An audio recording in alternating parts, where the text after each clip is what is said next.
Well, here we are again. It's that time of the year. We have Election Day in the United States. We're choosing a new president, among other things. And this is a day that over time I have really come to love and to respect. Just not very much, that's all.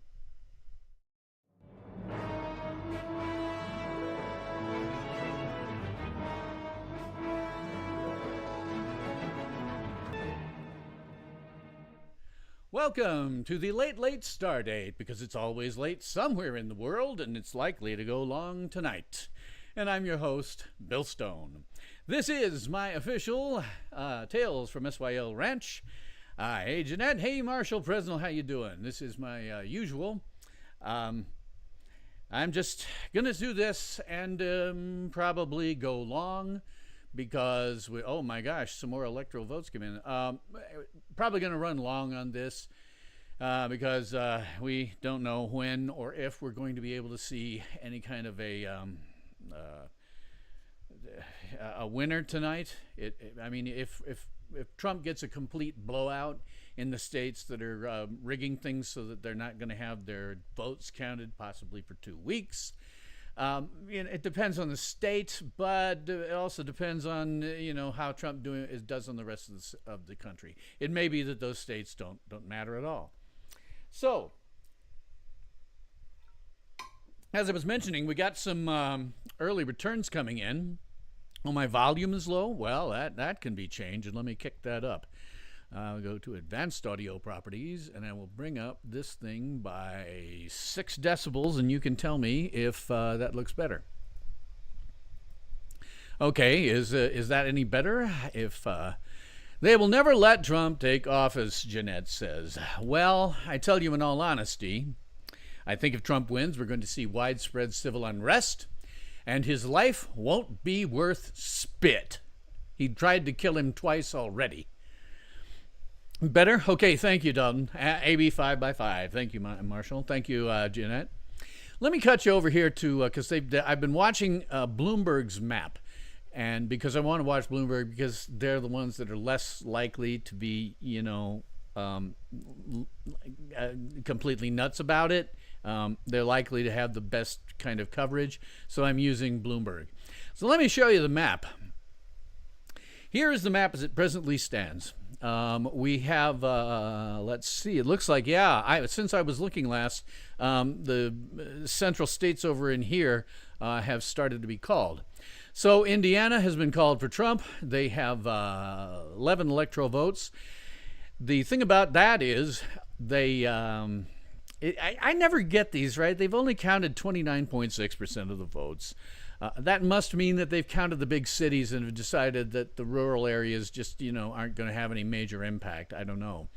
But then Kentucky has also been called for Trump. Again, 36% of the votes counted and 8 electoral votes. West Virginia went to Trump for 4 electoral votes, only 10.9% of the votes counted. Again, one has to assume that that's got to be the big cities that dominate all politics in every state, so that the other ones don't matter. I don't know what they're calling it and what their methodology is. This is just, okay, maybe that's it. They called Kentucky with 8 votes, Tennessee with 11 votes. Look at that.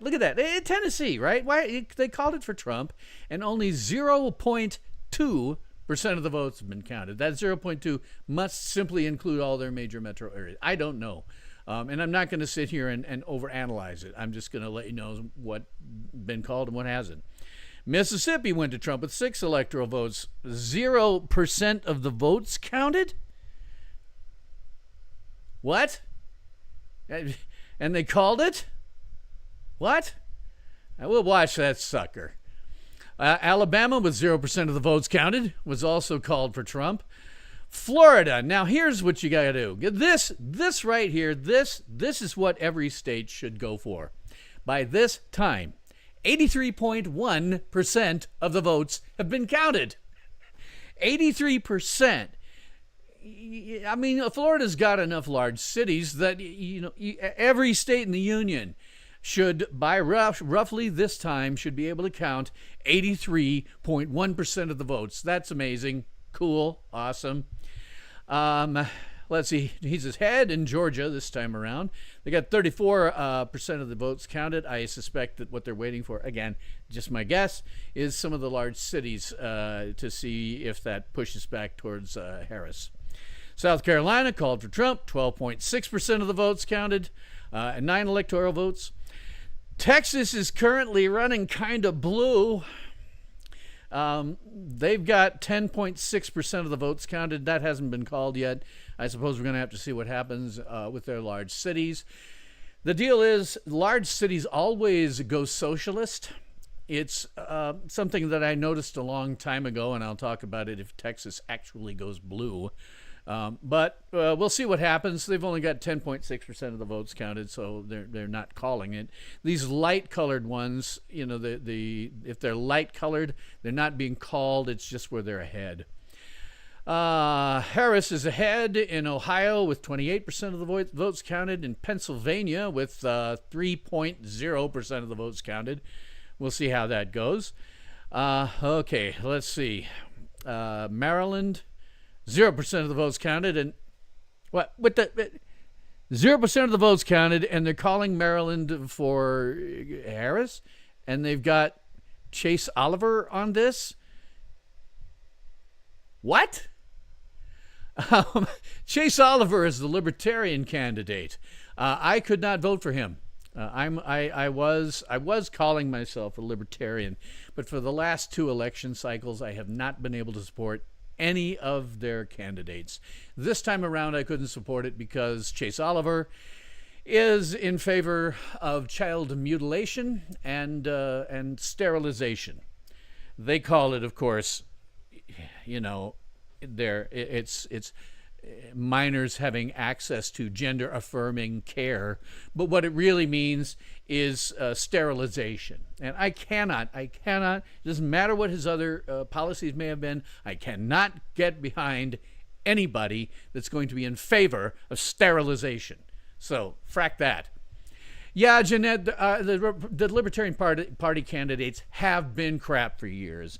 They lost me pretty much. They just lost me totally. I shouldn't say totally, but they pretty much lost me the year that they almost nominated John McAfee. John McAfee was a literal paranoid schizophrenic, complete with hallucinations. He'd have times when he was kind of lucid for long periods of time, and then he'd lose it. He actually was a nut job. The reason that libertarians liked him is because he checked some of their boxes. Me, being in IT as long as I did, I knew this guy was crazy, but they almost nominated him. And I couldn't do that. And then the presidential candidates since, I can't get behind.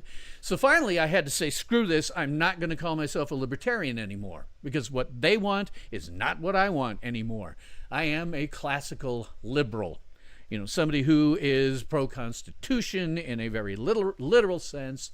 But I couldn't do it with, you know, those guys. It's just ridiculous. Dalton says, yeah, you couldn't vote for Chase either. You're a card-carrying member of the Libertarian Party, but just couldn't do it. Yeah.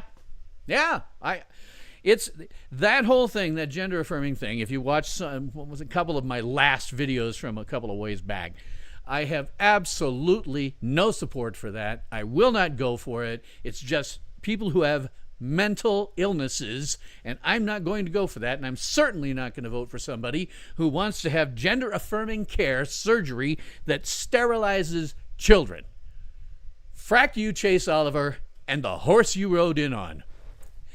So back to the map here. You can see some of the new things have popped up. Michigan, oh wow. Harris is way ahead, but they're not calling it for her, and they only have 1.9% of the votes counted. Again, I have to wonder about these. I always assume when they call them, when they start to call things like that they must be getting big city returns in. Ohio, they're calling for Harris with 31% of the votes counted. We'll see. Pennsylvania, they're calling. Vermont, they're calling for Harris. Massachusetts, they're calling for Harris. Connecticut, they're calling for Harris. They're not calling any of these yet. New Jersey, they're calling for, well, New Jersey's ahead. Delaware, nothing. Maryland, I can't find. I can't get. It can't. The thing won't. Virginia not calling it. So that's what the map looks like right now. There.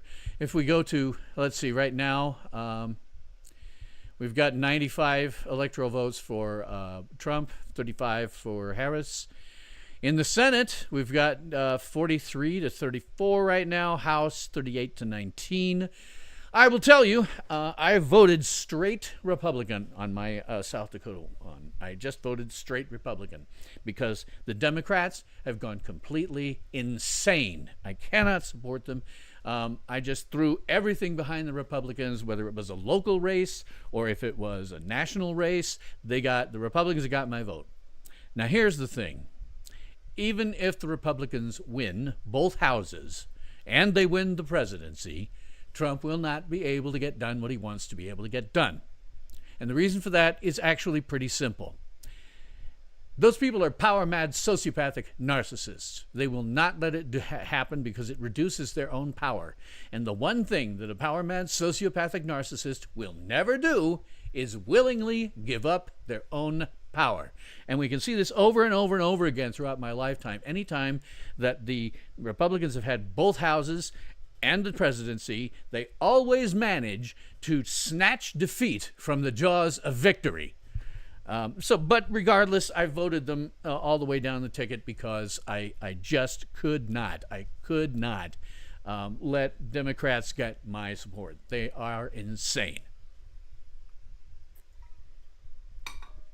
So that's the map. I'll get back to that as time goes on here. Just a few housekeeping things here. You may notice I am in my brand new studio. This is it would be a dining area. This would be a dining area if I was doing, if I hadn't said, when I bought, this is a single wide trailer home. When I bought it, I said, there's a big island in the middle where this is right now. And I said, leave out the island. Just don't put that in because I'm going to want to put this in there. My studio is going to be there. So for the first time, you're seeing me, first time since I moved from Iowa to where my mother lived, you're seeing me with an actual wall behind me. This is actually a window. That's actually a window that goes outside. The thing about it is, though, when we changed over from daylight savings time, it's only 6:15 or so. What is it? What? I can't. I'm not wearing my glasses. It is only 6:13, and it is pitch black outside. That's what happens in the earliest sections of Mountain Time Zone. It just gets totally black by 6 p.m. As you can see over here, that is my front door. And as you can see behind me, I have a few things going on back there. You can see a very old antique telephone. This antique telephone will eventually be mounted on the wall. Right now it's just sitting on this table. I didn't have time to do finding the studs. I have, where you can't see it over there in my living room, I have 30 boxes of crap that I still have to get through. So it's just I didn't have time to do some of the stuff I really wanted to do, and mounting this phone would have been one of them. I've also got a regular wall phone that I'm going to mount, an antique one of those. And as you can see back here, I have a stuffed jackalope head that's also going to get mounted. I think probably the phones will be mounted on this side of the wall, and I'll put the jackalope head somewhere over here. The phones, by the way, are both functional. The phones I'm putting in are both totally functional. That phone there, I'll just turn. You can see it has a handle on it. This is one of those phones that's so old. My father got this.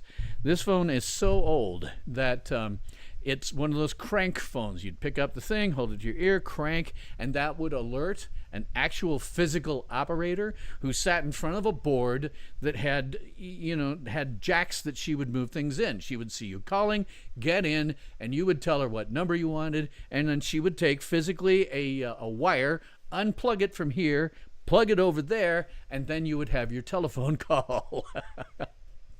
Where is my towel? That is a damn good question. I forgot to put it up. I have a new chair. Whoa, I forgot. Let me lock that in. I have a new chair here, as you can see. It's one of those sort of pseudo gaming chairs, and yeah, I probably should have put my big orange towel on the back. I actually know where the towel is. It's just you move and I'll put the towel over there in the closet. So I forgot about it.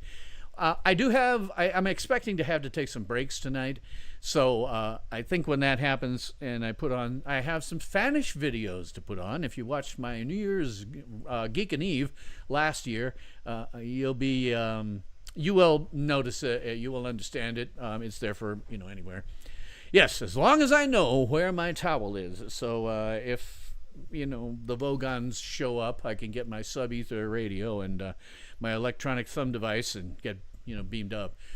Yeah, that's where I'm at now. I'm actually in a real building with a real eating up a large chunk of where I would be with my new studio. I did not bring any of my furniture with me. It was crap. Why haul this furniture across 2 freaking states? That was my feeling. I'm not going to haul anything across 2 states. So when I got here, it was basically empty. I had a queen-sized inflatable bed that I was sleeping on for a while, and very little else. The really horrible stuff that was in my storage shed for over 5 years is over there, and I've got to go through it. In point of fact, I've already gone through some. I brought more clothes than I should have. I should have gone through them when I was in Lincoln, Nebraska, and not bothered bringing them. But then I did bring them, and I ended up giving away 4 boxes of clothes to a thrift store in Rapid City. See you later, Jeanette. Have fun doing your moderating, if that's at all humanly possible. Moderating is always such a fun job. And you'll see that right now I'm wearing my extremely loud vest, the one that goes double-breasted. And the reason I'm wearing that is because I went to pull out my 2 different vests that are somewhat less loud than this. Discovered that the XL, I've been on a quest to be losing weight, and the XL simply doesn't fit anymore. It's huge. And then I went to the regular large one, and it's too big. So yeah, it's okay. Glad you're having fun, Jeanette. I will see you when you get back if I'm still running, because this is probably going to be a long night. Unless they start calling all kinds of things, unless it starts to look like a total blowout from one side or the other, probably going to be a long night. So in addition to that long night, I have some Spanish videos that I'm going to show. I have a little bit of a thing about a DC character. As some of you may know, I would oftentimes give out information about DC characters that had DC Comics characters who had a notable event in their lives. I've got one tonight. Today, I might as well go with it. Let me see what we got here. 3 concurrent views right now. I'll wait on that and see if I get some more viewers. Yep. Okay, Dalton Brazier, if you're up for a long night, yeah, I'm expecting to have to go, let's see, at least 2 more hours, maybe 3, possibly 4. It just depends on what this selection map does. So we'll see how it goes. One thing about what I'm doing now here, boy, it's really interesting. My Roku was damaged on the way to my trip here, and I didn't know that until I unpacked the thing, tried to put it up, and went, "Oh, this isn't going to work." So I ordered a 32-inch curved monitor that was not supposed to come in until Thursday, and then it did come in, which was a little too late for me. Oftentimes what I do is I run the streams off of the same computer that I do my rendering for the Tales from SYO Ranch Darkroom.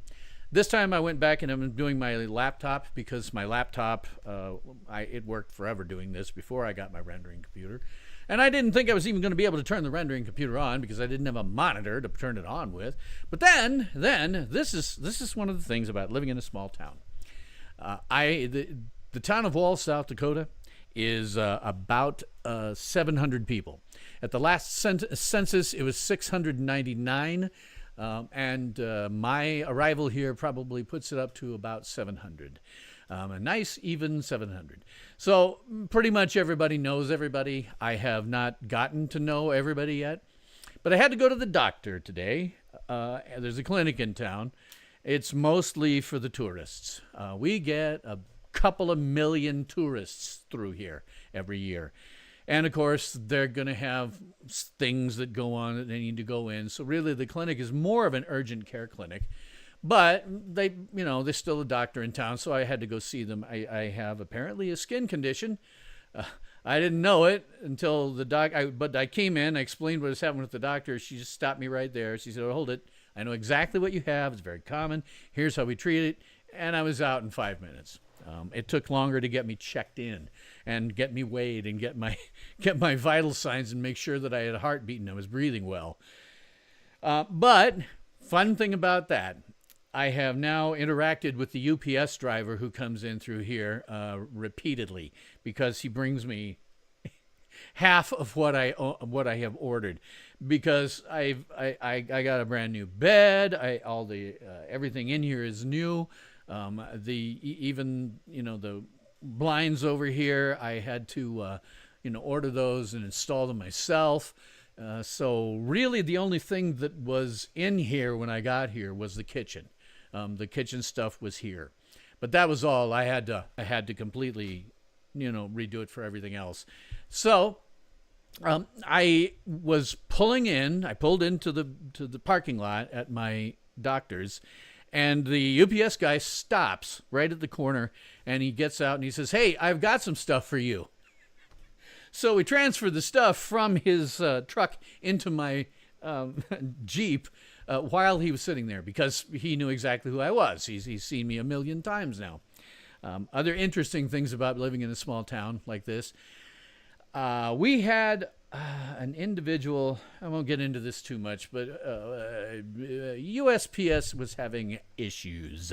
So they would sometimes put the wrong things in the wrong people's boxes. And as it happens, one of the pharmacists here in town, who actually does work for Wall Drug, the pharmacy, there is a pharmacy in there still. One of the pharmacists who worked there called me because she knew what my number was by virtue of my having all my scripts there.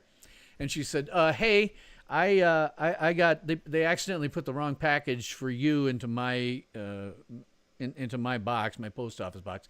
They don't have curbside delivery here. A 700 population isn't enough to justify that. So we all go to the post office, and we each have free post office boxes." And so the pharmacist just went, "Yeah, I live across the street from you. Do you want to come over to the drugstore and pick it up, or just have me drop it off?" And like, just ring the doorbell when you get home and then drop it off. That's fine with me.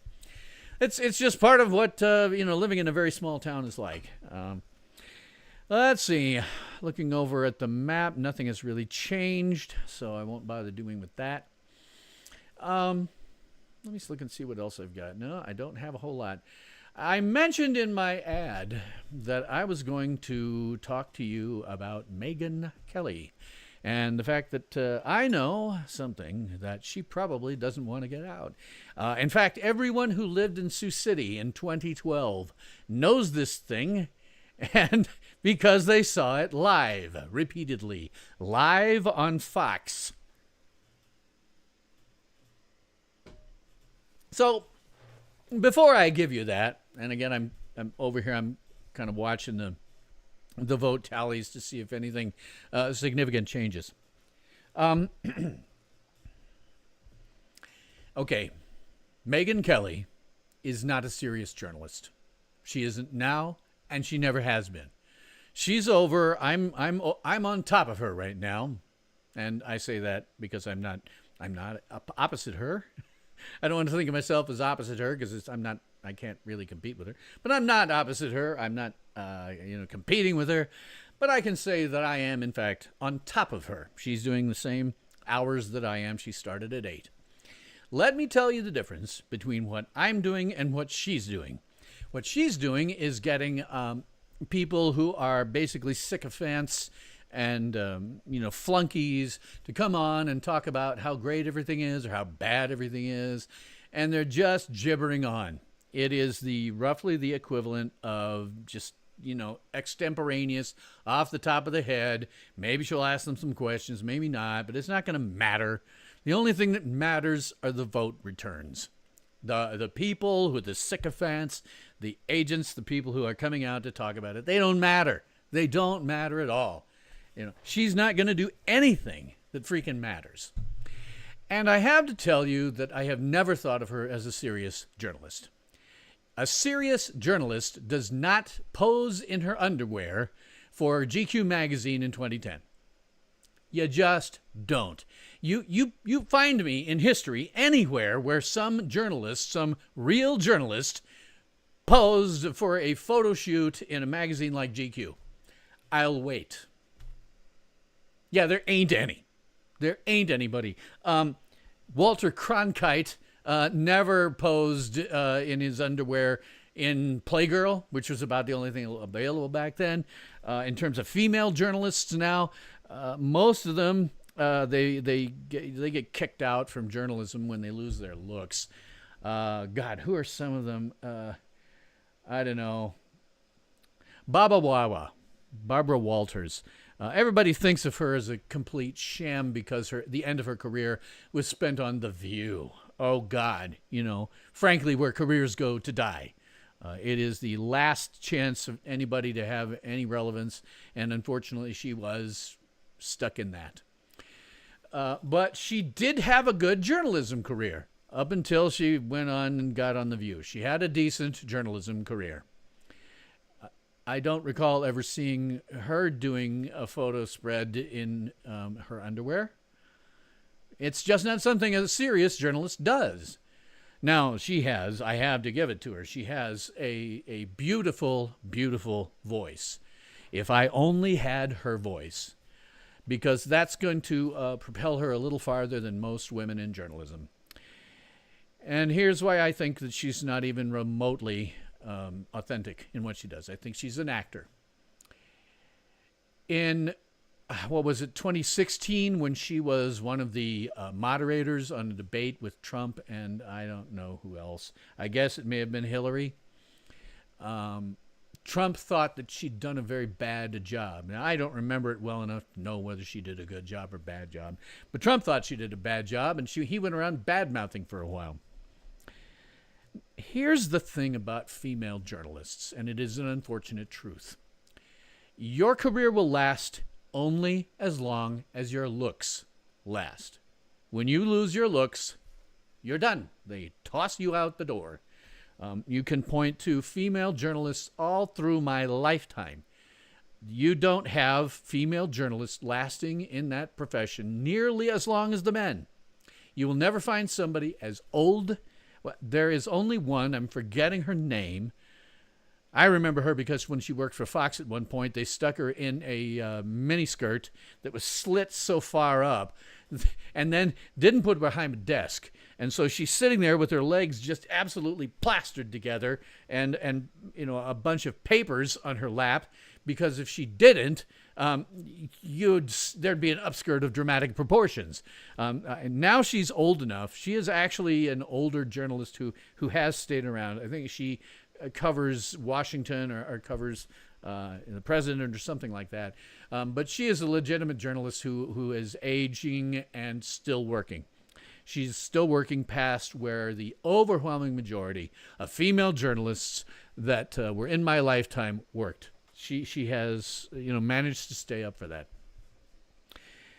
Megyn Kelly was in danger of having her career cut. She was in danger of that because she was starting to lose her looks.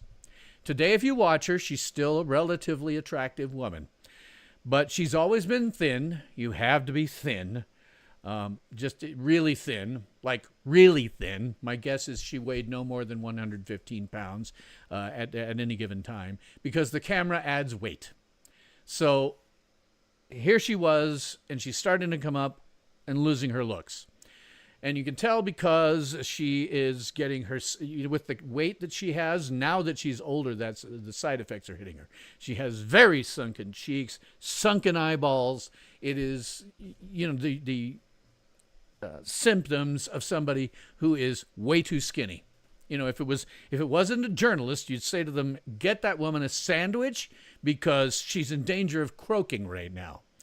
She is now at the point that that Ann Coulter hit at one point. Ann Coulter was a Republican mouthpiece who was big during the Clinton administration. She was very attractive at that point. And eventually she lost her looks. You do see her occasionally on some of the talk shows and stuff like that, but it's very occasionally because she lost her looks. And what they want on visual mediums, people who are attractive. She just started to lose her looks. She's attractive for her age, but she is not attractive enough to put on these shows every night like she was getting. Megyn Kelly is in a similar situation. She is losing her looks. Here's an interesting thing that she's doing that I've caught. What you find as women get older is the last thing to go is your shoulders. Watch her sometime and see how many tops she wears that show off her shoulders. The overwhelming majority of her costumes show off her shoulders. And now it's starting to look bad. She's starting to lose her looks even in her shoulders because you're starting to be able to see bone through her skin. And it's starting to look like she is a skeleton. So I don't think she's ever been a serious journalist. I think what happened was fortuitous for her. She got a lot of heat from Trump, just a ton of heat from Trump, and because of that, more people started watching her. It's something I picked up a long time ago on YouTube. People like to be outraged. So with Trump calling her names and saying she was a nasty person and bad debate about poor journalist, people started watching her again, and she became relevant. And she was still attractive at that point, but she knew how this goes. Every woman in broadcasting knows you don't last that long. A man can have a career that spans 40 years. A woman is more like 20. 40 or so, you're done. So what she did was the smart thing. She flipped and became a Trump advocate. She became a complete Trump advocate. I don't think she means a word of it. I think she's doing that because she realized that it's pushing her career out. She would be done now if it wasn't for that. If it wasn't for spending the last 4 years, bashing Biden and championing Trump, she would not be doing what she's doing now. And she's not long for not being on YouTube. She is going to be losing her looks very soon. Now, she's got this beautiful voice. God, if I could only have a voice like that. But she has this beautiful voice that works well for radio. So being on Sirius XM, that'll be good. But she won't be doing simulcasts or copies up to YouTube forever here. She is starting to lose her looks. And I have never thought that she was a serious journalist. Not ever. Great. Have a sec. I have to get my Fresca. I went and I got diagnosed with stage 2 kidney disease, which is not a big deal, but it screwed up what I was eating.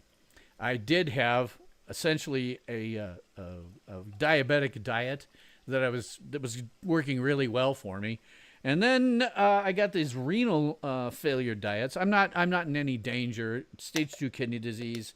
Given my age, I could go, the rest of my life and not have to worry about it, aside from taking meds. Well, thank you very much, Don. I'm glad you think my voice is good. I work on it. I try to keep it down here someplace. Unfortunately, my natural tendency is to have it to move up into my nose and get more nasal. But I do try. But thank you very much. I appreciate it. Anyway, the thing that really struck me about her was in 2012. I was living in North Sioux City, South Dakota, which is just across the river from Sioux City, Iowa. And there was a primary debate between the Republican candidates in Sioux City. So Fox sent her out to do a remote. Well, let me show you something that happened there. We'll go here. And this is Megyn Kelly doing her photo shoot in her underwear for GQ in 2010. Again, find me a serious journalist who does that. I'll wait. There. See, we got, serious journalist. But then she went to Sioux City, and she kind of forgot something. Megyn Kelly went to Sioux City for this remote, wearing a very short dress and sitting in a chair that was high up. And she, it was blatantly obvious anytime she crossed or uncrossed her legs that she sort of forgot to put on panties that day. And there are about 80,000 people in Sioux City, maybe more in the metro area, who were taping this because it was a celebrity who came to town. That doesn't happen in Sioux City. So everybody was taping it. Consequently, we have all kinds of pictures out there where you can clearly see that Megyn Kelly did not wear panties on that remote. And I'm sure that's the case a lot of times. One of the things that women have to worry about, especially when you're sitting in the public eye like that, is stuff like panty lines. So in her case, in order to not have panty lines, she just didn't wear panties. She just didn't know, I don't think, that they were going to be sticking her up on a big director's chair like that. I think what happened was they worked with, the local Fox station, and they were the ones that created that set. So there she is, sitting way up high, not where she can hide it very easily. When you're a journalist and you neglect to wear underwear in a way that becomes obvious on air, I lose all respect for you. I'm sure she does it now. I'm sure she does it. I mean, maybe not right now because she's a radio personality, so she's sitting in. You don't see the lower portion of her body, but I'm quite certain that when she's out doing things in public for her show and stuff, like last night she went to one of Trump's rallies and endorsed him there, which is amusing as all hell to me. Just amusing as all hell, because I watch her just a little bit. I watch her clips, and she was talking about how she's going to be doing, fair, straight down the line, journalistic type of coverage of this. And I'm like, you have just spent the last 4 years dropping F-bombs on your freaking show about how terrible Trump is, how terrible Biden is, how terrible Harris is, and you're telling us that that's going to go out the window. No, I'm betting dollars to donuts that she's got basically a bunch of people from the Trump camp on her show telling her how wonderful it is and doing some level of quote-unquote analysis that doesn't freaking matter. It doesn't matter. Any of those guys that are on her show right now don't matter. They're there to fill time while the returns come in. They don't matter at all. And I'd be willing to bet, because I'm not watching her, I'm on top of her right now. I'm not watching her, but I'm willing to bet that she's going to say negative things about Biden and positive things about Trump throughout. She is not a serious journalist, and I do not believe that she ever has been. She's somebody who most of the time read things that other people wrote for her. She was a talking head. And now she's on the Trump bandwagon in order to keep her career going past when she would ordinarily have aged out of it. Kudos for her. Kudos for her for doing that. Look at me, man. I'm old. I don't get a lot of people watching me. But again, I can't take her seriously at all. I occasionally catch, shorts that she puts up. I have never watched her podcast all the way through. I just don't see any point. So that's our good Megyn Kelly picks there. I'm on top of her right now. That's the best way I can put it. In a double entendre sort of way. I am on top of Megyn Kelly's broadcast right now. With me, I am totally 100% forthcoming about what my views are. I am totally forthcoming about it. I voted for Trump. I think Trump needs to win. If he doesn't, we are in for a boatload of hurt. So we'll see how it goes, but I think he needs to win. If Harris wins, I don't even know what she'll do other than continue to allow illegal aliens, not undocumented workers. I will never call them that. They are illegal aliens in by the millions. And we know already from some of the people who have been acting as whistleblowers that illegals are voting in this election. And who do you think they're voting for? So if she brings in millions upon millions upon millions of others, who do you think they're going to vote for? They're going to vote for Democrats. So I think we have that going on. There's also the fact that, Gen Z and oftentimes millennials were brainwashed by 12 years of public education that does not educate, it indoctrinates. They were brainwashed. It's why we have so many people thinking that the whole trans thing and LGBTQ RSTUVWXYZ plus is a real thing. It's not. Here's what's real. And this has been settled science for 300,000 years at least. There are two genders / sexes. It is male and it is female. Grab onto that because that's the truth. I'm no longer, as I said in other videos, I'm no longer going to go along with this stupid charade where we pretend that there are other genders. No, if you're a guy in a dress, you are not a woman. You're a guy in a dress. Now, if you want to put on a costume and be in a dress, fine. I don't really care about that. But let's not go crazy and talk about 15 million different genders that don't exist. There is no spectrum of genders. It is settled science for 300,000 years, XX or XY, period. Now people, those nitwits will sometimes say, oh yeah, well what about intersex, people who have, both sets of chromosomes? Oh, okay, you mean people who have a birth defect? Yeah, okay, we do get those. We get people who have birth defects. We get people who, for whatever reason, things didn't quite go on right in the womb and then they come out a little different. We get what are essentially mutations from time to time. But that doesn't mean that the general principle doesn't hold. So, Marshall is saying, crypto gaps down, indicative of unexpected data. Wonder what it could be. I don't know. My feeling about this election is that in any normal election, Trump would win easily against Harris. There would not be any kind of it wouldn't be close at all. James Carville, a mouthpiece for Bill Clinton back during the Clinton administration, had correctly said, it's about the economy, stupid. It's about the economy, and the economy sucks. In the immortal words of somebody that I knew in college who was getting a master's degree in theater arts, the economy sucks. It sucks loudly in the corner, and it's using its teeth. Yeah, she actually used to say that. But I picked it up and I thought, that's a good one. Yeah, here's the other thing, right? People younger than Gen X don't know. The United States has not really had a growing economy since approximately the dot-com bubble burst in the 1990s. There were other reasons for it. It wasn't just the dot-com bubble burst, but there were other things going on in the background. The creation of the H-1B visa, for example, that was part of it.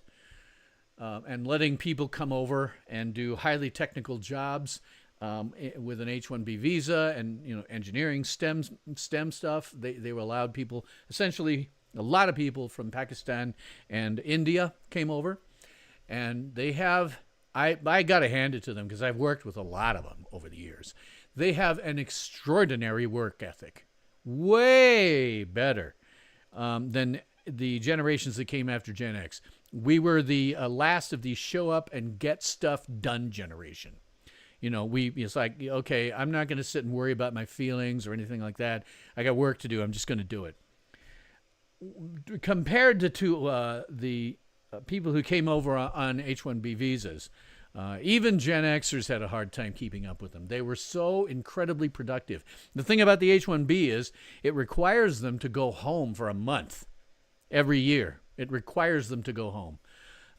And it didn't matter. They were so productive, so far more productive than the Americans, that employers would hire them and they'd say, okay, you need to go home? Okay, no problem, go. Feel free, go. You know, I got 30 of you guys here. We'll stagger it so that they're not all gone at the same time, and I'm still getting twice the productivity out of you than I was for American citizens.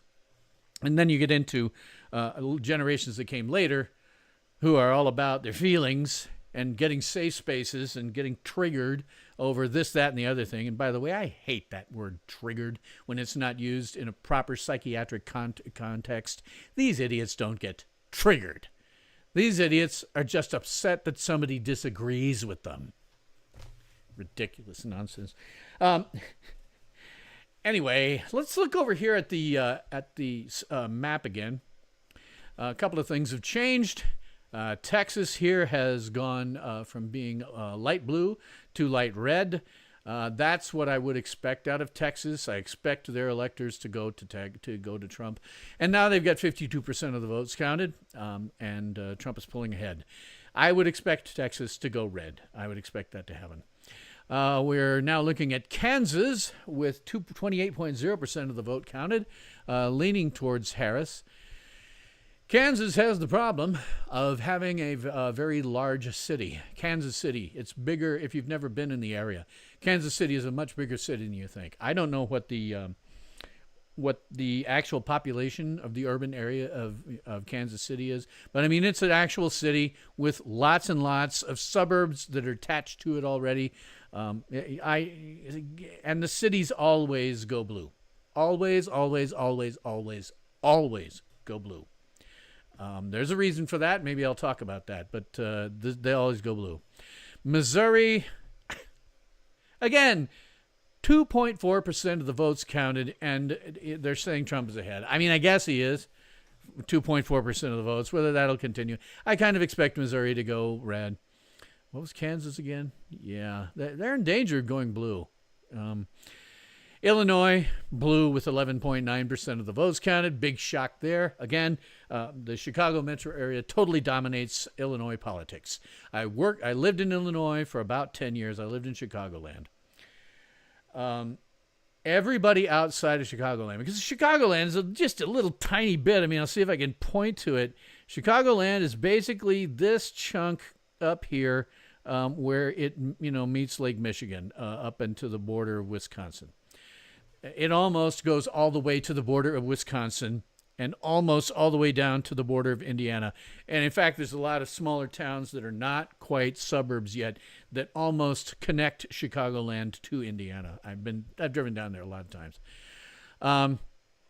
The people who live in the entire rest of the state, which is largely agricultural, hate Chicagoland, because it totally takes away their voice, both in local politics and in national politics.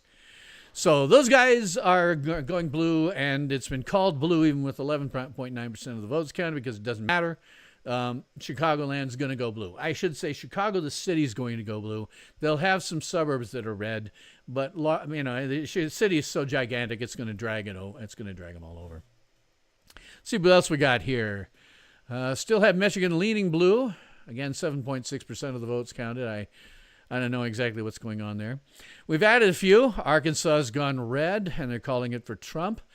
Again, 13.7% of the vote. I have to imagine that means what they've done is they've counted the votes from larger cities, because those are the ones that are going to drive it. Oklahoma is now red, with 29% of the vote counted at least.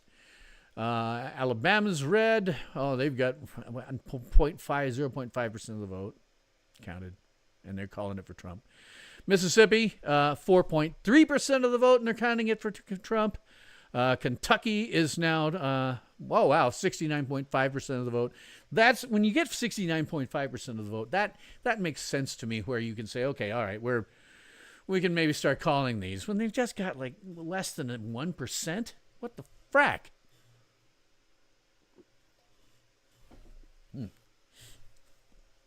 Let's see. We had West Virginia. I think we had South Dakota, South Carolina before.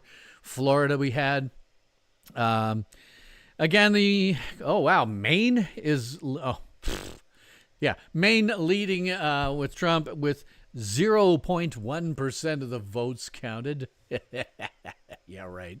I'm sure ultimately Maine will go blue. The entire eastern seaboard, for the most part. Ordinarily, I mean, it's going to be close in Virginia. I would have expected Virginia to kind of go blue. The entire eastern seaboard tends to go blue, because of all the large cities. And large cities always go blue. North Dakota's leading with a commanding lead for Trump. I would expect North Dakota, South Dakota, and 2 of the electors from Nebraska to go red. I would expect the entire state of South Dakota to go red and North Dakota to go red. We don't have anything counted here yet. Nebraska, again, I expect that to go red. Nebraska is a little bit different because they split their electors. They have 3 congressional districts. I lived in Nebraska. I grew up in Nebraska. I lived there until my mother passed away last February. This is falling in there. And they do things a little bit differently.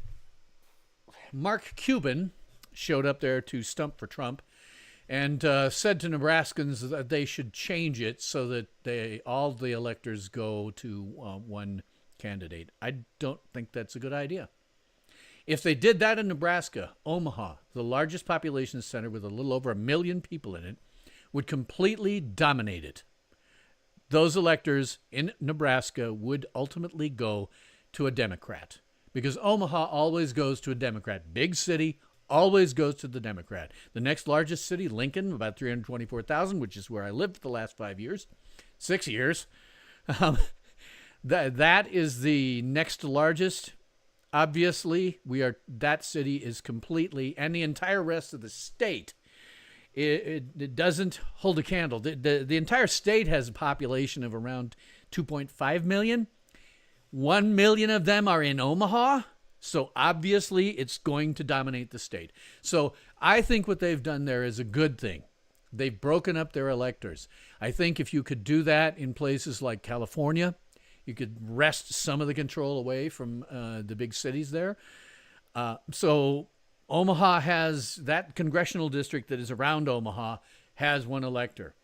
The one that is around Lincoln and a bigger chunk of the state has 1 elector, and Lincoln will probably go red. The entire rest of the state, which is basically rural, that'll go red because people in rural areas always vote for the Republicans. Very few exceptions. Let me see if we've got anything else that dumped off here. It doesn't look like it. So let me go back to my studio. Let me talk to you briefly. Hey, Super Cruise 63, how you doing? Great, awesome. Texas, Georgia, North Carolina, Ohio trending Republican. MIPA trending Democrat. Next dump in 8 minutes. Yeah, well, like I say, we've got a number of stuff that's trending over here. Whether it'll continue that way, I don't know, because those guys, a lot of them have barely counted any of their votes. Some of them you can just say, oh, yeah, of course they're going to go blue. Of course Illinois is going to go blue. Of course California is going to go blue. You don't even, they could call it right now for California and it wouldn't matter. Of course it's going to go blue. Yeah, you're doing swing states only. Yeah, I'm watching them all. I know the swing states are a big deal to these guys. But as someone who has, for most of my life, with the exception of the 10 years that I spent in Chicagoland, have lived under the tyranny of the majority, and that is the big cities, they dominate politics. What the big cities say goes. South Dakota, with our measly 3 electors, we have 2 senators and 1 congressman at large for the entire state. With our 3 electors, we have no power whatsoever. When it gets into the federal level, our congressional delegation, the senators, and the 1 congressman, we have no voice. Even if they were going to vote, even if they weren't power-mad sociopathic narcissists, who will never give up their own power willingly, even if that wasn't the case, we have no voice.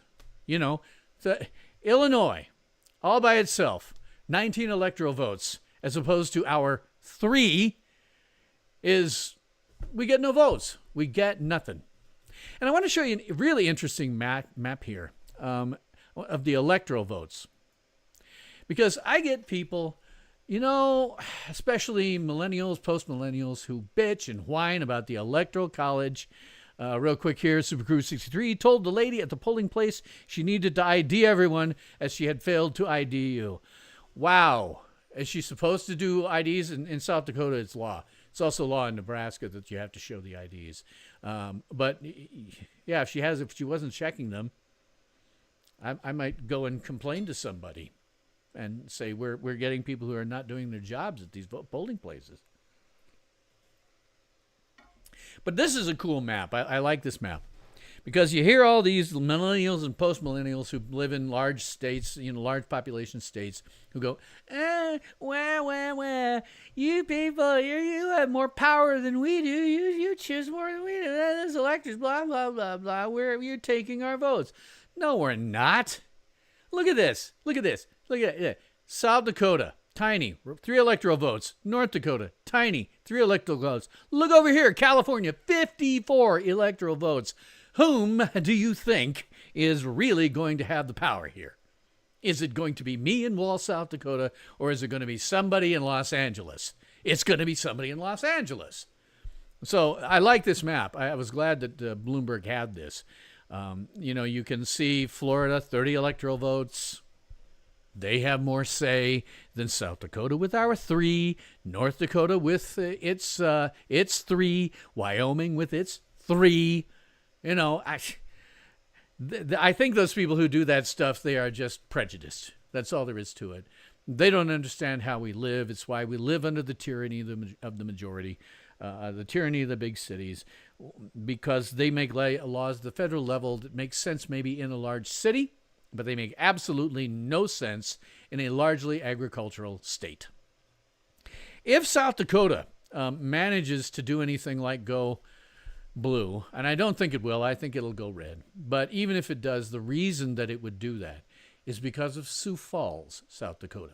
South Dakota is not a populous state. I have never looked up what the population is, but it's not a populous state. It is a big prairie with lots of cattle on it.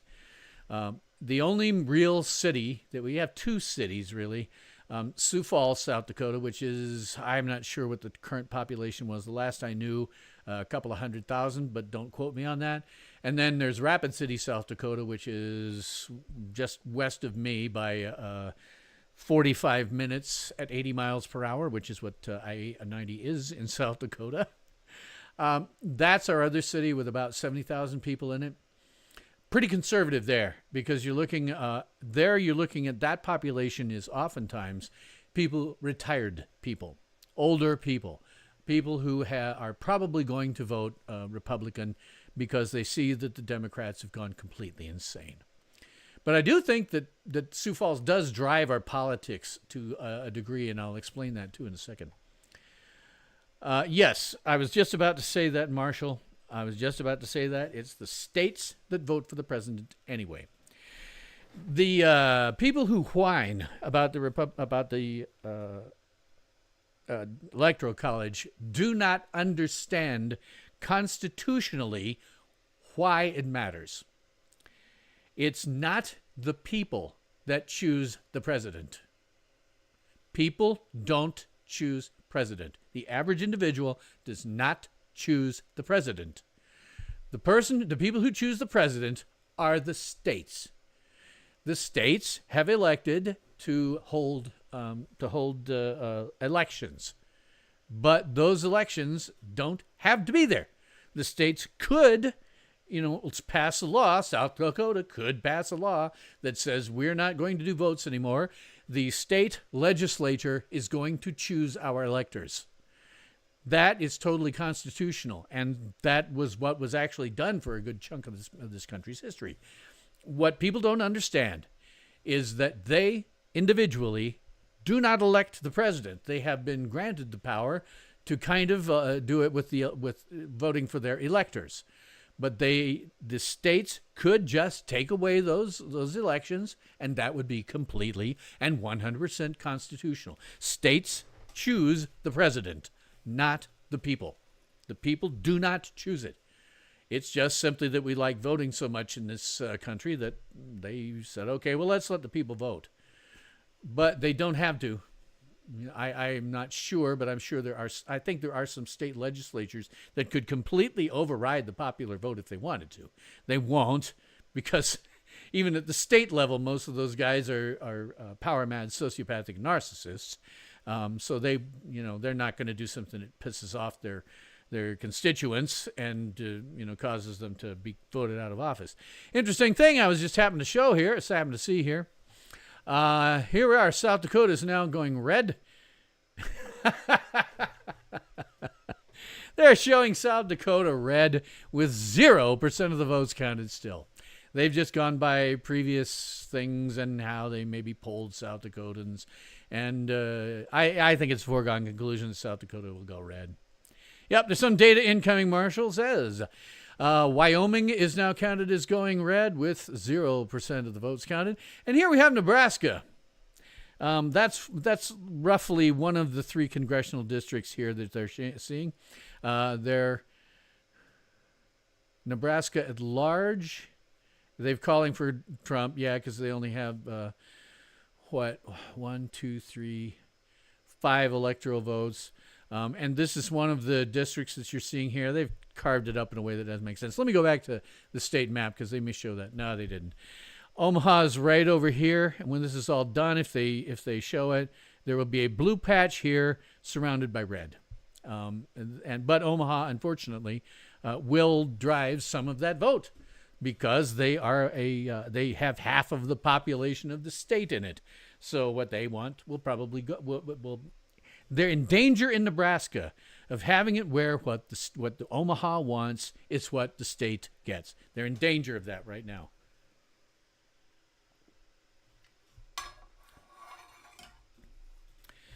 So let's see here.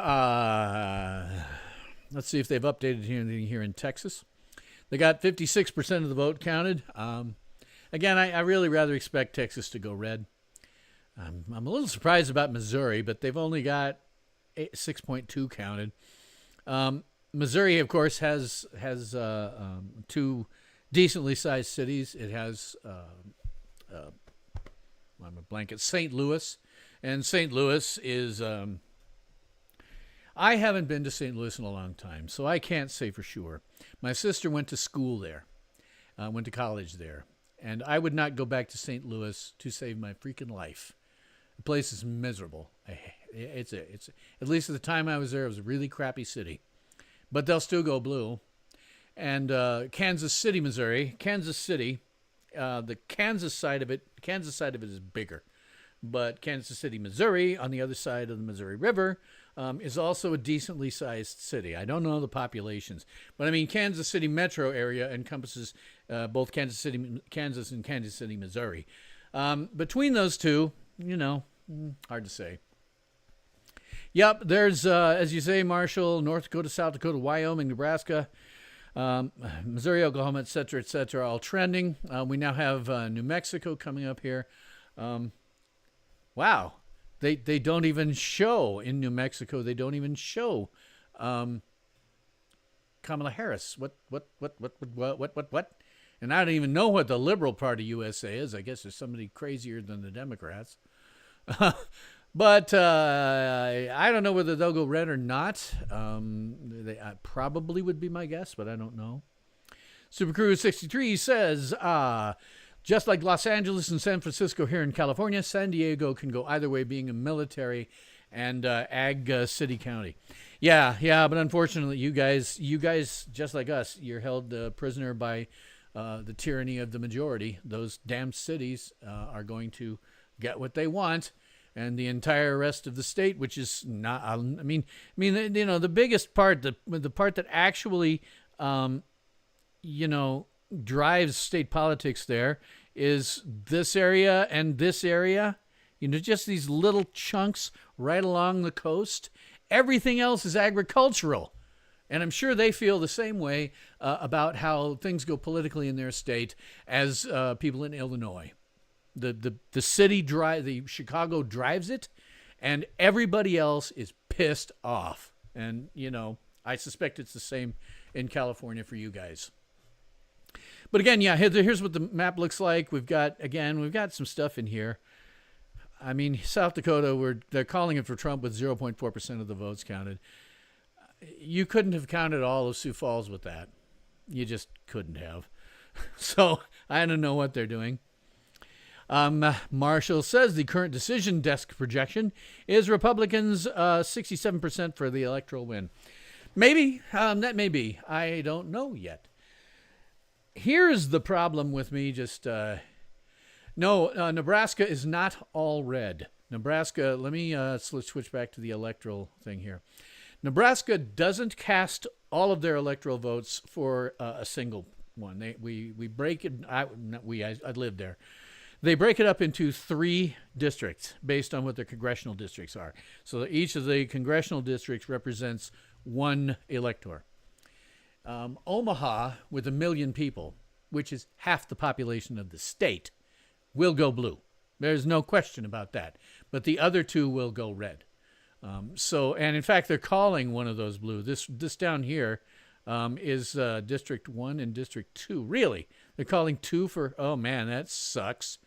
They're calling, there's District 1 and District 2 are leading. District 1 is Omaha, District 2 is Lincoln.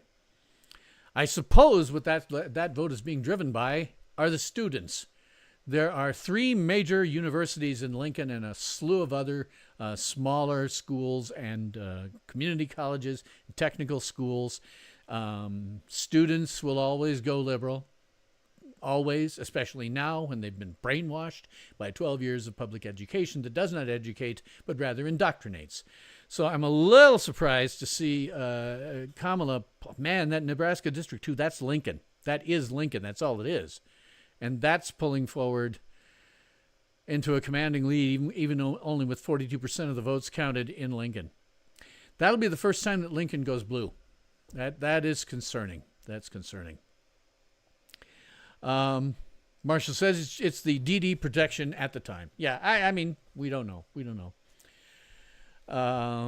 Let's see. Colorado, Michigan, PA trending Democrat. Yes, not surprised. I'm expecting Colorado to go completely Democrat, although, again, they've only got 5.2% of the votes counted. But if that 5.2% of the votes is Denver, done. Denver is a large city, and all large cities always go blue.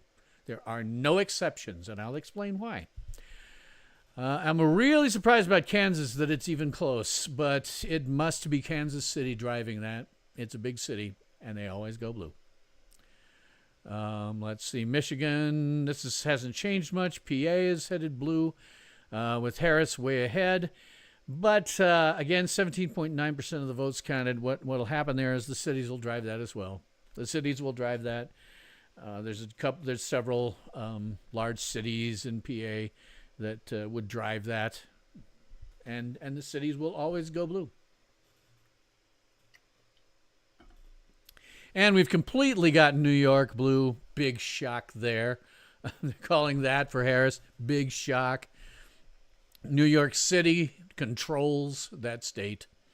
And we've got, again, the other ones around New York that tend to be part of.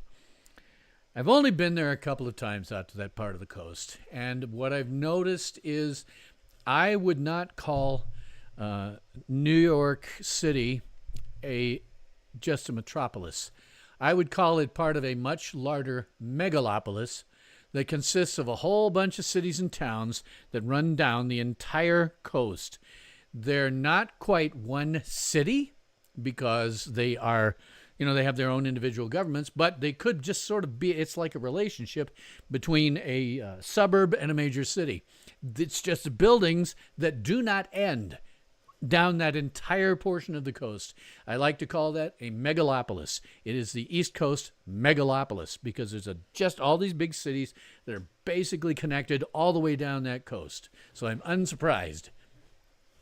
Projection split between data providers on Kansas. Yeah, I mean, Kansas surprises me a little. They've got 36% of the vote counted. But again, Kansas City is a large city. It's bigger than Omaha. I don't know what it's got a. I've been through there many times. I've been through KC many times, and it's a big city. It's bigger than Omaha. I don't know what the population is, but it will dominate Kansas. There's no question about that. So let me talk to you real briefly about why all of these states, the big cities, will go blue. Oh, interesting. Okay, we've got Minnesota and Iowa in the mix now.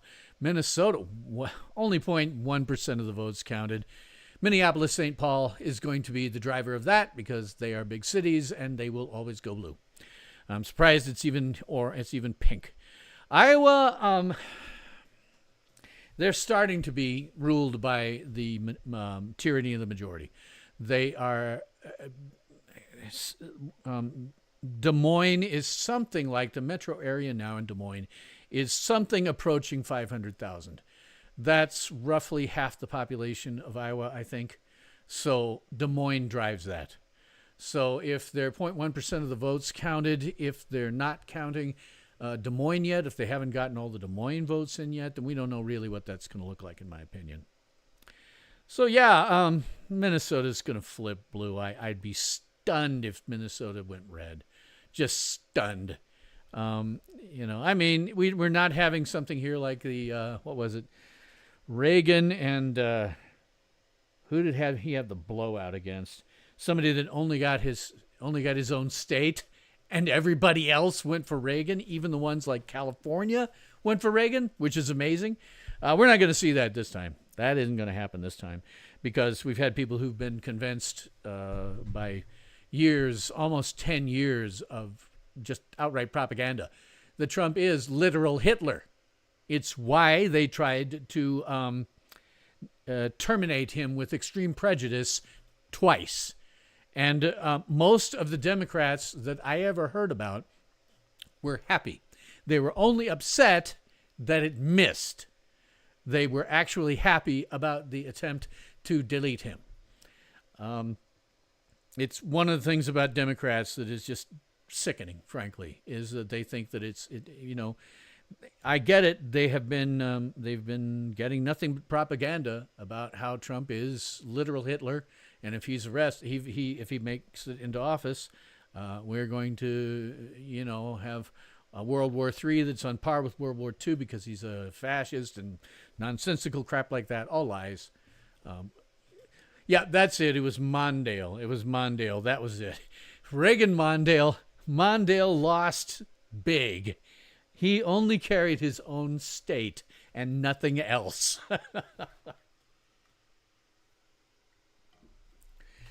So, yeah, we'll watch this thing as it shifts around. But again, I just always like to give these guys, this is Bloomberg, by the way. These guys have a great electoral map because this tells you a lot. It just tells you a lot. Nebraska's not going to decide this.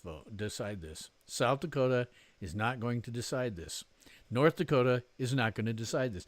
Interesting. What have they done there? Oh, they've broken up South Dakota. They've cut it slightly in half here. It's really difficult to see, but there's a line there. They've made a distinction, interestingly enough. That's the part of the state that's the side of the state that Sioux Falls is in. And Sioux Falls' vote is going to matter in a big way in South Dakota. So I think I'm just going to leave this here so we can kind of watch things change as it goes along. Okay, here's why big cities always go for the liberals. And this is something that I picked up by virtue of having been in 3 separate professions in my lifetime with 3 very different types of people who tend to gravitate towards those professions. In a rural state like South Dakota, where I was hoping to live, and maybe I'll talk about that because I'm not out at my family ranch land where I wanted to be. I'm in Wall, South Dakota, which is as close as you can get, so you're still close to doctors, which I need to be now. But Super Crew 63 says the youth and inexperience joke is the best presidential burn of all time. Oh yeah, yeah. It was. You have to. Yeah. Uh, I don't know if everybody's aware of it. If you have never seen the debates, but Reagan was debating Mondale, and one of the questions was about his age, because Reagan was a lot older than Mondale. And Reagan said, "I am not going to make age an issue in this election. I'm not going to take advantage of my opponent's youth and inexperience." It was a classically great Reagan line. He had lots of stuff like that he would come up with. That was beautiful. One wishes that Trump had the communication skills and the charisma of Reagan. He'd be doing a lot better if he did, but he doesn't. So I'm just going to leave this up. Let me talk about the cities versus not cities. If you're out in South Dakota, if you're not living in one of the cities or town or something like that, even if you're living in a town, you are in a situation where you must be a generalist. The cattle rancher is a generalist, a very generalist. He has to be able to do a fair amount of physical labor. You know, you have to know how to care for cattle. As a veterinarian, you have to be able to do veterinarian work, because sometimes you're so far away from a vet that they will never make it out to you. You must be able to be something of a veterinarian. You have to know how to deliver cattle. I will never forget, I was out at the grandparents' ranch land, and there was a cow that was having trouble delivering a calf. Stick your hands in there and move it around, start pulling it out. That's what they have to be prepared to do. You have to be prepared to protect yourself against predators. I'm told, I have not seen one, but I am told that out at my family ranch land now, they have a very deadly breed of rattlesnake, much more aggressive than has lived there before, that has moved in. And you have to be prepared to defend yourself from those things. There are also things like coyotes. There are other predators out there. You got to have your gun. You got to have your guns in order to protect yourself against these various predators. When the victim disarmers, which is the correct term for gun control, when the victim disarmers say they want to take away all guns, you know, I'd like to be able to say to them, okay, how then are these guys going to A, protect themselves, but B, protect their livestock? Without the ability to kill the rattlesnakes, to kill the coyotes, they will eat the livestock. They will kill and eat the livestock. So do you want the ranchers and farmers dead? Or do you want the livestock dead? Because that's what overturning the Second Amendment, which is what they want to do, means. It means people and the livestock will die. You had to be a big generalist. My grandfather, you even have to be something of a medical doctor generalist.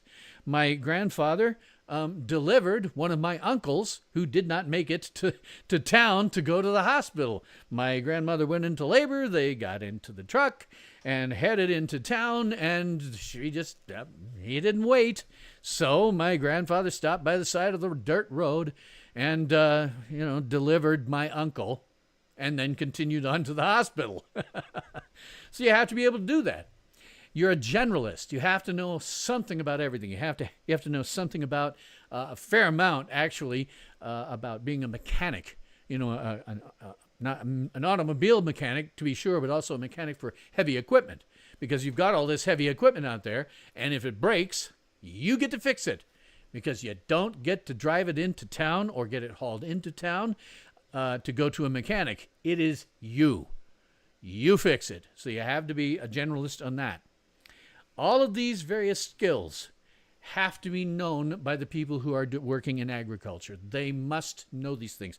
And then there's the whole agricultural science, because when we're not busy pouring all of our food out to the rest of the world and not keeping any for ourselves, which is, by the way, what's been happening under Biden, our agricultural output is fantastic. We feed about 1 billion people in the world because we make so much food that we have an enormous amount left. We're doing so much more of it. We feed about 1 billion people in the world, the United States does. It staggers my mind when presidents make policies that mean we're importing food. Why are we doing that? There's no reason to do that. Everything that the United States needs in terms of food can be found somewhere on this map. We do not need to be dependent on any other country for our food. I don't know why we do. So that's rural living. You get some people who are, very independent, really independent. I have, as I've talked sometimes, my next door neighbor at the ranch out there. He's a hermit. He's in the right place. If he lived in town, he probably would have killed somebody by now. He's in the right place. But people who work out there are very, very independent. They know that, they have to do the work. They know the work has to occur while the big glowing ball is in the sky, because it's not like you have lights to throw on out there. It's dawn to dusk, you work.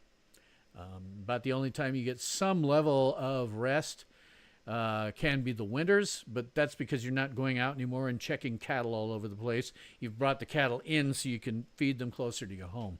So you maybe get a little more there. But otherwise, you're still a giant generalist. You know a lot of different things. Cities are totally different. And I know this because I did spend the overwhelming majority of my career living in cities. And I myself am not a generalist at all. When my grandfather's, I now have, because I'm not living out there, but I own 3/5 of it, I now have a long-term project to renovate my great-grandfather's cabin out there.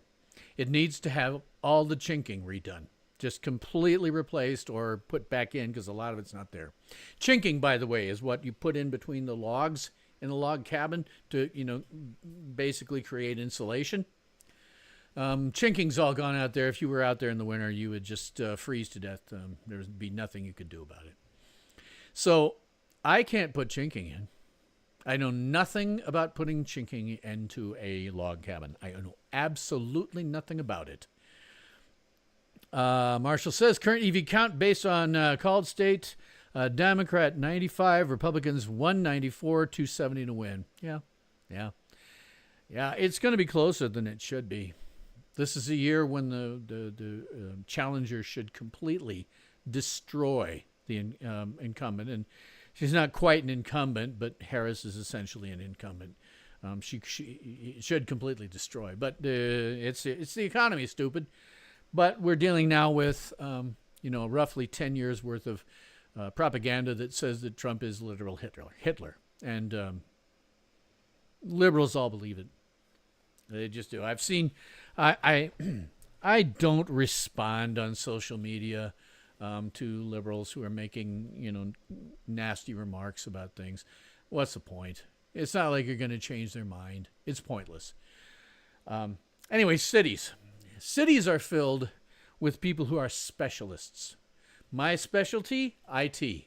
That's what I do really, really well. If you want something done with IT, I'm the man to call. I don't know anything about putting chinking in a log cabin. I don't know much about how to make my car run properly, especially considering that cars, including my Jeep, I made it as little as possible, but even my Jeep has too much computerized equipment in it. Right now, I've got a light that comes on. It's from sensors that watch how my tires are inflated and the pressure in the tires, and if the pressure goes down, the light comes on. Well, that light's been on for about 2 years. And the reason for that is all 4 of those sensors failed simultaneously. And to replace them would cost about $1,000. I can't cost justify that because, okay, so I have a light that comes on. Big deal. I've been manually checking the tire pressure on my cars since before I was like 12. Okay, I'm not going to bother with that thing, but it's something that, it shouldn't be in there. It makes it more difficult to service your own car. And regular cars, people can't even change their own oil in them anymore because they're too low to the ground. You can't get underneath them. You can with my Jeep. It's very high off the ground, but most people can't even change oil.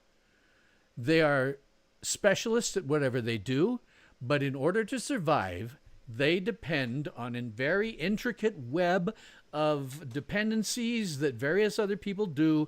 If you need IT stuff, you call me. If you need a mechanic, you call, what was the one in Nebraska that I used? Norm's Car Care. If I need to work on my car, I call Norm. I don't do it myself. Maybe change the oil because I can. But otherwise, if it's something any more complicated than that, straight to Norm's. In this case, if something happens, it would be straight to the garage in town here, because I don't know enough about how to do it. I'm a specialist, and in cities, everyone is a specialist. They cannot live without each other, and this means that they are highly susceptible to socialism. Most cities, big ones particularly, like Chicago, are socialist, outright socialist. And as I've said a million times on this show and elsewhere, communism and socialism always fail, killing millions in the process. And that's why Chicago has all these murders and all kinds of other stuff that they can't get rid of. Gang violence, they cannot get rid of. They have the same amount or worse gang violence now as when I lived there. And it's why when they take away people's guns, it only gets worse. And they have some draconian gun laws in Illinois. Thank God I'm in South Dakota. Well, South Dakota and Nebraska now have constitutional carry for both residents and non-residents. South Dakota, that's a big deal. South Dakota, because millions of tourists go to South Dakota, out-of-state tourists. All of them are free to carry a gun of any kind. And by the way, if somebody puts a sign in the window of their store or something that says no guns allowed, that isn't even enforceable. It's a waste of time. Nobody even does it. The only places I don't go armed are when I go to the post office, because it's a government building. You're not supposed to have a gun in government buildings, so I leave it in the car. Otherwise, if I'm out of the house, I'm always armed. If I'm in the house, I'm within reach of my pistol, so that I can defend myself if I have to. I frankly hope I never have to, but you never know. We have lots of human trafficking going on, and I would certainly advise them not to try that in a small town, because they'd have to see how far they make it down the road. Around here, we take care of our own. They cross the line, won't take long for them to find out. I recommend they don't. Let's see. Axios EV count, D99, R177. Previous was DD. Well, again, I don't know what's going to happen here. My general feeling is that this really ought to be a blowout for Trump, but he's working against really bad propaganda that's been going on against him for the better part of a decade. And the thing about it is, the people who are voting now, the young voters, somebody who just turned 18, they were 14, 13, 17, 16, 15, 14, 13, 12, 11, 10. They were 10 when all this negative propaganda started. 10. They have lived more than half their lives being brainwashed. So that's a big deal.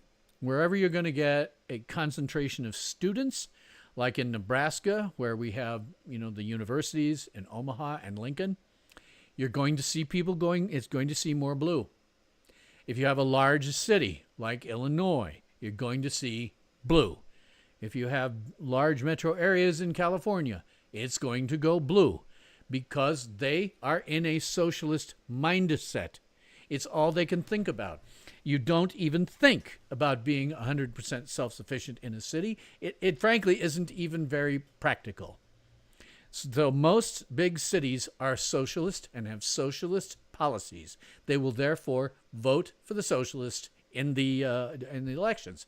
And the socialists are the Democrats. If they're not just outright communists at this point. You listen to Harris, and she starts to come off. She rattles off stuff that comes straight out of a communist handbook. And they're all insane, with the gender stuff and,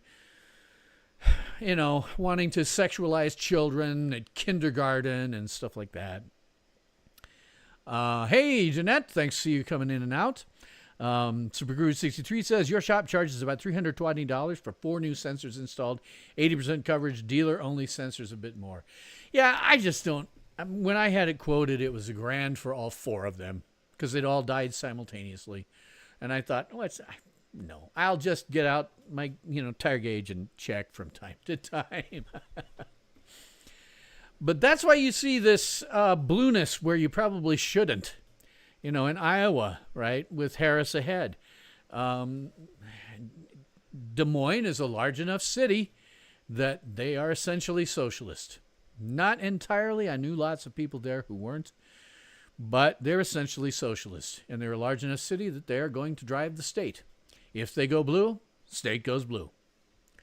So, then again, Kansas, same deal. Kansas City, Missouri. St. Louis, all of these are going to go blue, and they're going to dominate their states. Colorado, Denver dominates the state completely. Any of these places over on the East Coast, totally dominated by their big cities, and they will do it. Let's see, Marshall says, reporting conflict, Axios VA trending R, DD trending R, swing state, DD trending D. Well, we'll see how it goes.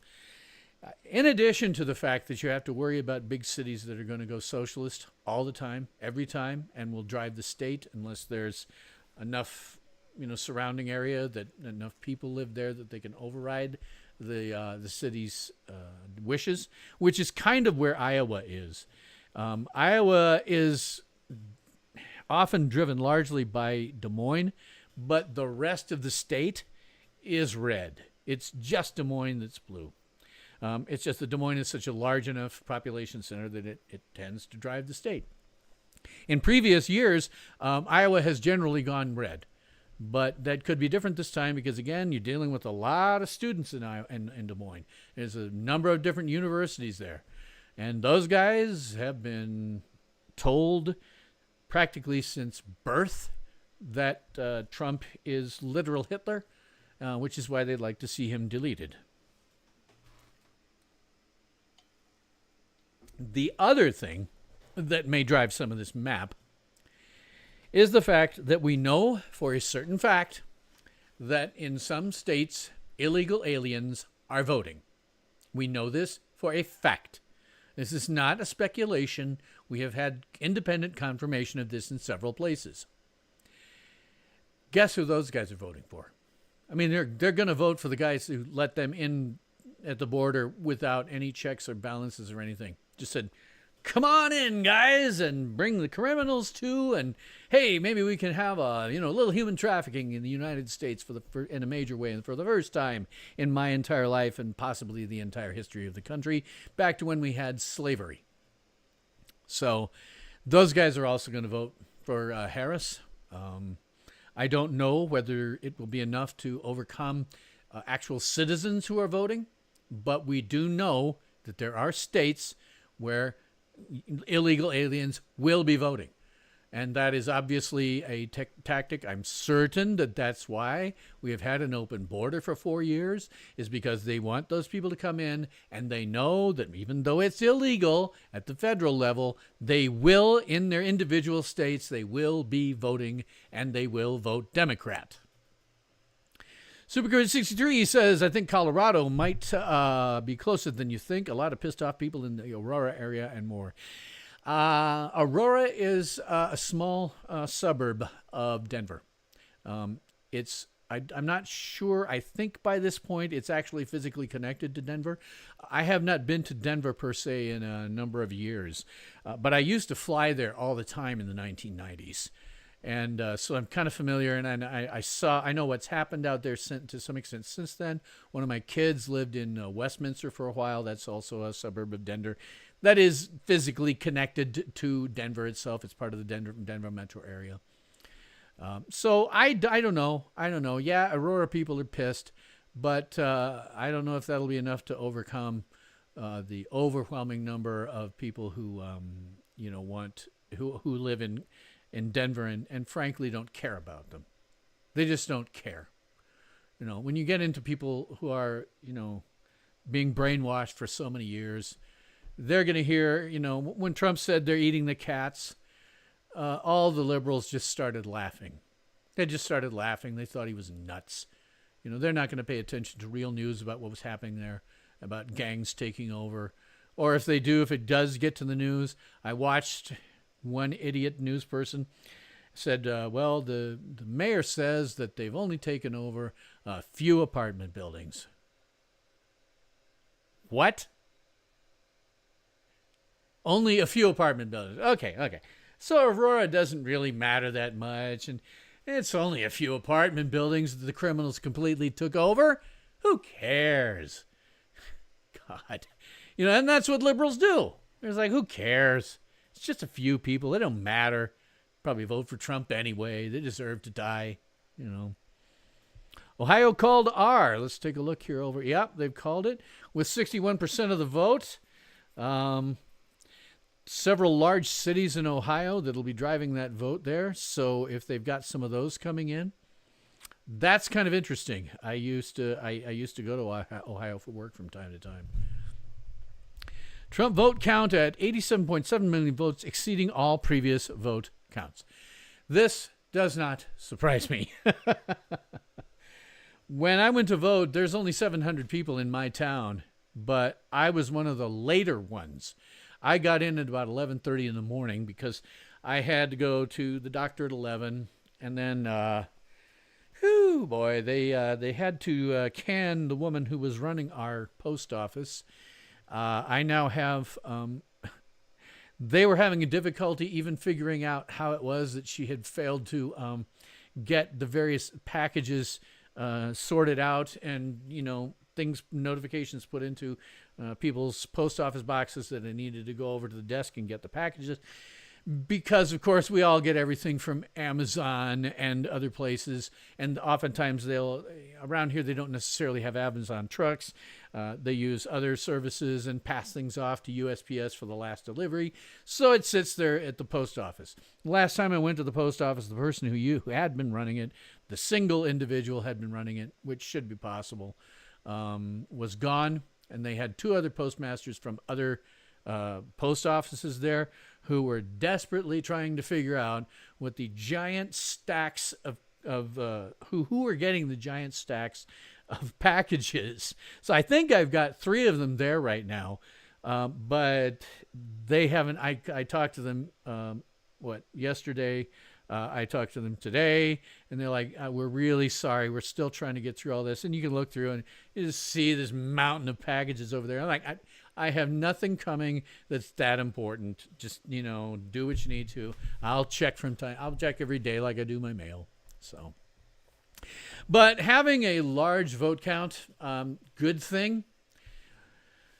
Whether it's enough to overcome the tyranny of the cities is hard to say. We will just have to wait and see how the evening plays out. What the hell time is it now anyway? I'm not wearing my glasses. 7:38. Okay. So I've been on here for a little over an hour and a half. We'll just have to see how it goes throughout the evening. The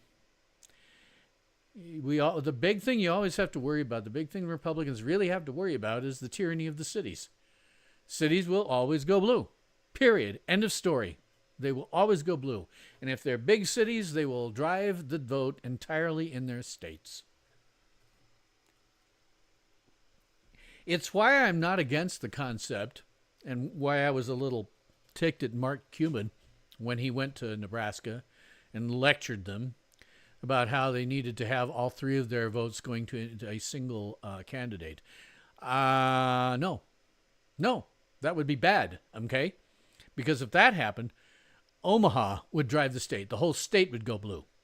The state would go blue if Omaha didn't have its own district and if Lincoln, Nebraska didn't break it up. I think New York should do that. I think they should, break it up so that whatever Congress people are inside the cities. Well, okay, those congressional districts represent an individual elector. So that at least they probably still, be more electors that would be going for a Democrat than would be going for a Republican, but at least the rest of the state would have a chance.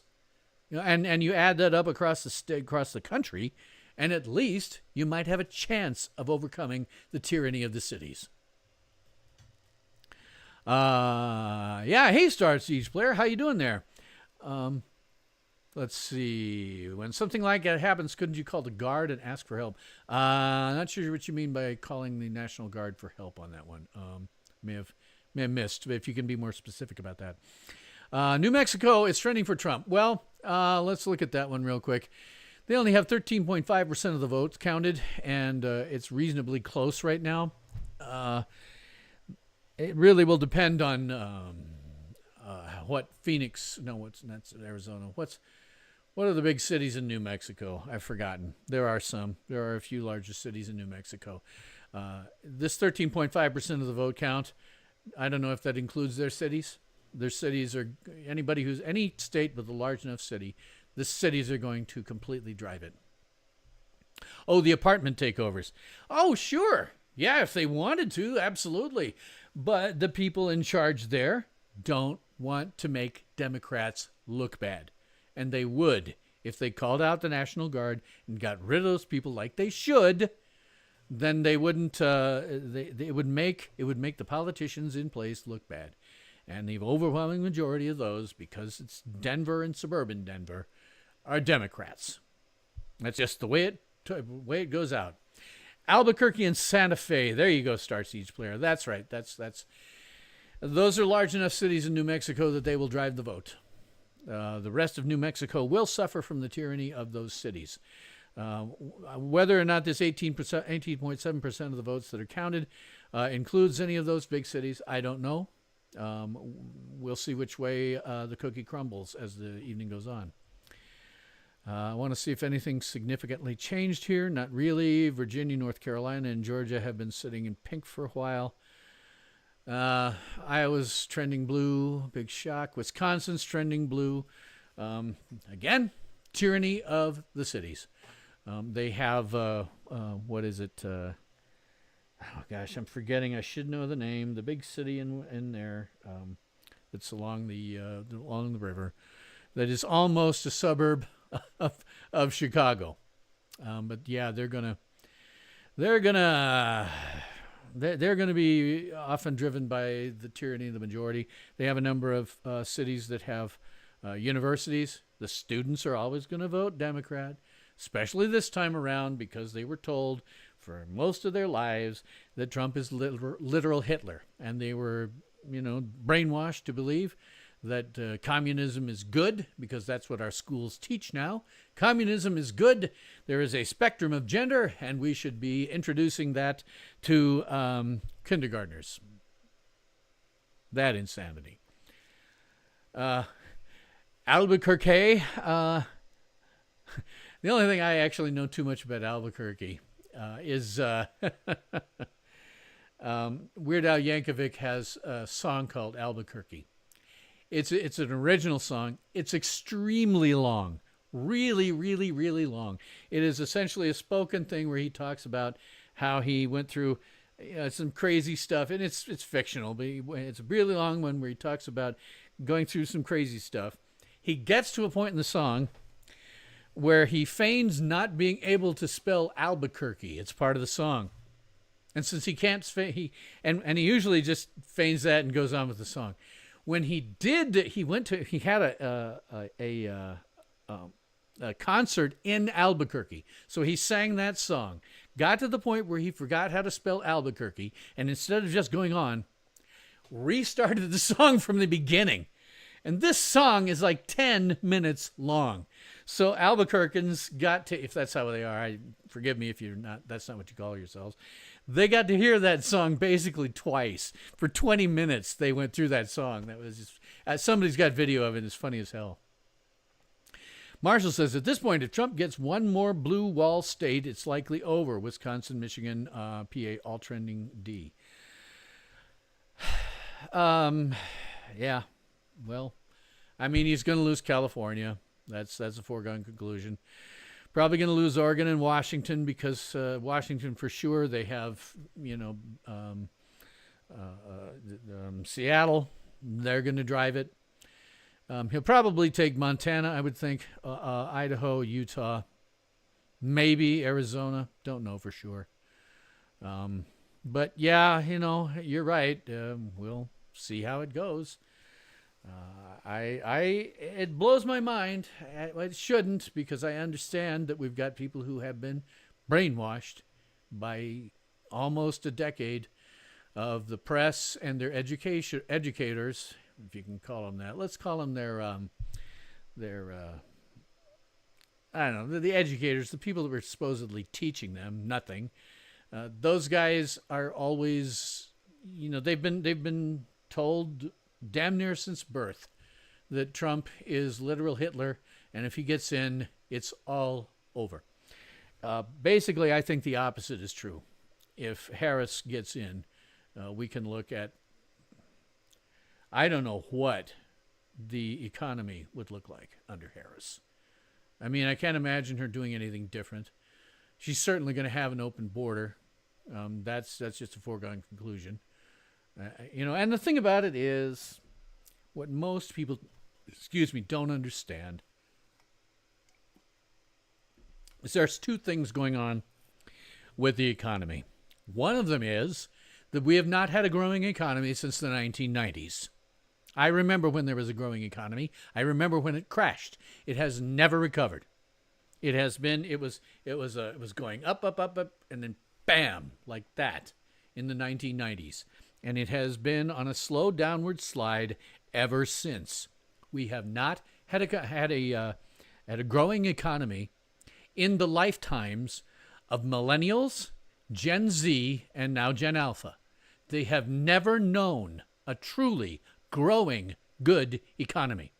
All they have known is one that is sliding into oblivion. That's all they've ever known. They have no memory of a growing economy. None at all. And so when they, we get to the point where we are now, where the government gave us the inflation that made everything so expensive. And by the way, that was not Biden. That was a totally bipartisan effort. It was based on COVID bailout checks. That kicked inflation way up, and the Republicans were as much in favor of that as the Democrats. It was completely cross the board, cross the aisle. They both worked to kill our economy even worse. And then the Republicans started blaming the Democrats. No, I'm sorry, guys. It was all y'all's fault. All y'all's fault. Y'all did it. Every single last one of you. You scum, you vermin. And the thing about it is, I went and I actually, my congressman at the time, I could not get a meeting with him ever. I tried over and over and over. I could never get a meeting with the Nebraska delegation. I may be able to do it with South Dakota, and I'm going to try to. I have a couple of ideas. But he would have what he called virtual town hall meetings, where if you sent him your phone number, he would essentially get on the phone with you, and you wouldn't have the opportunity very much to ask questions or anything like that. It was just him proselytizing and getting some experts in, like it was COVID, so they'd have doctors, specialists from University of Nebraska who taught medicine as a medical school. They would come in and say, okay, here's what's going on with COVID. We're doing this, we're doing that, we're doing the other thing. That would be most of the phone call. I got on one time. I was able to hit the right buttons in the right time and get called for a question. And I said to the congressman, you do this stuff with COVID bailout checks, you are going to raise inflation really badly. Don't do it. Here's what you should do. Call an immediate and moratorium on all federal income tax, regardless of whether it's personal or corporate. Put a moratorium on it starting now and running the next 5 years. That means that these people will no longer be paying income tax, that for the federal income tax. And by the way, we should try to get the states to do the same thing. Let these people keep that almost 50% of money that's taken out by taxation, let them keep that money. Rather than dumping more money into the supply, just let them keep the money they've already got. And they'll be able to use that money to help live. But no, they didn't. And here's what happened right after that. I said that to my congressman. Bam, hung up on me. I didn't even get to hear what his answer was, which I'm sure would have been blah, blah, blah, blah. No, we're going to give him checks. The correct response to that would have been a moratorium on federal taxation for 5 years at least, maybe 10. If you did that, we might end up with a growing economy again for the first time since the 1990s. But no, bipartisanly, they caused the inflation. Starseeds Player says, let's see, here we are. You remember, yeah, you were trying to get a job after that crash happened? Yeah. It didn't affect me so much, but it did kill the economy, and we've never recovered. COVID wasted so much money. Yeah, absolutely. Bad election vote count from DD. Revision, 72.7 million votes for Trump. Wow. Revised again. Wait, so it went to 72.7 to 49.9 million? Okay. Whatever. Yeah, I have a hard time with these guys. I really do. I really have a hard time taking them too terribly seriously. It's, if you go over to any of the other people who are doing coverage of this, all you're going to see is just a lot of people who are doing a lot of spinning and things like that. All the guests that anybody has on the mainstream stuff are useless. They're just useless. They're mouthpieces for one side or the other, and they're there to take up time because instead of talking about other more interesting things like I'm doing, they have to talk about nothing but the election. Election. So they have to have people in there to kill time while this starts to make sense after a while. If something is up with DD, you're looking for a third source. Okay, cool. Like I say, this is Bloomberg. This is Bloomberg's map. I don't know for sure where they're getting their data, but this is Bloomberg's map. So I like Bloomberg in general because, if anything, the website / magazine, which is what it was at first, has something of a Republican bent to it, because they're dealing with finance, something that no Democrat understands. So, I like theirs just because of that. And they also have this cute map that I like to show to the people who whine in the cities that people in low population states are taking their votes. Guys, again, California, 54 electoral votes. My state of South Dakota, 3 electoral votes. Who is driving politics in this nation? Because it ain't South Dakota. We have no voice to speak of. Our congressional delegation goes up to Washington, and all that happens is that they become power-mad sociopathic narcissists, and they just start being corrupt. It's all that happens. So let's see here. Bloomberg has it at 188 right now for president and 99 for Harris. Senate's looking good for the Republicans. The House is looking good for Republicans, but God only knows, when that's going to happen, whether that means anything. As I mentioned, when I voted, I just voted Republican straight down the ticket. Even for my local representatives, I just voted Republican straight down the ticket. I don't know whether that'll change.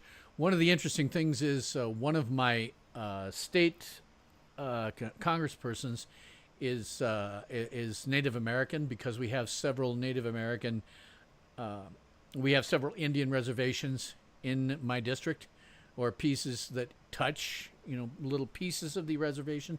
So they actually have a voice when it comes to state politics. They have no voice whatsoever when it comes to federal politics. Those guys are really, really, really, really, really jaded at this point. I sometimes talk about it, but I mean, the Pine Ridge Indian Reservation in South Dakota is an embarrassment. It is consistently rated the number one slum in America. Not someplace in Chicago, not someplace in New York City, not some of the worst places, worst gang-infested places in Los Angeles. No, it's the Pine Ridge Indian Reservation in South Dakota. It's worse. The alcoholism rate on the res is roughly 100%, and babies are now born with obvious fetal alcohol syndrome. The reality is that those guys were a conquered people, and they have almost no hope.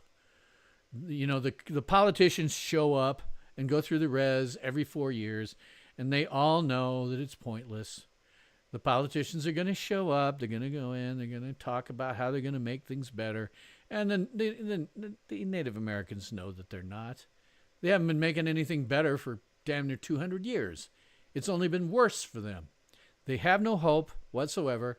That leads to massive alcoholism and drug use. And I've talked with some of them personally. They just I remember I talked to a social worker out there once, and he was like, "What do I tell people? How do I counsel people? It's not going to get better. We know it isn't going to get better. How do I do any effective counseling when it is a 100% certainty that it will never get better?" So the fact that we have a Democrat who is a Native American in my district is one of the people. I didn't vote for her. I voted for the Republican. But I do like the fact that at least in state matters, the Native Americans have some kind of voice when they have that person. So we'll see.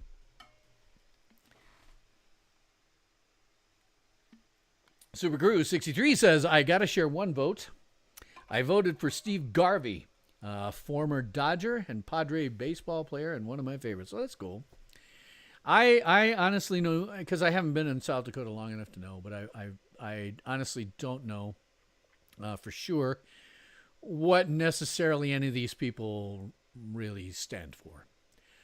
I'm going to find out more of that in the next year, I hope. Because one of the things I'm going to do is after the smoke settles here is I'm going to go to my state senators and my state congressperson, and I'm going to say to them this: let's pass a law in South Dakota that both our state representatives and our federal representatives cannot accept money from anything except businesses or individuals within South Dakota. Because what happens now is those guys are funded by someone else. So when they get into office, they're going to make laws that are good for these companies that they've been funded by. We need to stop that. We need to say only in South Dakota. Now, if that means Google wants your vote and they want to buy you off, that means they're going to have to build a data center in South Dakota. And that's going to help South Dakota. Now, it won't necessarily do anything in terms of, if he's getting funded, if people are getting money from, Google because they put in a data center in South Dakota, they'll still want to do laws that are favorable to Google. But I'm going to get with everybody. I'm going to get with my Congress people. I'm going to get with the senators. And I'm going to say to them the very simple thing, this: why would you ever be against that idea? Why would you be against the idea that even if it's a company that's footing the bill for them, they're still representing this state? And okay, at least one of my Congress people is probably going to be a Democrat. So I can go to the Democrat and I can say, you know how you can play this. You say, okay, I'm going to introduce this bill. And if somebody says they're against it, you say, why are you against it? Are you taking money from outside state sources? Maybe we should look into that. That's the only reason that you could ever be against it. And that's not necessarily true, but you could swing it that way. if Republicans wanted to say that the Democrats in the state sucked because they didn't want to do this, you could spin it that way and it would work. If you wanted to do it the other way, you say to the Democrats, if you adopt this and the Republicans don't, you can hold it over them, and it would work.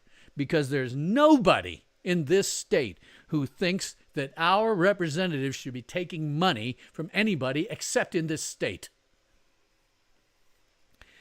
Funding in district only. 100% agree on that. Yeah, that's what I mean too, in district. The state senators in my district need to get money from my district. And my state congressperson needs to get money from my district alone. And the senators and our one congressperson, only money within this state and nowhere else.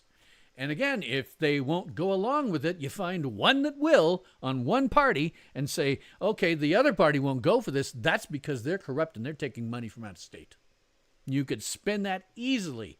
And frankly, I don't care whether the Democrats or the Republicans were to spin it that way. I don't care. In order to get some level of control where our representatives are representing our state as opposed to just the special interests who funded them, this is something that needs to happen. All states need to do that. Marshall says, switch to New York Times data dumps expected in 2 to 3 minutes. Ugh, New York Times. Oh. The non-paper of record that's probably about to go the way of the Washington Post.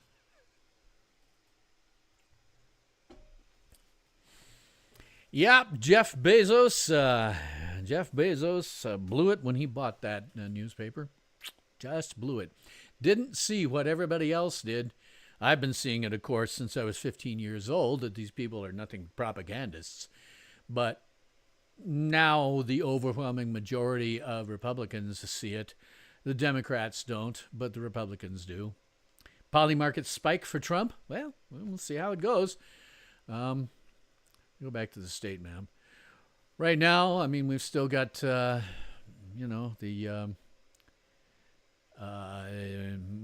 showing 198 for Trump and 99 for Harris, but, we don't know for sure how this is going to go. Marshall says, I know, but their data feed is pretty straight. Well, that's cool. Any information source is good. As I say, I'm just sticking on Bloomberg here because those guys, when I've read their stories, they seem to be relatively, free of too much bias. They still have the bias. It's still true that given half an hour, I can prove that either the event they reported on never happened, the event being reported didn't happen as reported, or when you take away all the emotionally loaded language, opinion and filler, you're only left with a few sentences of fact. But for something like this, it's a little bit different. It's like, it's numbers. Just numbers, that's all. Montana, Utah, Arizona, Oregon, trending Republican. Yeah. Well, Montana doesn't shock me very much. That doesn't shock me too much. Low population state. I'm not even clear that they have a city large enough to be a tyranny of the majority. Wyoming, yeah, almost all. That's almost all agricultural. They will always vote for the Republicans. Let's see, Utah. I don't know what this means. It says no votes have been counted, and they're calling it for Trump. I assume that there's something weird in there. Arizona. Haven't counted them all. Looks pretty close. Then Oregon. Wow, that's a big jump, but it's only 0.3% of the votes counted. Trying to remember what some of the big. Portland. That's probably a city now that's large enough to be a tyranny of the majority, a tyranny of the cities. So we'll see how it goes. I would expect Idaho, for example, to go red. Minnesota, I expect them to go blue, but 2% of the votes counted.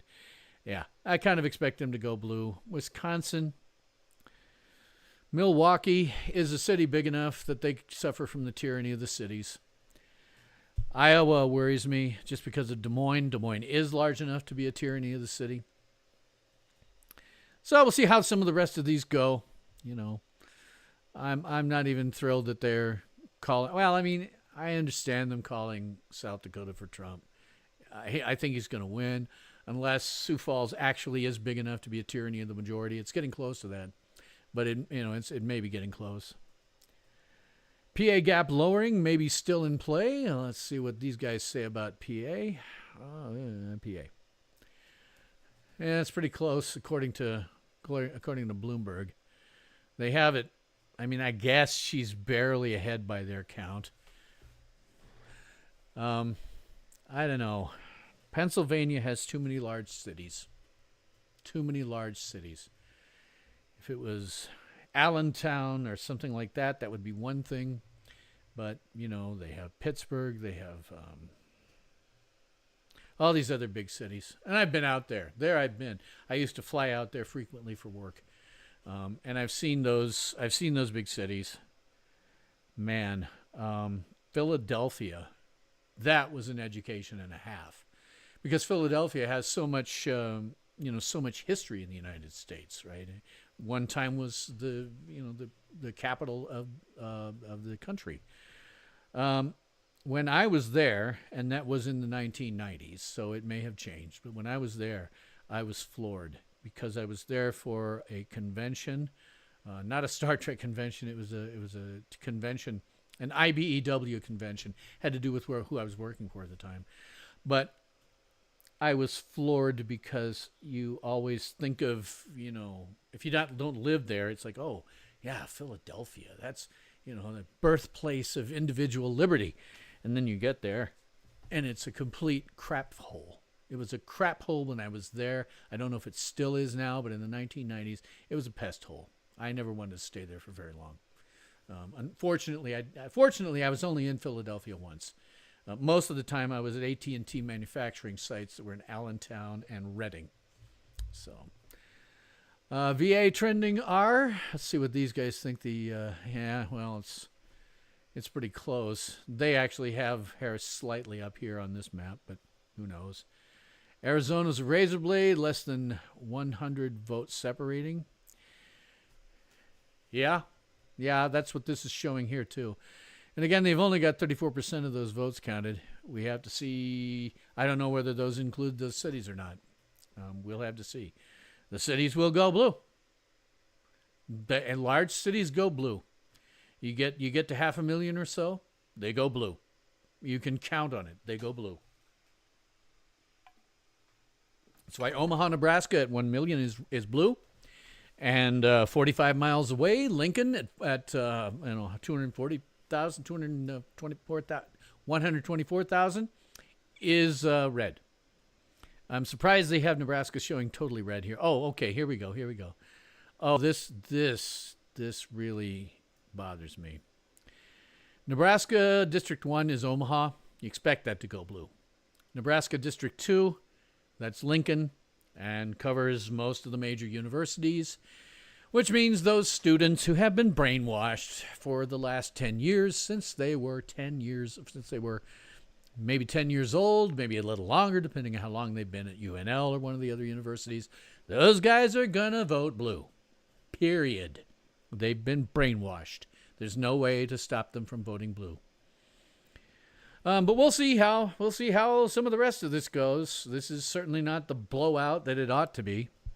The economy is so bad that this ought to be a blowout. Usually the person who is in charge or who is president at the time that you have a bad economy is going to get blamed for it, whether they really are or not, like things are now. What just flipped? Something happened. I think Kansas may have just gone light red. And they've got 59.6% of the votes counted, which means they've probably started counting Kansas City.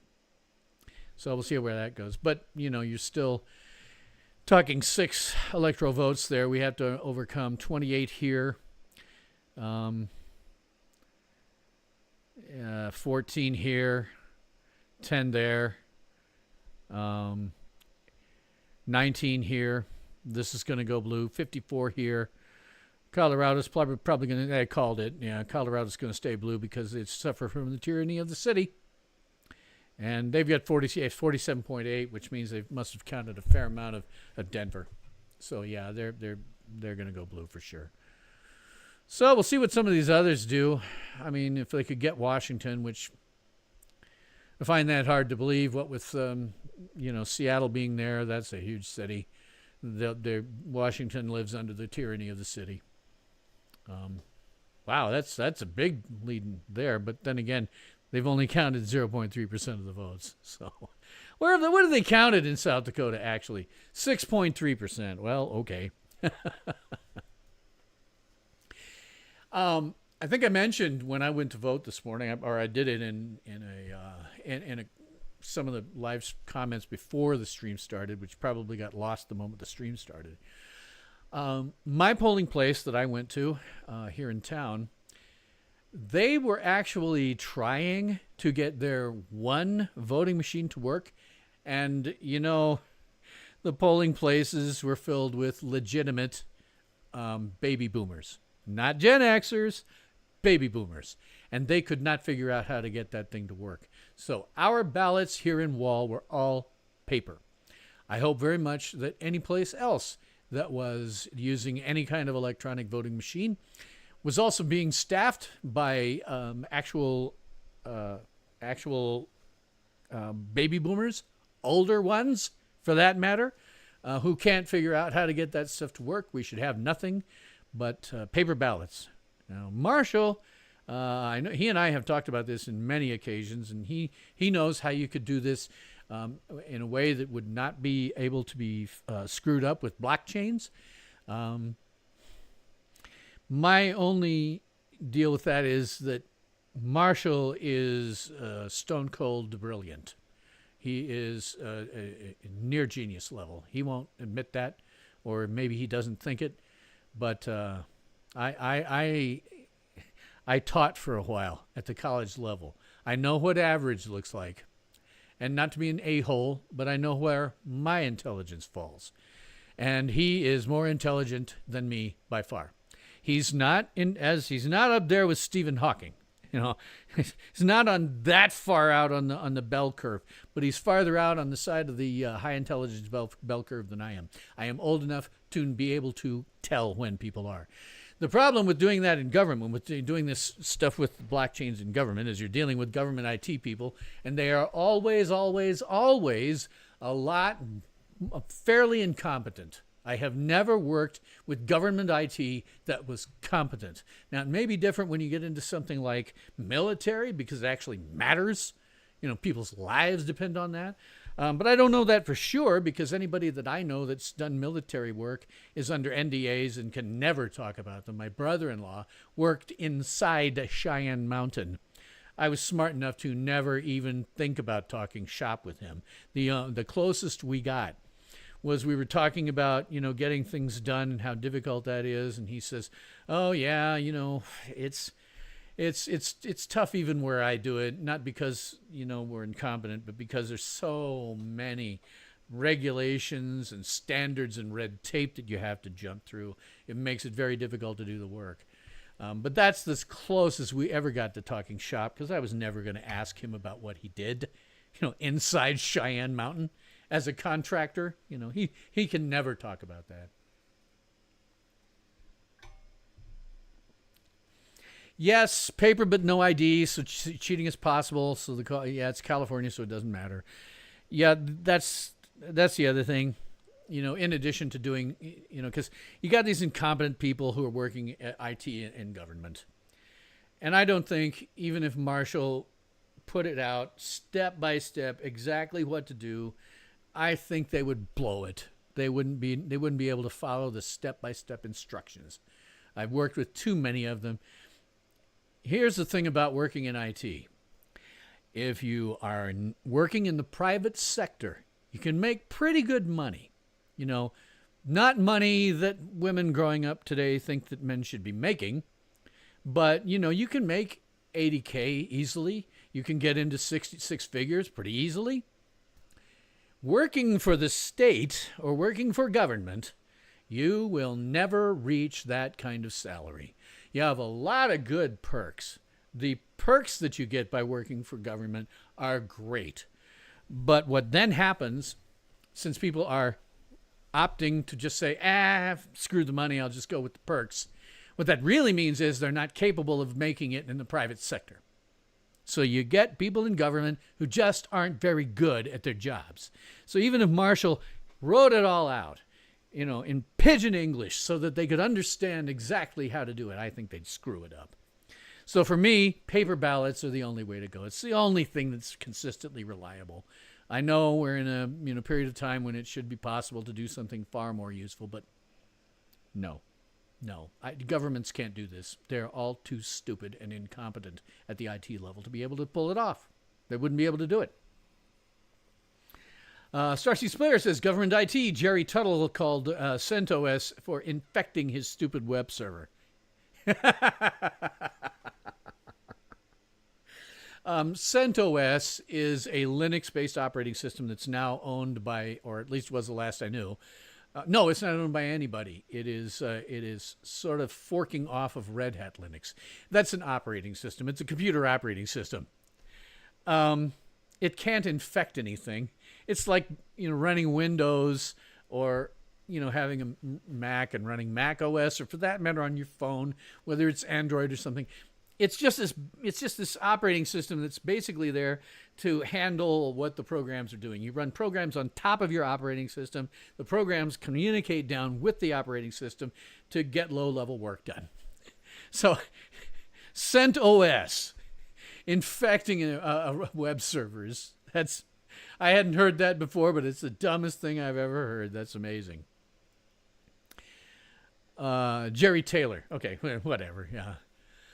Marshall says, holy crap, Mr. Blue Sky just played Bitcoin's an all-time high. People are acting as if Trump is going to win. Well, I don't know what the betting odds currently look like. The betting odds have been all over the place in the last couple of weeks.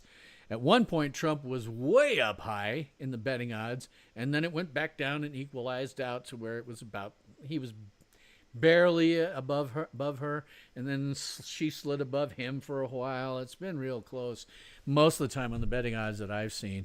There was just one period of time where all of a sudden Trump really spiked, and then it went back down. So, well, Bitcoin at an all-time high. There's some movie coming out where they're holding sort of a sweepstakes. If for this movie, if you will buy your ticket in advance, you have a chance to win a number of different things, and one of them is 1 Bitcoin. Oh my God, 1 Bitcoin. When I saw that on Facebook, I went and looked. 1 Bitcoin was at that point worth $69,000. If I could figure out what the odds were and make it so that, booking enough seats to this dumb movie in advance. Because, when you do that, you're smacking of just desperation. If I could figure out the odds and I knew for sure that there might be some good chance that if I went out and I bought 5,000 tickets, I could win that, it would still pay off if I got the 1 Bitcoin. Well, hopefully, I'm not making any pretense about being somebody who is, doing coverage here that's without any agenda. I voted for Trump. I want Trump to win. I voted for the Republicans for federal office. I want them to win. Not that I think it will help.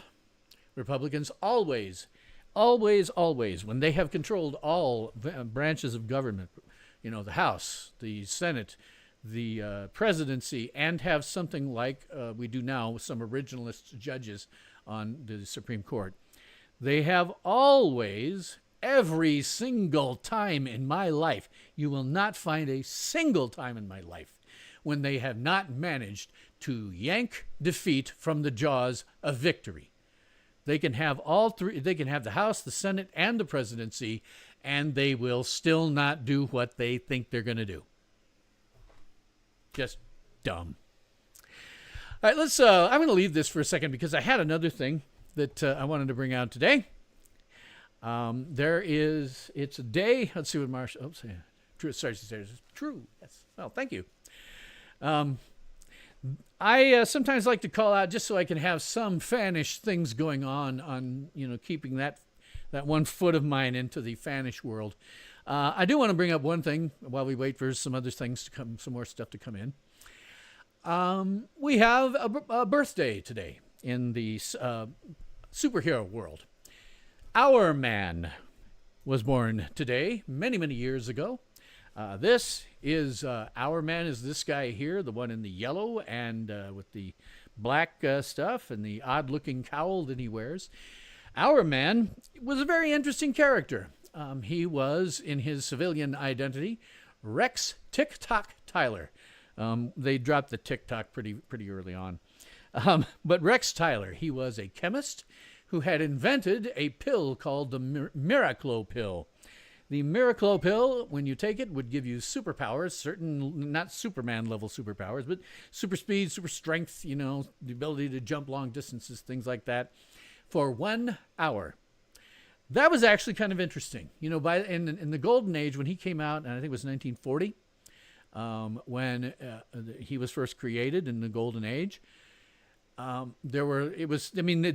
every publisher in the universe was just throwing something at the wall to see what stuck. They'd seen how incredibly popular Superman and Batman and Wonder Woman had become, and they were just throwing anything. Even if it's stupid, let's throw it at the wall. And there are a lot of stupid characters that you've never heard of out of the Golden Age.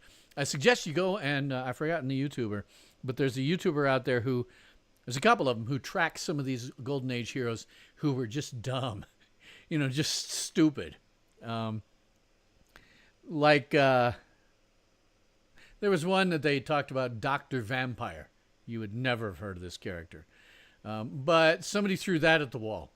The Doctor was not somebody who treated vampires. The Doctor was not himself a vampire. He was just a doctor that went out and killed vampires. That was all it was. So, Dr. Vampire. And there were a lot of really weird stuff to come out in the Golden Age. Like I say, every publisher, anybody who could print a magazine of any kind, they were trying to catch up with the, Superman, Batman, Wonder Woman, Captain Marvel, who they call now Shazam. He will forever and always be Captain Marvel to me. All very, very, very, very popular. So they were like, okay, well, let's throw this stuff at the wall. No matter how dumb it may be, let's throw it at the wall and get done with it. And most of them didn't stick. Our Man did. Our Man has stuck. He has been around since the Golden Age. He was not consistently printed. In DC, the only 3 who were consistently printed from the moment they hit the stands until the present time is Superman, Batman, and Wonder Woman. In the late 1940s, early 1950s, the comics market collapsed in terms of superheroes, and we didn't see him again for quite a while. Let's see here. New York Times sets odds at 80% for Trump win. Really? The New York Times says that? Wow, for that hack rag to say that, man, they must be sitting on data or something that they really think that's going to happen, because those guys are some of the biggest propagandists of all. But Our Man, again, kind of a cool concept, and it was one that lived. He stayed around forever. He's still there. He has at various times been changed into the son of Rex Tyler. For a while, there was an Our Man who was an android from 1,000 years in the future or something like that. But Rex Tyler as the Our Man has been around and still is in comics today. He started out in the 1940s, and he's still here today. They have occasionally done some stuff where they have retconned certain things about him. I don't like it when you go back and you retcon these Golden Age heroes, because you're saying you need to fix something that somebody who was 10 times more creative than you came up with. You have to be very creative to come up with somebody like these 3 guys: Johnny Thunder, the Spectre, Our Man, and when we get into the Justice Society, because Our Man was a founding member of the Justice Society, the Flash, Hawkman, Dr. Fate, Green Lantern. You have to have serious, actual creativity to make those characters. So when people now go, well, we need to fix that. That's too simplistic. They can't just let the golden age be simplistic. They can't let it be a simpler time. They always have to go and fix it. So they fixed it so that the Miraclo pill was addictive. And so, retconning the notion that Rex Tyler was an addict, and later that his son was an addict. Why did you do that?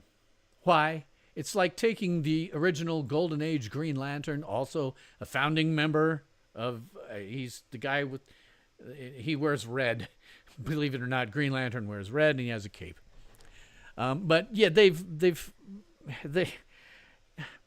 made that version, they went back and retconned that version of the character to be gay. Despite the fact that he's been around so long, he's still out there. He's been around so long that he has children and a wife that he had for decades. Why do you have to, you're just going back and you're saying that the people who originally made these guys weren't all that creative. Not really. And we can fix it now to be better and more politically correct. No. If you want to have a gay Green Lantern, write a brand new character. That's simple. Don't go back and retcon things from the 1940s. Okay, Marshall, see you back in 15 minutes. Starseeds Player says, Our Man's concept sounds cool. Sounds like something that would have done in the 1970 sci-fi hero show. I think you could make a movie with Our Man. I really do think you could do a movie with Our Man. Because, the fact that he only has superpowers for an hour, it added extra tension even in the Golden Age with his stuff. Because he would have to say, okay, I can't take the pill right now because I'm not sure I'll need my superpowers right this second. And then, okay, I take the pill. I got 60 minutes. I got to get this fight over in 60 minutes. If something weird is happening, I have to get this fight over with in 60 minutes. And sometimes they would actually have countdowns, in the panels of his books. He's got this much left. Oh, crap. I didn't realize I've got to now, find my way 20 miles down the road, and that's going to suck up a bunch of my time. So, I'm running out of time. It was pretty cool. Yes, Starman and Stripesy. That's from the stuff in on the TV series. Stripesy, Starman and Stripesy. It was actually Star Spangled Kid and Stripesy. Starman was a different character. In the Golden Age, it was Star Spangled Kid, the Star Spangled Kid and Stripesy. And Star Spangled Kid was just this guy who was younger than 18, and Stripesy was his chauffeur. That's how it was in comics. When he got into the TV series, that changed dramatically. And Starman was a totally different person. Starseeds Player says his wife was pretty, one of his ex-villains, if I remember correctly. Yeah, on TV, I think that's true. In the comics, that was never true. I'm not sure that they ever showed. I think they may have mentioned at some point that he got married, because these Golden Age characters have been around so long and allowed to age. They've been allowed to age. They've actually had to come up with various reasons why these characters are still maybe in their 40s or 50s now. But it sort of makes sense. All these guys, ran up against magical villains and stuff. You could say, okay, their lives got extended or something. But those guys are still around, and most of them at various points, they have been married. They didn't always show them in the comics, but they did. Let's see. If you're talking about Our Man and his... actually, it was Green... Maybe you were talking about Green Lantern. The original Green Lantern, yes, his wife was an ex-villain. Yeah, his wife was an ex-villain. You're absolutely right. If you're talking about Green Lantern. If you're talking about the Alan Scott Green Lantern, yes, his wife was an ex-supervillain. Yep, absolutely. And always drawn fairly pretty. I mean, the artwork in the Golden Age when she was first a supervillain was a lot more simple than it is today. But she was always drawn as a relatively attractive woman. Yeah, Alan Scott. Here's something you guys can get me if you want to. I have a Green Lantern ring.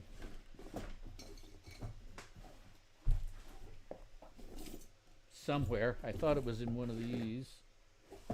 Come on, Edith. Where's my green Oh, I forgot. I put my Green Lantern ring in my safe.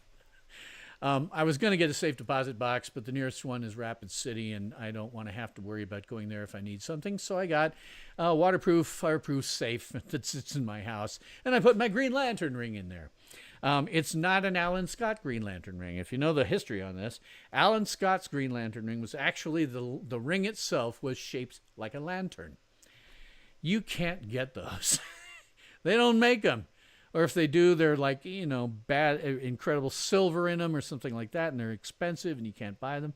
One of these days when I have a 3D printer, I'm going to 3D print one. It actually fits. So that's Our Man. Again, pretty kind of a cool concept, particularly even at the time. Oh, one other thing that Our Man did when he first started out, he would just advertise in the paper. He would put out an ad in the paper that said, anybody need help? Basically, it wasn't worded that way, but if you need help, reply back to this post office box. And that's how he got people to help out early in his career. That went by the wayside pretty quickly, but I always found that interesting. You got a guy who said, okay, I want to do good, but I'm not going to go out there and, run around the city at night looking for criminals. I'm just going to ask people who need help. So I thought that was kind of cool. All right, let's go back to the map. We go back to the state map and see what may have changed here. And Colorado's still light blue. Oh, no, they've called Colorado for Harris. Yeah, that's right. I forgot they called Colorado. Oregon is light blue, but 0.3% of the vote counted. Light red. North Dakota, South Dakota, Nebraska, yeah. Although Nebraska's split. Two of the electors are going for Harris, and one of them is going for the one who represents the liberal, the conservative agricultural parts of the state is going, not surprisingly, going for Trump. What do we got up here? Wisconsin still trending. Oh, they've got 50% of the votes and still trending towards Trump, kind of. It's really close. Minnesota still doesn't have most of the votes from Minneapolis, St. Paul counted. Obviously, if they've only got 3% of the votes, they can't have those big cities counted. Iowa, okay. Well, some of it's going to depend on how Des Moines votes. Des Moines was hit pretty bad. There may be enough people there who have a bad taste in their mouth to say, okay, we're going to go with Trump this time around. But you always have to worry about the, educational institutions, because students will always vote for the Democrat, or almost always vote for the Democrat. They are brainwashed at this point. Illinois, unsurprisingly, Harris got 50% counted, kind of close up in Wisconsin. Virginia is still in play. North Carolina, still in play, apparently. Georgia still in play. 87.9% of the votes counted, and they are a couple of hundred ahead, so that may well go for them. Pennsylvania is a little ahead. They're ahead by only 100,000 or so votes. Trump is ahead by that. But they do have 56.5% of the votes counted, so they've got to be getting into the big cities. No question about that. Nothing for Washington, but again, I think that's going to go Democratic because of Seattle. Superguru 63 says, before looking, is there such a thing as a metal 3D printer? Yes, there is. There are 3D printers that can do metal. Way more expensive than I can deal with. I'm at a point where I can actually buy one. But I won't be doing anything except making stuff out of plastic for the foreseeable future. But there is some fun stuff that I'd like to make out of plastic. I still want to perfect the gyro jet, and that can have an entirely plastic. That whole thing can be plastic. The only thing you have to worry about is the rockets. But this is definitely looking more red than I would have thought. The thing is, you get California, there's no chance that California is going to go for Trump. Nevada, I don't know which way they'll fall. I would expect Idaho to go Republican. although they do have Salt Lake City, and that's big enough to be a tyranny of the cities. Superguru63 says, I guess Colorado people don't mind foreign nationals taking over buildings. You're right again. Again, it's a question of where they live. You have most of the people living in Denver, and I've been there often enough to know that Aurora is now basically a suburb of Denver, and yeah, they don't care. They really don't care. It's, the places that have been taken over are low-income places anyway. And, yeah, they don't care. They probably heard Trump say they're eating the cats and thought he was insane. Because that's what happened after, that's what happened. They heard that. And I saw on social media that all the Democrats are just laughing their asses off. Right, they're eating the cats. Ha, ha, ha, ha. No, they actually were. So... Sarcy's Player says they have ceramic 3D printers now. That might work for the gyrojet. Oh, well, no, the gyrojet, those were, you can shoot the missiles out of the gyrojet. They did it back in the 60s when they first developed it. You can shoot the missiles through a toilet paper roll. Because there's no force, it's just this rocket that starts shooting off because there's no, with a regular firearm, there's a bang. And the gun itself has to be able to withstand the pressure. There's no pressure in a gyrojet. You just get the tiny missile ready and it shoots out. The real trick is and what would be good for having a metal 3D printer. Maybe a ceramic one would work for those gyrojet missiles. Because what you run into is you could 3D print the missiles themselves. But the problem with the gyrojet was back in the 1960s is they didn't have the necessary machine tolerances because the gyrojet's rocket engine had 4 outputs on it, and they were angled such that it would give spin to the rocket. Because if you just have fire out of there straight from the back, you have no spin, and your accuracy goes to hell. But these things would cause it to spin. It's just that you couldn't get it consistently. You couldn't consistently create these rockets that would do that. But ceramic, you might be able to do that. Metal would definitely be able to do that. You'd definitely be able to get the necessary tolerances. But you might be able to work with ceramics as a rocket. You might be able to do that. I'll see how much one of those ceramic ones cost. I mean, you can have a gyrojet for, the gun, it's the pistol type itself. That's plastic. That can be fine. But the missiles themselves you run into problems with because if you make a plastic missile and, fill it with a propellant, it'll probably just melt. So, okay, well, let's see if anything changed. Not really. Tell you what, I need to go off and stand up for a bit. My back is starting to hurt, and I need to go to the bathroom. So... I'm going to give you guys something that if you watched my last New Year's Eve, Geekin' New Year's Eve, you've probably already seen this already, but if you haven't, I still think it's cool. So let's have a look at some interesting fireworks displays while I go to the bathroom.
Actually, no, that wasn't because Trump won.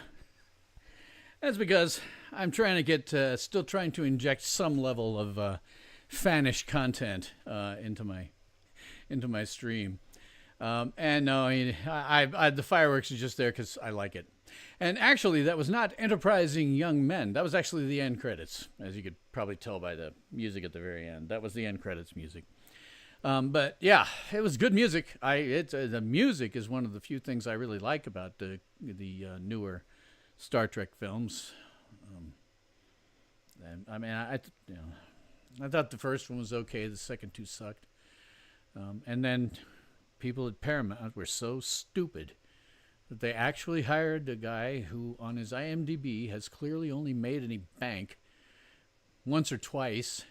And one of them was when he was piggybacking off of the Transformers series, which he did not create. And the other was one Star Trek movie that he piggybacked off of a property that somebody else made that he did not create. And then they hired him to completely screw up Star Trek on Paramount Plus. So, yeah. Well, let's see. I'll go ahead and put the map back up. Yeah, I don't think anything's changed here. The interesting things on this map, too, if we... Is it up or down? Oh, wow, look at that. This is the predictions. That's the prediction market odds. It's maybe some of the stuff that you're following in terms of the odds. They've got obviously different sources here, but wow, that's interesting that these guys, their odds are all going up with Trump, way up. Well, down for now, but you can see it. It's interesting because at 5, some of them were all over the place, and as the evening has gone on, it's gone way up for Trump. So I don't know how far back this goes. It doesn't go far back. Okay. There was one other map in here that I was curious about.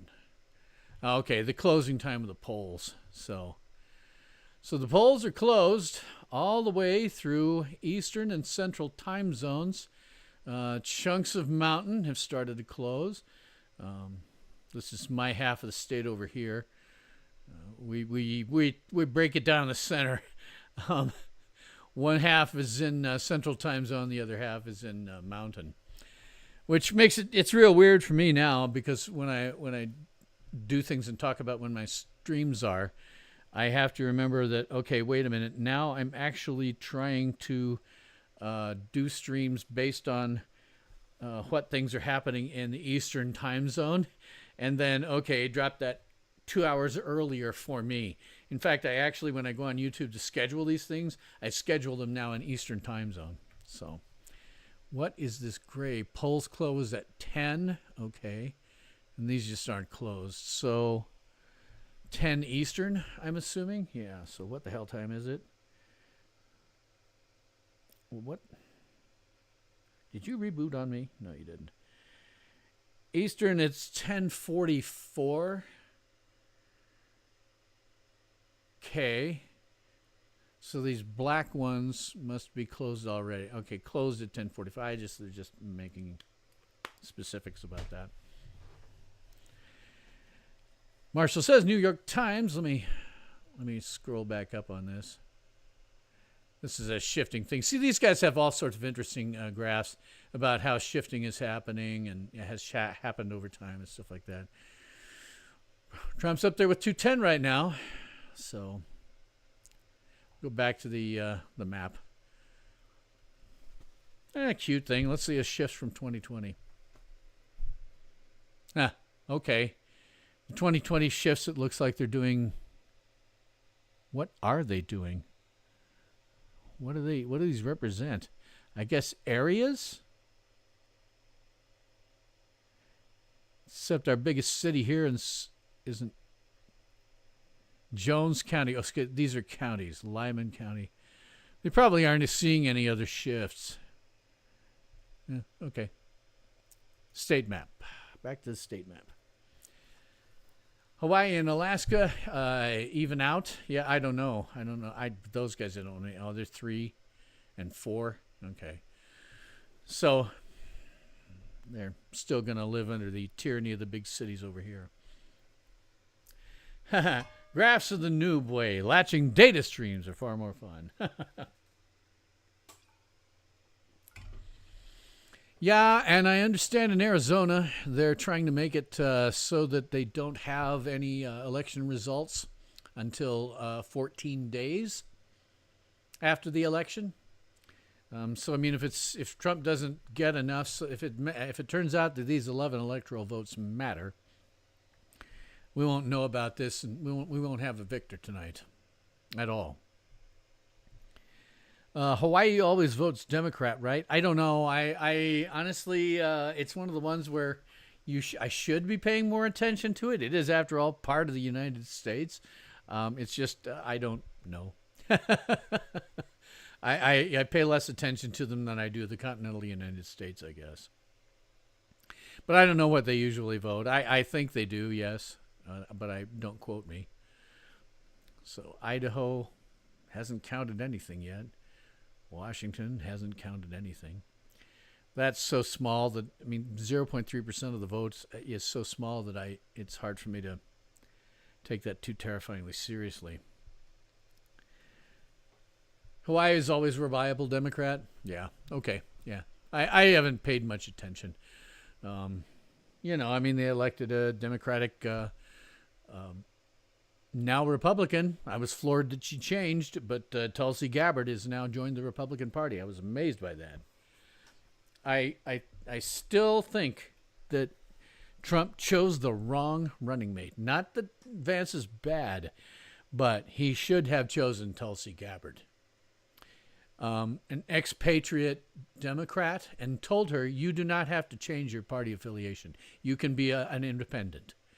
But having an intelligent woman on the ticket for once, and because Harris is not intelligent, but having an intelligent woman on the ticket for once, and a woman, and, you know, she ticks several boxes. But I think she would have drawn disaffected Democrats who look at the Democratic Party and go, these guys have totally lost their minds. And there are Democrats who've done that. I mean, Bill Maher. He'll never get out of the having been brainwashed to believe that Trump is literal Hitler. He'll never get out of that, but he has figured out that part of the reason that people vote for Trump, even though they may not like him, is that the Democrats are worse, way, way worse. Let's see. Tulsi would have been perfect. Starship Player says, yeah, I think so too.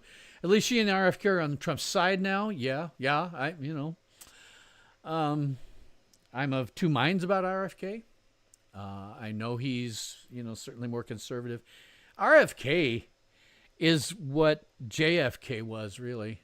I mean, JFK's Democratic Party bears absolutely no resemblance to the modern Democratic Party at all. They are two totally different animals. What bothers me is his wanting to do unconstitutional things with regards to people's health. The only constitutional thing to do with regards to people's health is to take every law that has anything to do with people's health and completely either get the Supreme Court to overturn them as totally unconstitutional, or to have laws put together that say that it's totally unconstitutional, just to repeal the laws. Any law that deals with health whatsoever is patently unconstitutional. There is no language in the Constitution that authorizes the federal government to be involved in Medicare, medical care, insurance, any of that. It's not supposed to be involved in it. And I have a video out there called The Problem with American Medical Care Government that goes and shows very explicitly what the problem is and how government intervention fracked it all up. Towards the beginning and into the middle of the last century, my grandmother could have 5 children and spend an entire month in the hospital with each of them and pay out of pocket. And my grandparents were poor as church mice. That's how cheap medical care was. And then government got into it, and it all went to hell. And today we don't even have a free market in medical care. We don't have. It's gone. We need a free market in medical care. And then in that same video, and reason the video is 45 minutes long is because I had attached to it a 1954 episode of Dragnet, and it dealt with how doctors operated. The specific thing in that whole episode was about how doctors operated in that period of time. They made house calls. You could call a service in the middle of the night and say, hey, my wife needs, to be treated. Can you get a doctor over here right away? And they would come. They did house calls up through the 1970s. I remember house calls. They disappeared shortly after I was very much, cognizant of them and having to go to doctor's offices. But they still made house calls even when I was in the early 1970s. But it was nothing like the 1950s. That was cheap. You could still pay out of pocket. It was government that fracked it all up. And in that video, I go through very specifically how they fracked it up. But that video, it's called, the episode is called The Big Thief. It's Dragnet from that period of time called The Big Thief. There's 3 or 4 copies on YouTube. None of them are in good condition because these are all stuff that nobody ever thought to, keep around. They're now in the public domain, which is why they can be on YouTube. Marshall says, you want to have Tulsi's babies? Well, getting kind of old for having more kids, but I'd consider it with Tulsi. I just get a kick out of her because on a number of levels, but I do get a kick out of the fact that if she had been on the ticket, she would have been the very first vice president who looked really good in a bikini. Superguru63 says, Tulsi would have been a better VP. Just remember, the VP is going to represent the party for the next year. POTUS is in 4 years is guaranteed. Yeah, well, darn near. As long as Trump doesn't screw up, it's like what we're seeing with Biden now. The biggest problem is that the economy is real crap, and he gets blamed for it, regardless of the fact that it was mostly COVID bailout checks that did it, and it was bipartisan. Superguru63 says, Secretary of Defense is going to work too. Yeah, she might work as Secretary of Defense. I don't know. Be interesting to see it because, she's definitely not a war hawk. And a lot of the Secretaries of Defense that we've had for a long time have been war hawks. Might have to retire her commission to do it. Yeah, that might be required. She might have to resign her commission. Although, when you go from that to Secretary of Defense, you kind of just got a very large promotion. Whoa. I did that for my back when I was sitting here while the fireworks were going on. Yeah, just a cute, some sort of waiting to see. Oh, Iowa, they called for Trump. Okay, so they haven't yet gotten killed by the tyranny of the cities. Okay, cool. Wonder what Minnesota's still looking at. Well, they still don't have many votes counted. New Mexico. They've got enough counted that unless something, well, still that's not that much. It's less than 100,000. Arizona, geez. Wow. Arizona, Harris ahead with 49% of the votes counted. She's ahead by less than 1,000. Well, by about 1,000. Wow. Wait, no, it's 904,000. Trump's ahead by a couple of 300,000 or so. Well, 200,000. Wow. Huh. South Carolina went red. Georgia's still floating there. 90% of the votes counted in Georgia. Wow. Florida's got 96% counted. North Carolina has 85.7 counted, and that's a close one, too. That's very close. Not as close as some of the others, but that's going to be a close one. If it stays the way it is, if it stays with roughly 100,000 above, he'd still win that state. What's PA look like? Pretty neck and neck. Again, he's ahead by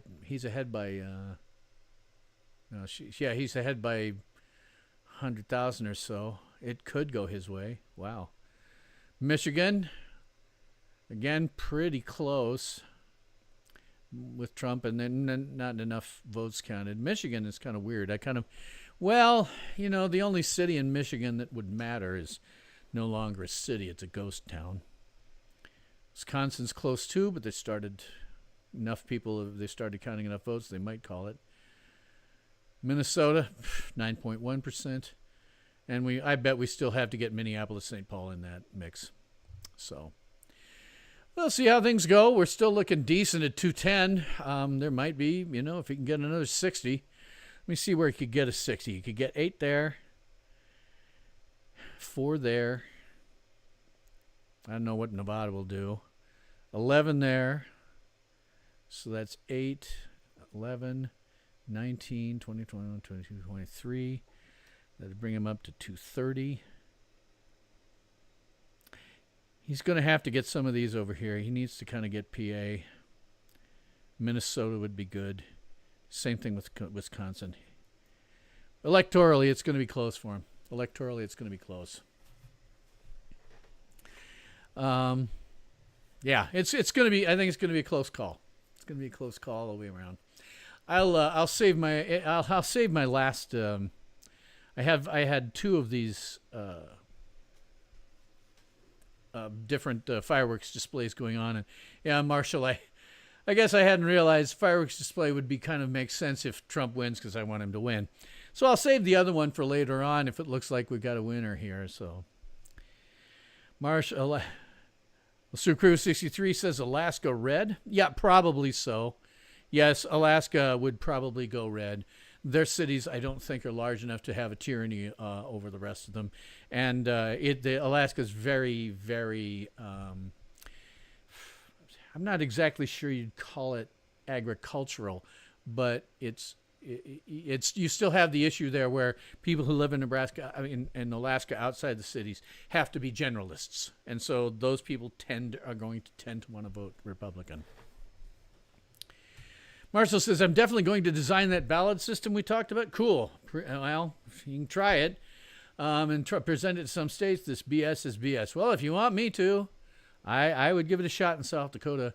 I just have absolutely no confidence that anybody I ever worked with, neither on the federal side nor the state side, which was in Iowa, by the way. That's where I worked with most of the government workers at the state level. Freaking competent. I actually was considered briefly for a job with the state of South Dakota, with the state of Iowa, rather. And it was after the 2008 collapse, housing bubble collapse. And it was really, really hard to find a job. And I was like, okay, I'll take anything. I'll even work for the government. I won't do it for very long. As soon as this is over and I can find a better job, I will. But I did, and I was with them, and I was just like, oh my God, you guys have no idea what you're doing. Just from interviewing me, I can tell that you have no idea what you're doing. What a shock that Iowa state government IT sucks. I knew so much more than they did. And these were the people who were supposed to be responsible for everything from servers to, desktops. Oh, God. Just incompetent. Starseeds Player says, hopefully no shenanigans like last time. There was a clear lead in swing states, went to sleep, and then suddenly, after that, all go blue. I think there will be some. This is another thing that I tried desperately to get my congressmen in Nebraska, my senators in Nebraska, to meet with me, because these idiots, for COVID, they relaxed all kinds of things for the vote, and they never fixed it, because you never, ever, ever, they never, ever, ever, ever, ever, ever repeal laws. That never happens. They only amend them. The federal law, you never repeal laws. It never happens, because to repeal a law might be to reduce your own personal power. And one thing that those people in Washington will never do is willingly relinquish power. But what they did was they, for example, got rid of chain of custody for mail-in ballots. Chain of custody is fantastically important. It's fantastically important. If you don't have chain of custody, if you're doing like law enforcement, if you don't have chain of custody in your evidence, you're going to lose your case. You have to have chain of custody. You must know precisely how that ballot got from the person who filled it out into where it was counted. You need to have an exact chain of custody. It went from here to here. This is the person that got it at what time and what date. Then it moved from this person to another person. They got it what time, what date, documented out. What time, what date, all the way through. No. Put them in the mail, done. That's not a chain of custody. And you cannot trust postal workers. I'm sorry, you can't. Most of them are great. Most postal workers are great. But over the course of my lifetime, I have heard stories about postal workers dumping days and days and days and days and days and sometimes months worth of letters that they were supposed to deliver so that they didn't have to go to work. There was one big scandal in Des Moines, for God's sake, when I lived there. Somebody went out and they found that there was some kind of, wait a minute, something's going on here with this one postal worker. Got a warrant, went out, and in his basement, he had filled his basement with mail that he was supposed to deliver for about 5 years. You can't trust postal workers. You wish you could, and most of them are perfectly fine people. But there are going to be some out there who say, I'm living in a red city. I'm just going to take my mail and dump it. If I see a ballot in here, I'm going to pitch it because I don't have to make sure there's a chain of custody anymore. And I tried so hard to talk to my congressional delegation in Nebraska, and it was impossible. It was impossible. Those bastards would never, ever, ever take a meeting with me. Really pissed me off. They would never take a meeting with that. When I lived in Chicagoland, I could get my congressman to meet with me. I got a meeting with him once. It wasn't even hard. It was just a question of scheduling.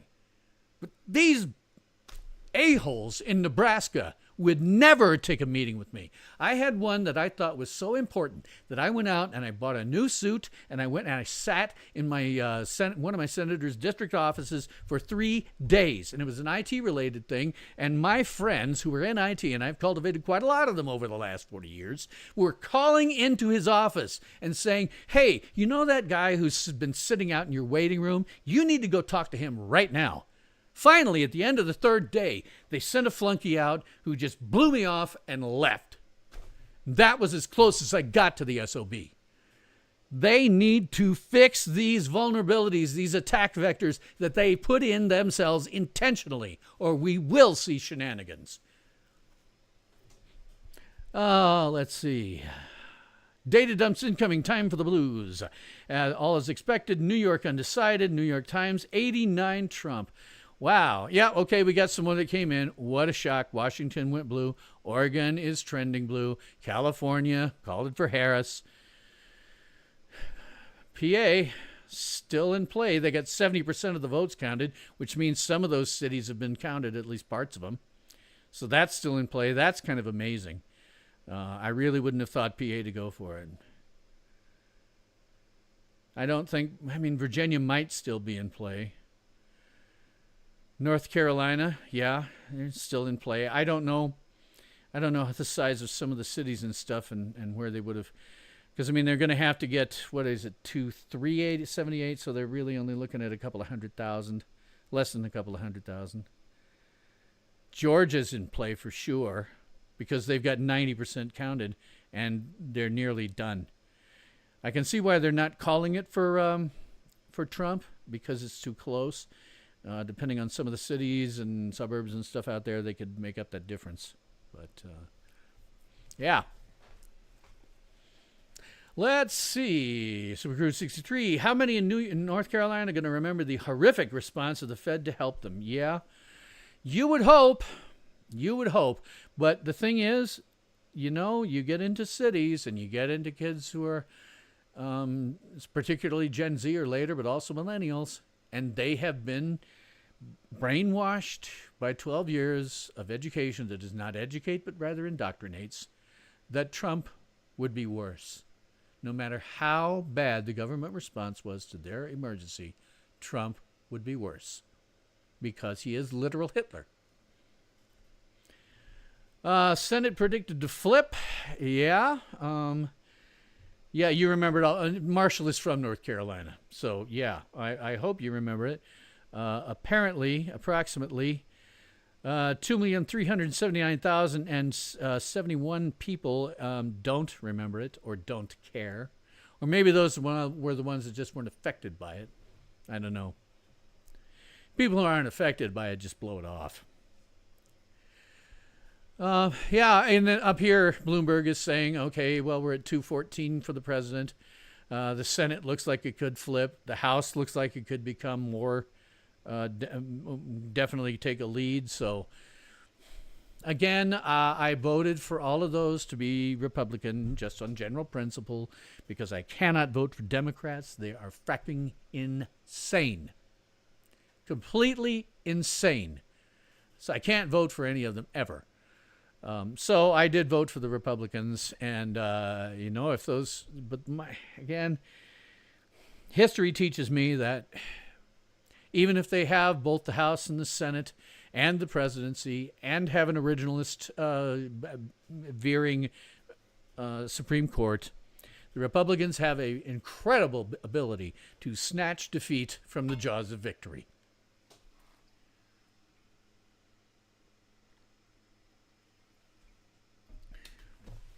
So, yeah, we got some more.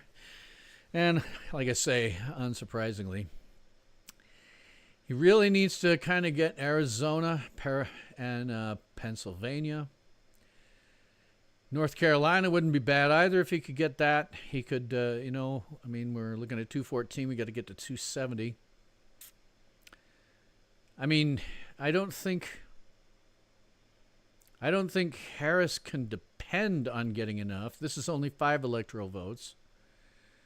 Nevada's only 6, and you got to get to 270, so I don't see her hitting that. I mean, even if she gets Virginia, maybe Pennsylvania, if you added the rest of these, she's got to get kind of the rest of these so that she can get anywhere close to 270. Trump's got a big lead on her right at the moment.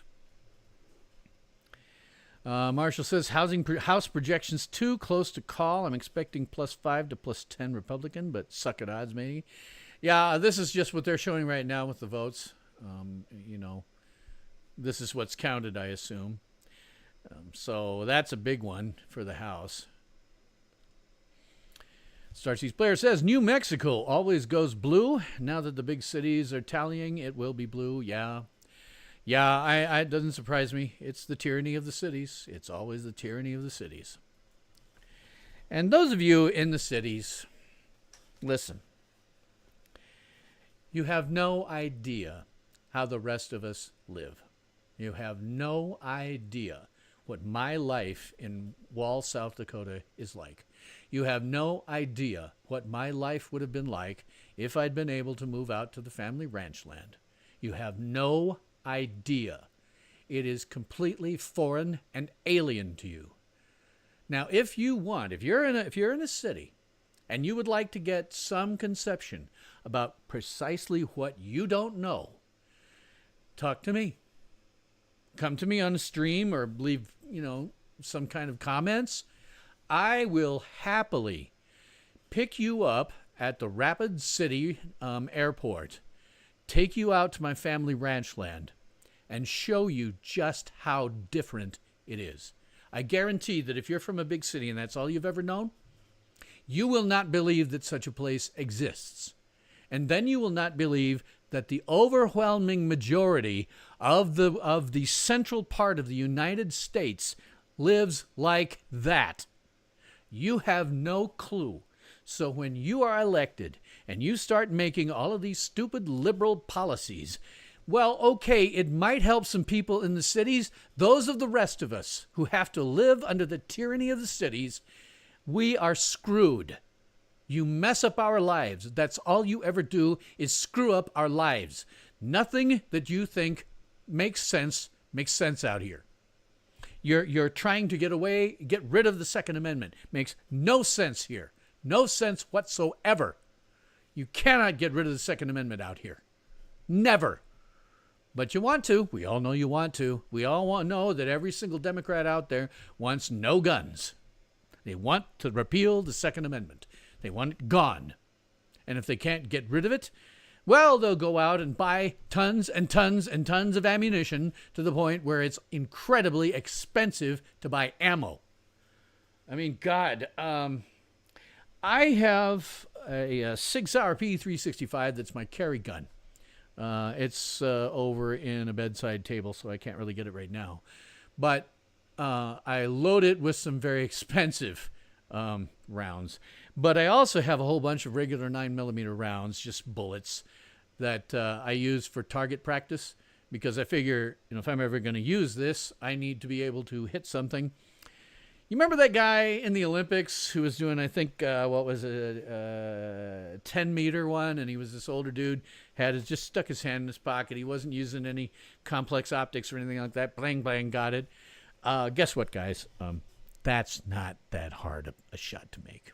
I can do that on the range. It's just problematic, so...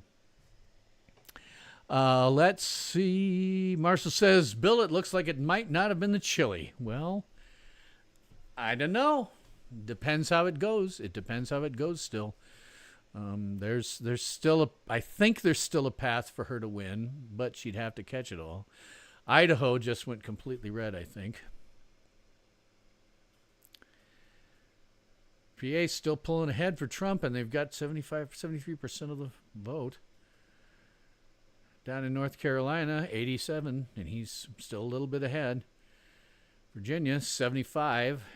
Harris is, problem with Virginia is it's right there on top of Washington D.C. And I've been to Washington D.C. a couple of times. God, people who live there, I think they're incredibly important because they're in the nation's capital. I mean, the only important people in the nation's capital are, representatives, presidents, judges, and, all the people who are paying them under the table. But it's not that great a city. The turkey guy. Amazing. Not sure what you're reading about the turkey guy. But yeah, Marshall had a post where he said he felt a disturbance in the force, like millions of people had suddenly come to their senses or something like that. And I said, well, I think maybe your senses may not be quite that attuned, Master Prezel, but we'll see. We'll see. Yeah. Marshall says, yep, hard R, Pennsylvania soft R. Yeah, right. Idaho hard R, Pennsylvania soft R. VA undecided and soft trend D right now. Yeah, exactly. Oh, the Olympic shooter I was talking about from Turkey. Yes, that's right. He was a Turkish Olympic shooter. Yeah, that's exactly right. Yeah, I one of these days, there's a very cool outdoor range here in Wall. It's interesting because I where you can't see is 30 boxes that used to be inside of my storage shed in Lincoln, Nebraska. I have to go through them all. And as I'm going through them, I'm starting to pull out a lot of, boxes, because I'm going to use those boxes. If I ever have to move, I'm going to move the whole house with everything in it. So I'm getting rid of all the boxes and stuff as I go along. And there's a road that leads out of town, turns into a gravel road immediately, that leads to the dump. You're not supposed to take stuff out to the dump. So there is a spot before you get to the range. The range is like halfway between town and the dump, and it's not far. It's a few miles. And they have a place where there's a company that stores a whole bunch of dumpsters. And I discovered, because you're not supposed to put all these boxes out for the garbage, but yet they don't take recyclables. So what the hell are you supposed to do? The people in town I asked had no idea. The government, I called the government and said, hey, what the hell am I supposed to do? And they said, well, So I drove down that road with the intent of just taking it to the dump and saying, screw it. And then I saw this place that keeps a whole bunch of dumpsters. Went down and looked there, and sure enough, the dumpsters are getting filled up with cardboard. So these guys are getting quite a lot of cardboard from me. But past that is our outdoor range. And that is a very cool outdoor range for plinking, sighting in rifles. And I did do a thing where I wanted to make sure that I was getting the same distance shot that that guy from Turkey was. So I paced off 10 yards. Different. It's actually longer than 10 meters. Or I think it was 10 meters. Maybe I'm wrong. But I can reliably hit a target at 10 yards. That's not a problem. And I my gun is not for hitting anything at that distance, frankly. It's for much closer work. But my feeling is if I can hit a target at that distance, I'm okay for somebody who's closer. Yep, Rob Marshall said about that post he made, and then he realized it may just be the chili he just ate. Yeah, which reminds me, when I'm done with all this, I got to run up to the 24-hour convenience store in town and grab something to eat.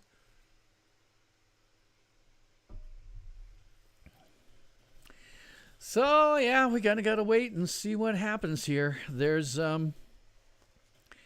is maybe a way that, I'm not sure if Kamala can get there. Kamala. You can't call her Kamala. I'm sorry. I'm old enough that I remember a guy from professional wrestling in the 80s. Kamala, the Ugandan giant. And I have been calling Harris that from time to time. Kamala, the Ugandan giant.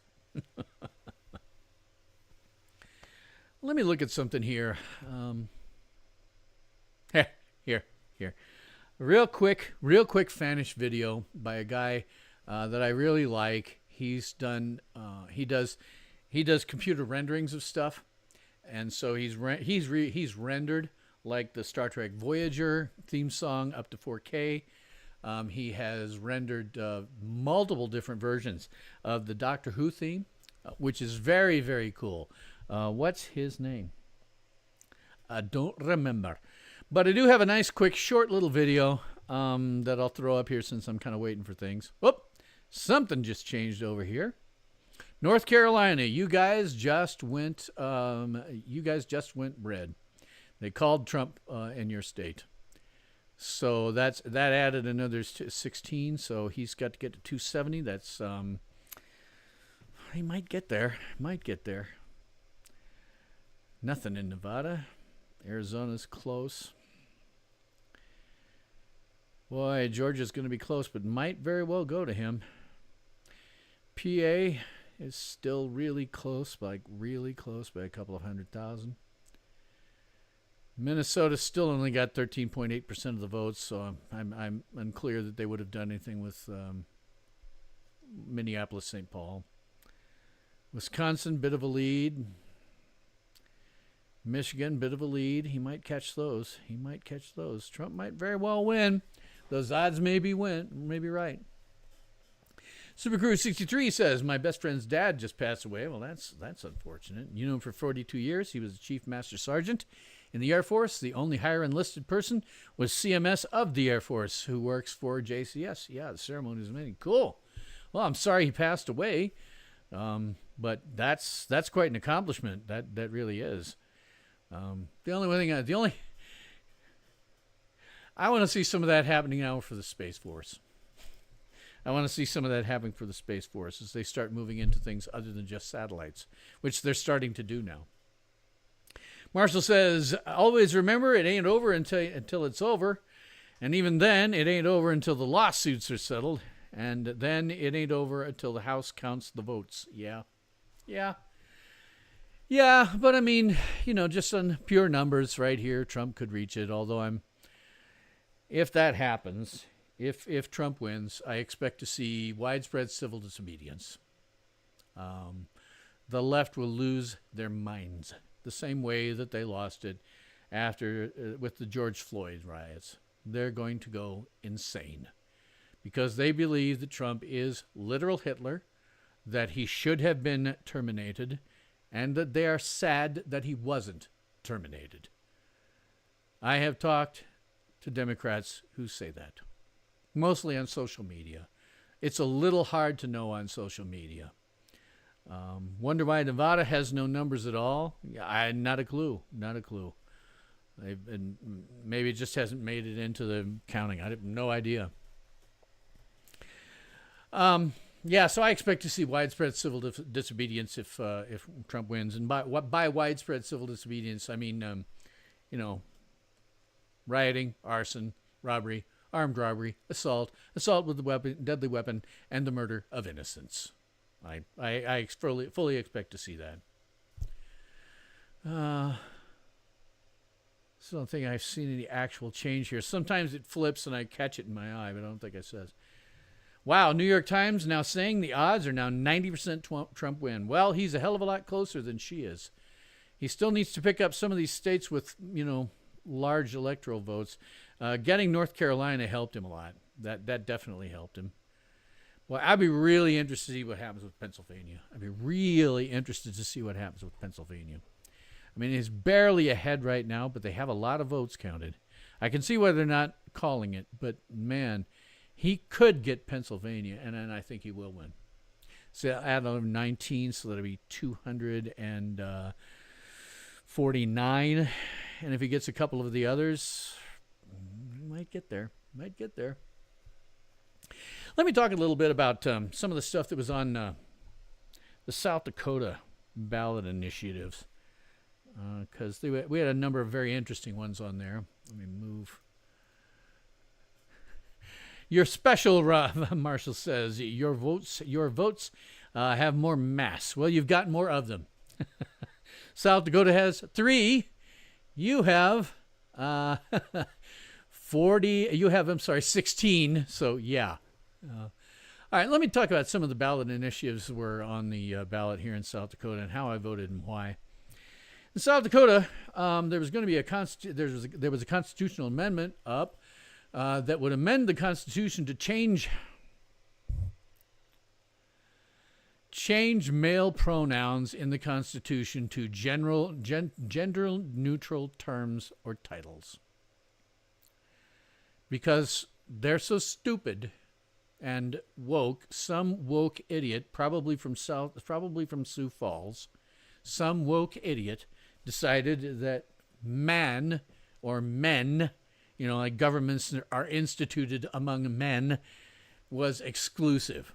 Where up until certainly through Gen Z X and probably millennials, we understood that this was a general term to encompass the entire human species. And it's stupid. I voted no on that one for sure. PA isn't a deal last time, a surprise overnight change. Yeah. Other stuff on the South Dakota ballot. There was a constitutional amendment that would have amended the South Dakota Constitution to provide that the state, quote, may impose a work requirement on any person who has not been diagnosed as being physically or mentally disabled for eligible individuals to receive Medicare under the Medicaid under the Medicaid expansion that took place on July 1st, 2023. I voted no on that one. Not necessarily because I thought it was a bad idea, but because I don't see any reason to change the Constitution over it. So no constitutional changes from my perspective. Starseeds Player, to boldly go where no man has gone before was not sexist. One of the fun things about Star Trek Continues is there's an interview I heard on a podcast with Vic Mignogna where somebody asked about that, whether it should be no one, and he got mad. He said, no, it's where no man has gone before, because everybody knows that this is just a term that encompasses the entire human species. It's not exclusive. I didn't like when Gene Roddenberry changed it for Star Trek The Next Generation. I didn't like that at all. I thought you could keep it man and just be fine. In fact, I think it's more dramatic. To boldly go where no man has gone before is more dramatic than to boldly go where no one has gone before. No one has gone before is not dramatic. Where no man has gone before is more dramatic. Other stuff on the ballot in South Dakota. There is also Constitutional Amendment G, which would provide for a state constitutional right to abortion with a trimester framework for regulations. No, I voted no on that one. Not necessarily because I'm against abortion, but I see no reason to change the South Dakota Constitution in order to make that a right. No. No changes to the South Dakota. If you want to do something about that, go through the legislature. We're not going to alter the Constitution, and I hope that one goes down in flames. There was, let's see, Constitutional Amendment H, which would have established would have established top 2 primaries for federal, state, and certain local offices in South Dakota. That one's more complex than it sounds, and I knew what the complexities were. And again, no reason to change the Constitution over that. None at all. Then we had ballot initiated Measure 28, which prohibited state sales tax on anything sold for human consumption, not including alcoholic beverages or prepared food. I voted yes for that one. There's no reason to tax people because they eat. So yes, absolutely, I want that gone. Gone. Then there was initiated Measure 29, which outright legalized the recreational or personal use of marijuana. We've already had that once on the ballot as a ballot initiative. It was struck down by the Supreme Court because it was too specific. It had a whole slew of things that would have regulated the whole stuff, and the Supreme Court said no. That is the purview of the legislature.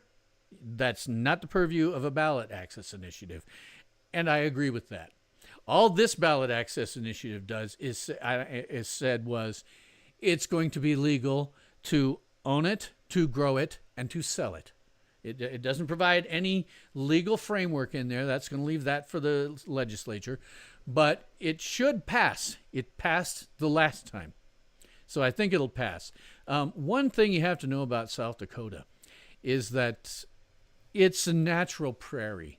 The ground is what was left over from 2 things. The last time the Yellowstone caldera blew and the pyroclastic flow went through half of the state, and also from when the glaciers last retreated. It is a natural prairie because it will not grow very much of anything else, but it will grow marijuana because we don't get a ton of precipitation here. Great for growing marijuana.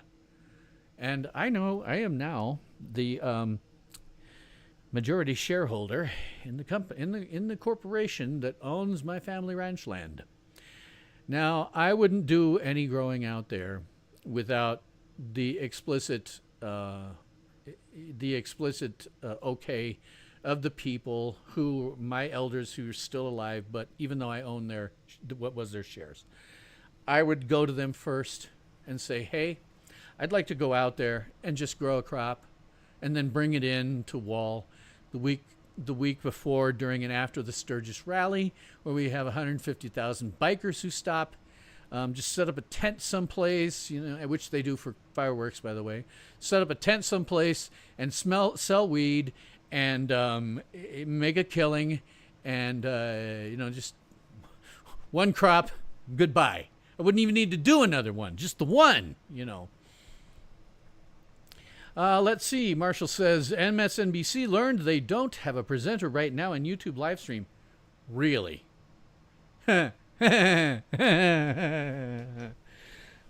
boy, I am just always amazed that MSNBC even still exists. Despite the fact that I do not consider her a serious journalist. Megyn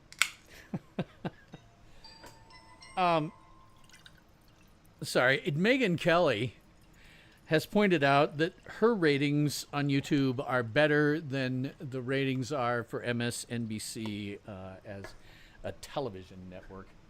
And looking at it, I realized, holy crap, more people watch garbage Star Trek that's currently being made and it's not many because only the woke watch it, but there's more of them watching that crappy Star Trek that they make now as opposed to watching MSNBC, which I thought was funny.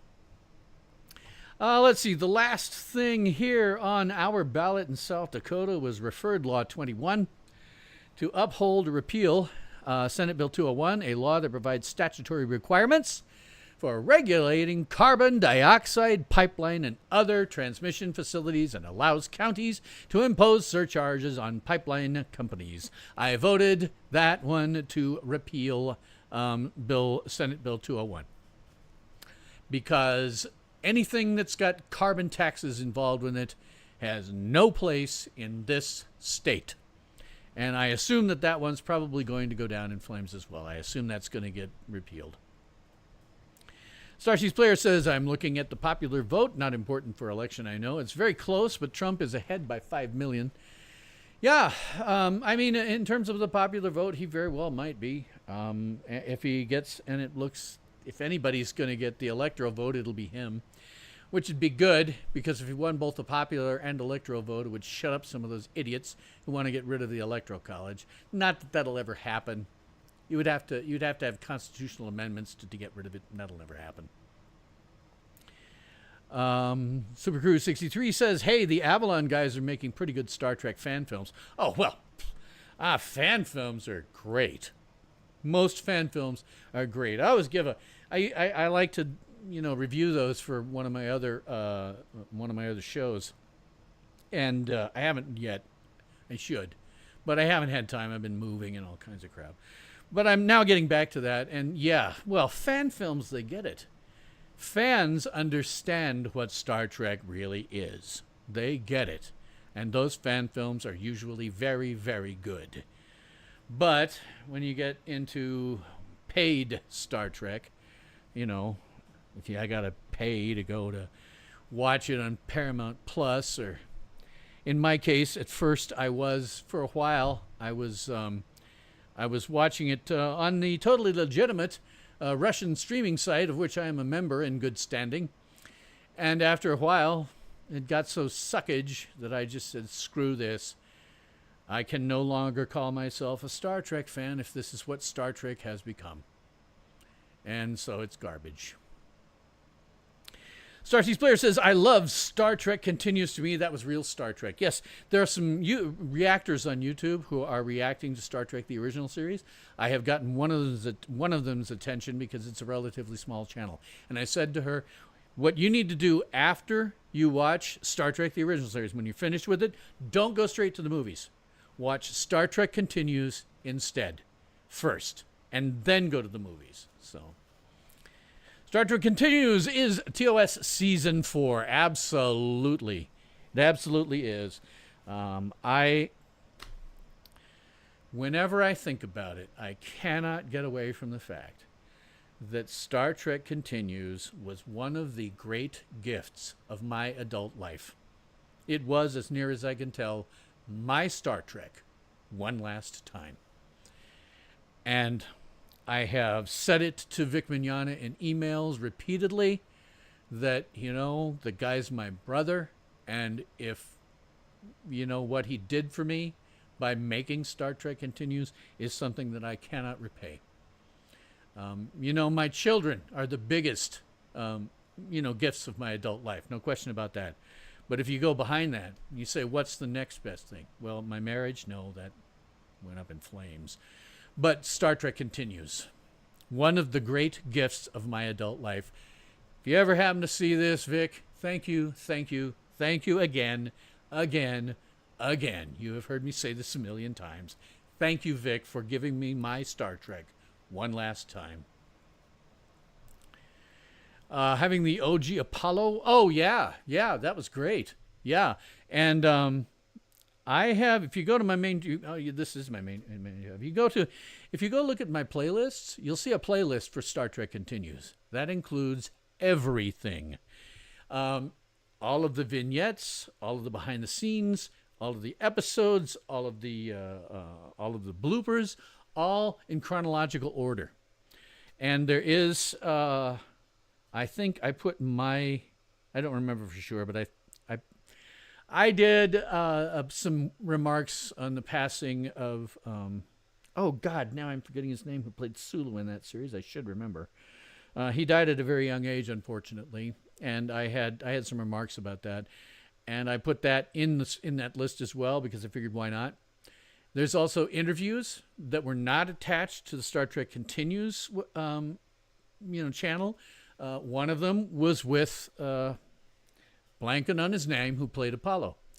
So all of that is in that playlist, and it's nice and in order.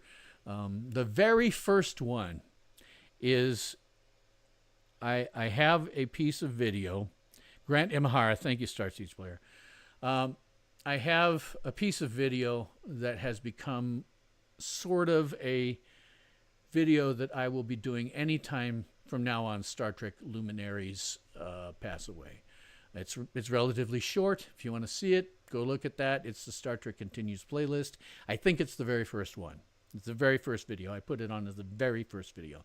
The remarks that I had, the longer video, I put towards the end. Vic had come out at some point, and he had sort of remarks and eulogy, and I made sure that was first. But mine is like after that, I think. So the reports from Mar-a-Lago are, shall we say, quite optimistic. I'm sure they are. Yeah. And the special effects for Star Trek Continues were pretty good. Absolutely. Well, they got some of the guys who had been doing some of the best special effects. Just, they do special effects for this, that, and the other thing because they liked it. And they hired some of those guys. And wow, what is it, Bailey? Chris Bailey, I think? I've forgotten. But, fans did that. The special effects that really blow my mind about that is that those special effects were done on somebody's personal computer.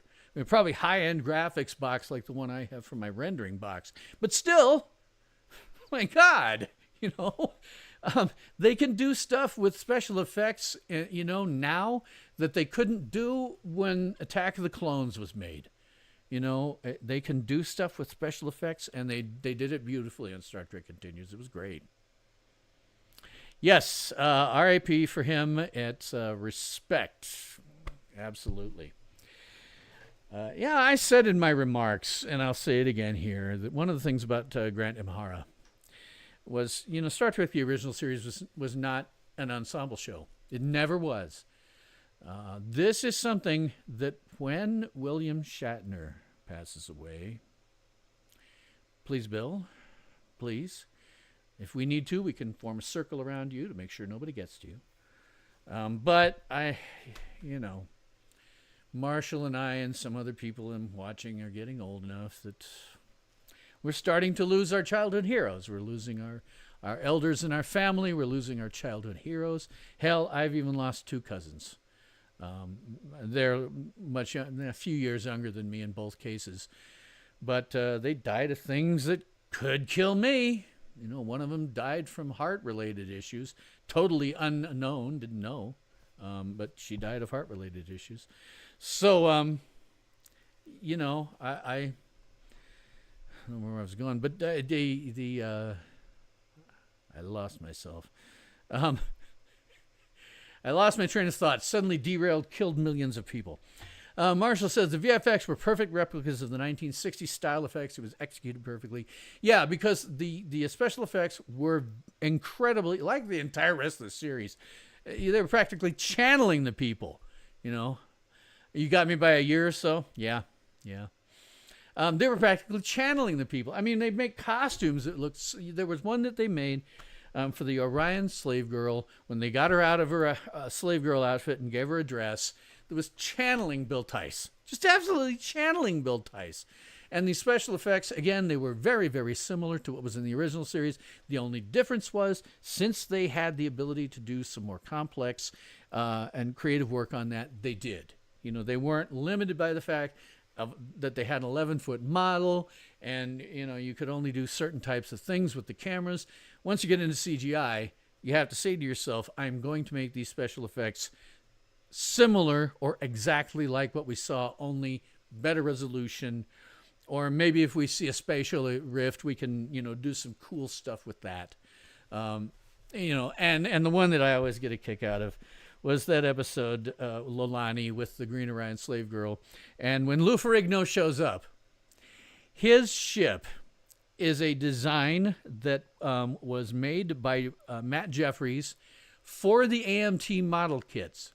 They made an AMT model kit of the ship that Lou Ferrigno's character flew in on. It was the exact same ship. that little bit of fan service. You had to know that, it was something that was made as a model. It was never made in Star Trek, never used. And it's like, oh, okay, they took this and they put it in Star Trek. Cool. So, let's see. Has anything changed? Nevada's still black.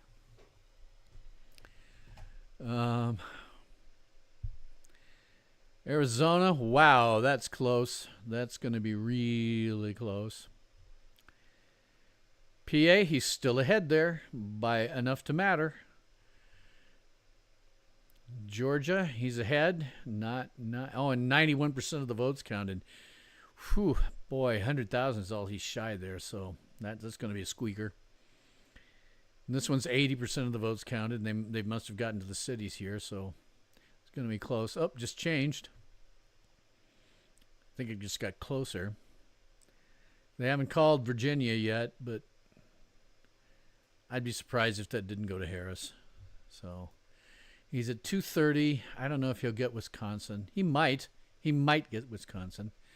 If he did, that'd be 10 electoral votes. He might get Michigan just because. I mean, if you promised to, if you actually started bringing manufacturing back in a big way, they would be one of the people who could potentially benefit from it. I mean, Detroit died because manufacturing went overseas. They just died. You might be able to bring that back. I could see that happening, maybe. Arizona, who knows? Georgia, I mean, I always like to think that some of the southern states are still rural enough to have common sense. So, Supercrew 63 says the Enterprise doing a bankroll would make a World War II fighter pilot proud. Yeah. Marshall says, yeah, and they snuck in a couple of what we were calling B5 called FU shots that cannot be done with physical models. You pissed off DS9 with those. Yeah. Marshall did work, by the way, with Babylon 5. So at least I think it's okay for people to know that. You were putting it in there. I sometimes don't remember what I'm not supposed to say. I know some things, Marshall. I know some things I'm not supposed to talk about. So there are things I know for a fact I should never speak about. Yeah, but I mean, that's what happens when you have CGI. You're untethered from physical models, and while there is something to be said for physical models, when you get into spacecraft and stuff, the ability to move around, and I was always one of the things that I did like about the new Star Trek movies was this: Star Trek had gotten to the point where certain things had become baked into the very essence of the show itself. When Star Trek original series came out, you could not do grand special effects. You could shake the ship around, you could have the characters talking about things that were going to happen, but you couldn't really do any grand special effects. So, having to, being able to untether yourself from that technology, but because they couldn't do any grand special effects, the show was dialogue heavy. It broke the rule of show don't tell. It couldn't show some. It had to tell. And that got baked into the show. When it came to Next Gen, even though they could do some more advanced things, it still was very dialogue heavy, baked into the show. And sometimes overly technobabble. I mean, it's nice to know about some of the technical stuff, but it is more dramatic for Scotty to say, "Captain, the shields are buckling," as opposed to, Worf saying, "Shields down to 12%, shields down 28%. That's not very, very dramatic, but when somebody's going, "The shields are buckling, Captain, we can't take much more of this," it's, first off, the viewer can go, okay, I don't know for sure if the next shot's going to get him. But secondly, when you're doing the shields down 28%, okay, does that mean the next shot's going to get him? Or are they good from now on? Or what? So that got baked in. And what also got baked in by the time the 1966 to 2005 franchise ended was this concept of the AB plot formula. Season 4 of Enterprise started to get rid of that, but it was unfortunately too late. The A-B plot formula had become baked in. So one of the things that I liked about the newer Star Trek movies is they could show and not tell. You know, they had the ability to move the camera around the ship in such a way that was far more interesting. And if they got hit, and I remember a specific shot in that 2009 movie, they got hit by in a place that was, you know, was essentially outer bulkhead of the ship, sucked a bunch of people out into space. Blew a bunch of people out into space. You could hear the sounds inside the thing until the wall blew out, and then the atmosphere went with it, the people went out, and you weren't hearing anything anymore. That was a great show, don't tell. You know, you're not saying, okay, Captain, we've got 22 casualties reported. We saw the casualties. We saw them die. You know, that was good. Taking the very, very dialogue-heavy part of Star Trek out of that formula was a very good thing. Where they're at a point where they can show, not tell, and that's actually kind of a good thing. And they had some of that too in Star Trek Continues. They had episodes where they were showing some very complex special effects that wouldn't have been possible in the 1960s, and they were able to show, not tell with it. Starseed Slayer says, that's one of the things I loved about B5. First time I saw Star Furies doing real physics, your jaw dropped. Yes, absolutely, and you are welcome, Starseed. B5 is still the best sci-fi story written for TV. Yeah, integrating episodic with storyline. Loved it. Watch the complete series every May. Oh, wow, really? I watch it from time to time, I do. The problem is, like a lot of stuff I really like, I've watched it long enough that I know too much of it. I start bouncing from episodes that I kind of think is favorites. So I just, but it was absolutely a great show. The fact that he was able to do a 5-year story arc was amazing.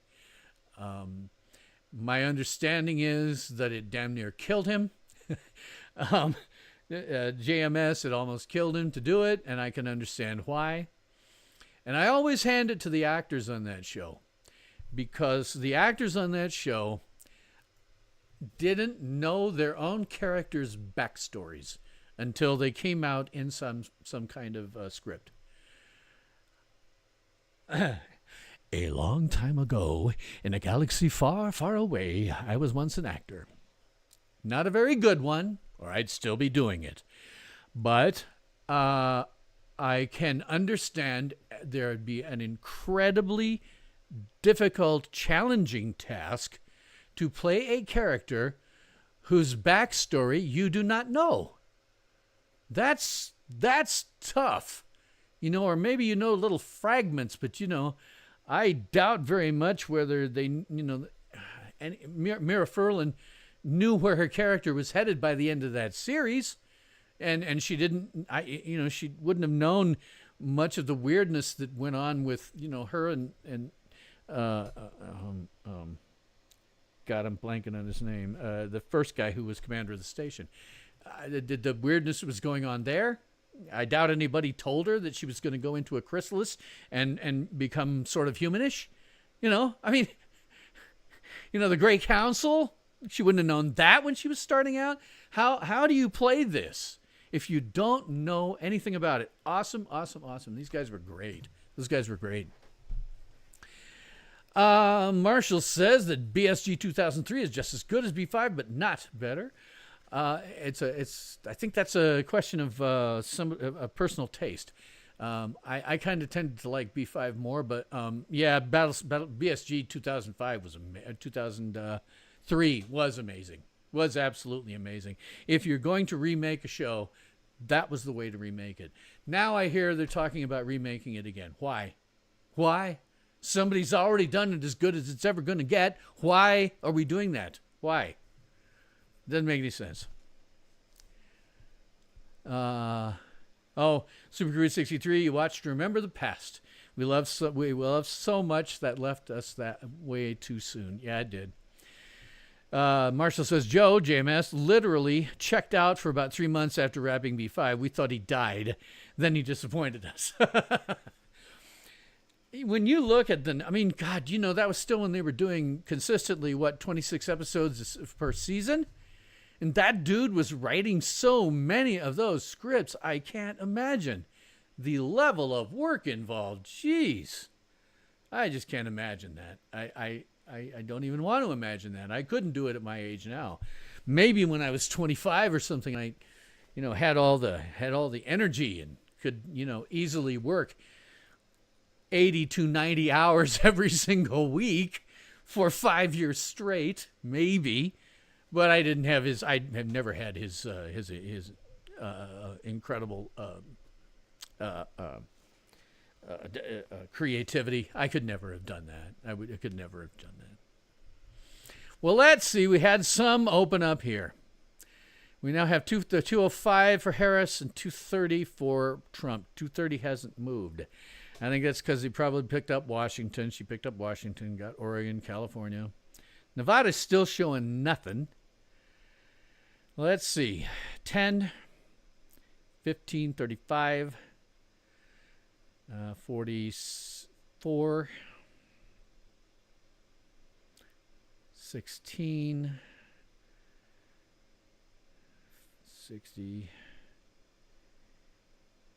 If he gets some of these that are pink, if he gets a bunch of those that are pink, he can win. He can win. Marshall says, you get really emotional watching it because of the old friends who are no longer with us. Yeah. A bunch of people who worked on B5 passed far too early.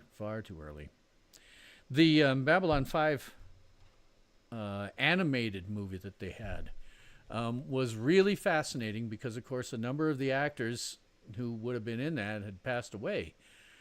But there were a couple of the voice actors that you would never have known. You would never have known. I'm trying to remember the guy who played Green Lantern in the Justice League series of the early 2000s. He was one of the voices.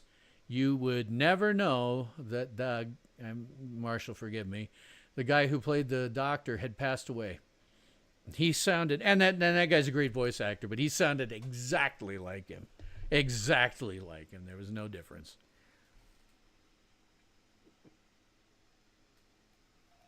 Super Crew 63 says he's getting reboot offers. He's determined to hope it happened. I hope it doesn't. I hope it doesn't. I don't want to see anything remade. I don't want to see anything that's old ever again. Because what's happened is what happened with comic books. I should have seen it coming. Comic books went woke earlier. They were among the first to go woke. Comic books were the first to go woke. And that's why you see now people who come in and say, hey, we need to take Alan Scott and retcon it so he was gay. We need to fix Alan Scott. We need to fix it. We need to make it so that it's something that's, good for us today. We have to have that representation, and all that crap. I have absolutely no confidence that even JMS would not go woke and make it garbage. We should leave it alone. It is like trying to remake Casablanca. Don't do it. Leave it alone. I don't care. Leave it alone. I don't care if he thinks he could make another good one. By my estimation, very little that came after 2005 was actually creative anywhere. Whether it's music, television, movies, they became totally uncreative. There were reboots, remakes, and all woke crap. Like Star Trek, right? We're remaking Star Trek. We're not making more Star Trek. We're remaking Star Trek. We're fixing Star Trek. We're putting people who are in wheelchairs, even though by the 23rd century, there should be absolutely no reason that any human being would be in a wheelchair, because we're woke, and we got to make sure that those people are, it's like they treat them like, instead of trying to help them, they treat them like they're endangered species that have to be, kept in exactly the situation they are right now. Dumb, dumb, dumb, dumb, dumb. And I have absolutely no faith that JMS wouldn't just frack it all up and make it miserable and awful. I don't want to see anything remade anymore at all, period. Star Wars, dead. Indiana Jones, dead. Star Trek, dead. All of these franchises we loved got picked up by woke a-holes who decided it had to be fixed and that they were smarter and more artistic than the people who did it in the first place. Well, they're not. Most of them are talentless hack frauds. They can't come up with any new material, so all they can do is remake the old ones and tweak it so that it's more woke. Marshall says, Mike, Jerry, Mira, Andreas, Jeff, Dick, Tim, the list goes on. Yeah, absolutely.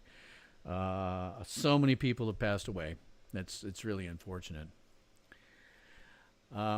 Supercruise 63 says, I know DEI can frack up anything. Nah, this isn't DEI, man. This is woke. As I say, it struck me really hard. Star Trek Discovery had crew members on that ship who were in wheelchairs. There's no reason whatsoever that any person, any human being, would be in a wheelchair in the 23rd century. Prior lore had established that we had licked just about everything. By next generation, they could cure the common cold.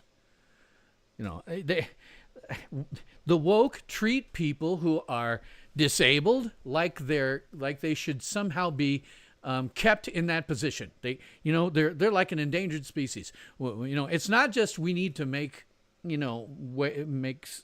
things easier for them to get around. It's, oh no, we don't want to fix them. We don't want to help them. We just want to make sure that their wheelchairs can move around. We don't want to help them out of the wheelchair. We just want to make sure the wheelchairs can get around. And by putting that in Star Trek, it's so stupid. It is part of what, shows that these people are A, woke, and B, nihilistic. They can't imagine that we will actually get rid of things like that we will be able to, fix spinal injuries, and people who can't walk will walk.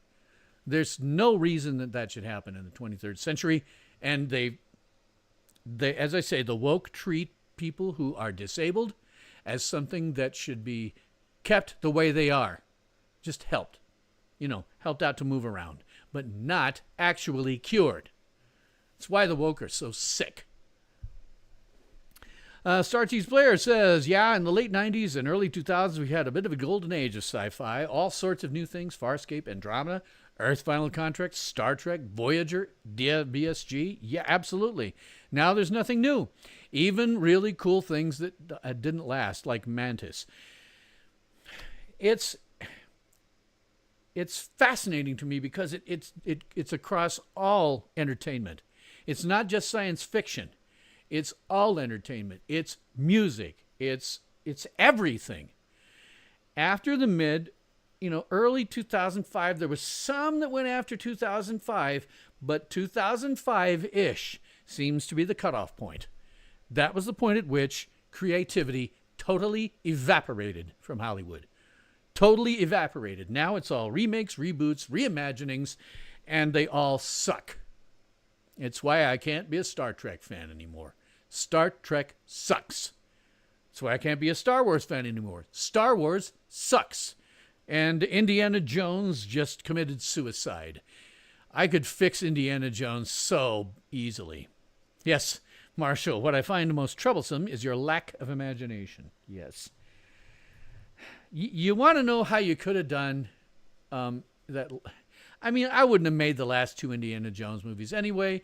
Riding Off into the Sunset was the perfect way to end Indiana Jones. But if you had to do that last movie, I'd have brought back Short Round. I mean, that actor had just made a giant resurgence. And in fact, he was in London while they were shooting some of that, got close enough to the set where he was calling out to Harrison Ford, and Harrison Ford said, "Is it you, Short Round?" And they both had a big hug and everything. Instead of that stupid woman that nobody liked and it was just a terrible character, bring back Short Round. He would be an okay, person to take over from Indiana Jones. You wouldn't call him Short Round anymore. You'd have given him a real name. Maybe Indy would have called him Shorty or Short Round or something, but he'd be the only one.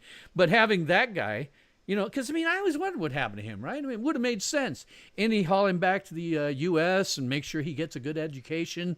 He'd probably turn into an archaeologist like Indy. I could see doing more movies with him. I really could at this point. I could see doing more movies with Short Round as the main character instead of Indy. But no. They made a dumb movie, a stupid movie. Why these people don't just hire Ryan George to, go through their scripts before they even get to the camera, I do not know. But they made a stupid movie with an unlikable lead who was there to replace Indy, and she was awful, and it was a dumb movie, and it's just terrible. Just terrible. Could have been fixed so easy. And set you up for more movies, but they can't do that anymore. They have no creativity whatsoever.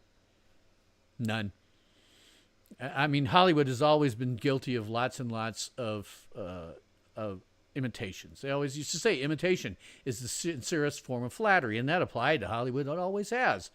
But it's always applied to Hollywood, but they really, really lost it. It may be generational. Maybe it's that millennials and Gen Z simply have no imagination. They have no creativity. And that's why they just remake and reboot. And it's why their music sucks. I go around to stores now, and I'm never quite sure, but almost all the stores I go to, when they have, music over the PA, they're playing our Gen X music. Always playing our Gen X music. Now, I'm willing to consider the concept that maybe they're playing oldies stations, but they keep doing it. Everywhere I go, it's Gen X music. It's our music that they're still playing. Why? Because modern musicians have no creativity whatsoever. So, anyway, let me look over and see what happened in the map. Kamala has picked up some. What? And I guess nothing's really changed here. Georgia, he kind of needs to take. Be nice if you got Wisconsin and Michigan. Same with Arizona. Losing Minnesota, not a surprise there. Yeah, he's going to lose Minnesota good. They're starting to get Minneapolis, St. Paul. And of course, her running mate is from Minnesota, so that's going to drag some votes that way too. Wisconsin is really close. A lot of votes counted, but Wisconsin is close. Michigan is close.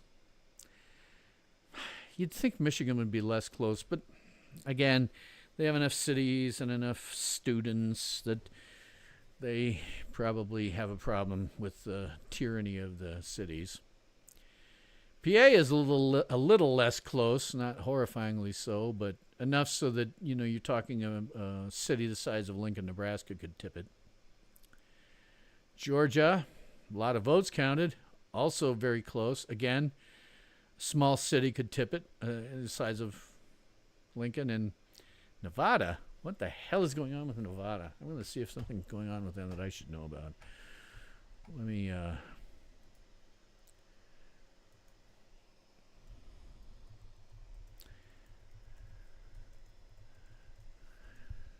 see if there's something going on here that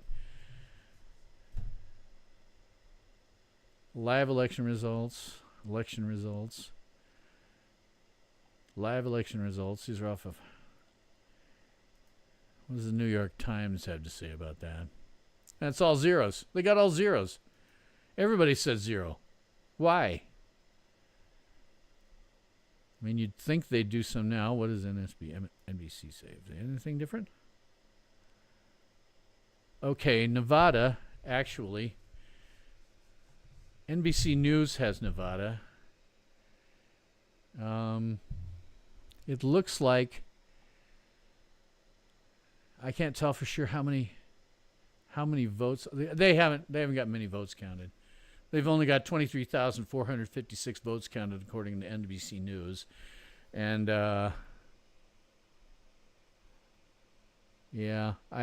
they've only got 23,456 counted. Of those, 73% are Trumps and 26% are Kamala's, but I don't know that it means anything given the small number of votes.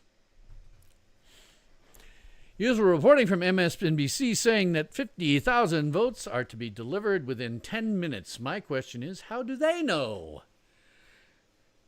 Well, yeah, MSNBC is such a good news organization. I mean, they've got people like, what's her name? The one I hate. One everybody hates that I can't figure out why she still has a job there. Oh, Pennsylvania is the state that they think they're going to dump the votes into. How many? 50,000. And how much is she down by? Well, he's at 3,025,000. She's at 28. 930. I don't know. Depending on which way the 50K votes went. I mean, if it goes for Trump, that'll be a good thing. If it goes for Harris, it's still very tight. Yeah, hi, Jeanette. Nice to see you back again. Yes, MSNBC, so much integrity. They're one of the biggest. Rachel Maddow, that's who I thought. Man, you're still employing Rachel Maddow, for God's sake. Why? I mean, you know, as I say, Megyn Kelly is doing better numbers than MSNBC ever is. MSNBC's viewership numbers, if I understand correctly, are down to less than the size of Lincoln, Nebraska. That's a city of 324,000. They're seeing less viewers than that. I mean, that's terrible. You know, when Batwoman was still on, right? By the end, it had dropped down so much that, again, the total number of viewers they were getting worldwide was fewer than the number of people who lived in Lincoln, Nebraska. You know, so and that was the case in the second season. We were all like, how did it get a third? Those ratings you can't even count as terrible. You know, they have to horrifying. Oh, you got a 10-minute break. Awesome. Well, we'll be around for 10 minutes. We're kind of waiting for the last few ones to come in. It's closer than one would like. This is the electoral vote up here. They think the Senate is done. Okay, Senate's Republican. House, if this stays the way it is, House will go Republican. That's NBC. The only one I've got on NBC. No, Marshall was saying that MSNBC somehow knows that 50,000 votes are going to come in from Pennsylvania within 10 minutes. That's some awesome work you guys have done. Some great journalism. Except that you guys don't do journalism. You do propaganda. So how do you know this? But I have an NBC one that you're not seeing on screen here. NBC, let me refresh the page. For Nevada, they've only counted about 23,500 votes. And so you can't really tell anything about that. Of those votes, 73% are Trump and 26.2% are Harris. But it's 2% of the vote that they've counted. So, I mean, I don't know that you can make anything out of that. Let's see if anything's happened here. I don't think I've seen 50,000 votes suddenly drop in Pennsylvania. No, it's about the same as it was before, 51-48. And close, very close. A city the size of Lincoln, Nebraska would tip it. So if he got that, then that would be good for him. If she gets it, it's gonna just bring it in closer. And what percentage had they actually done? 83.6, which means that they probably counted a big chunk of the big cities. So depending where the 50K comes from, that could be interesting. What's Georgia doing again? Yep, still a small city away from it. It's still really close. He needs to get these. He needs to get these ones that are pink. He kind of needs to get them in order to get up to 270. I mean, he's got, he's only got 40 electoral votes to go. But, I mean, we're talking 11 here, 10 there, so that's 21. 15. Yeah, if he got PA, he'd be in really good shape. But he does need to get a couple of these others just to make sure he hits over it to get to 270. I'm not sure that she can get it. I mean, maybe she could if she got a bunch of these. She's already up to 210, so... Wait a minute, I think that just went up slightly. No, it hasn't happened there. Okay, well... I see, well... Michigan, Wisconsin, and Maine 2 are ones that are looking at. Oh, wow, these are live predictions. Dang. They've been going down a little bit here at the tops in the last few minutes, but, back at 5 p.m., this is what it looked like. They were having Harris overtaking him, so... Oh, come on, what did I do? Okay. And they have some solid Democratic and other stuff, but... So I guess the polls are still open out there on the West Coast. Not that it matters. That all went blue. The entire coast went blue. The tyranny of the cities. California went blue because Maine. According to this, they've only got 35% of votes counted, so I don't know whether that means they've got some of the cities done or not. Cities tend to call it. If you've got a large enough city, my general opinion is 500,000 more or more in a relatively lowish population state, the city rules. It's what I've been calling all night, the tyranny of the cities. Cities always go blue, and if you don't have a large enough other population outside your city, that's who decides who's going to get the electors.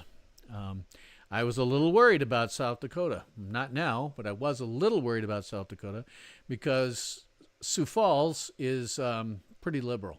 It's our only real city, but it's not that many. So, aside from Sioux Falls, everybody else was going with... Oh, joy. Seattle police are breaking up an Antifa riot. What a freaking surprise. Trump's too close to winning, and so we're going to see civil unrest.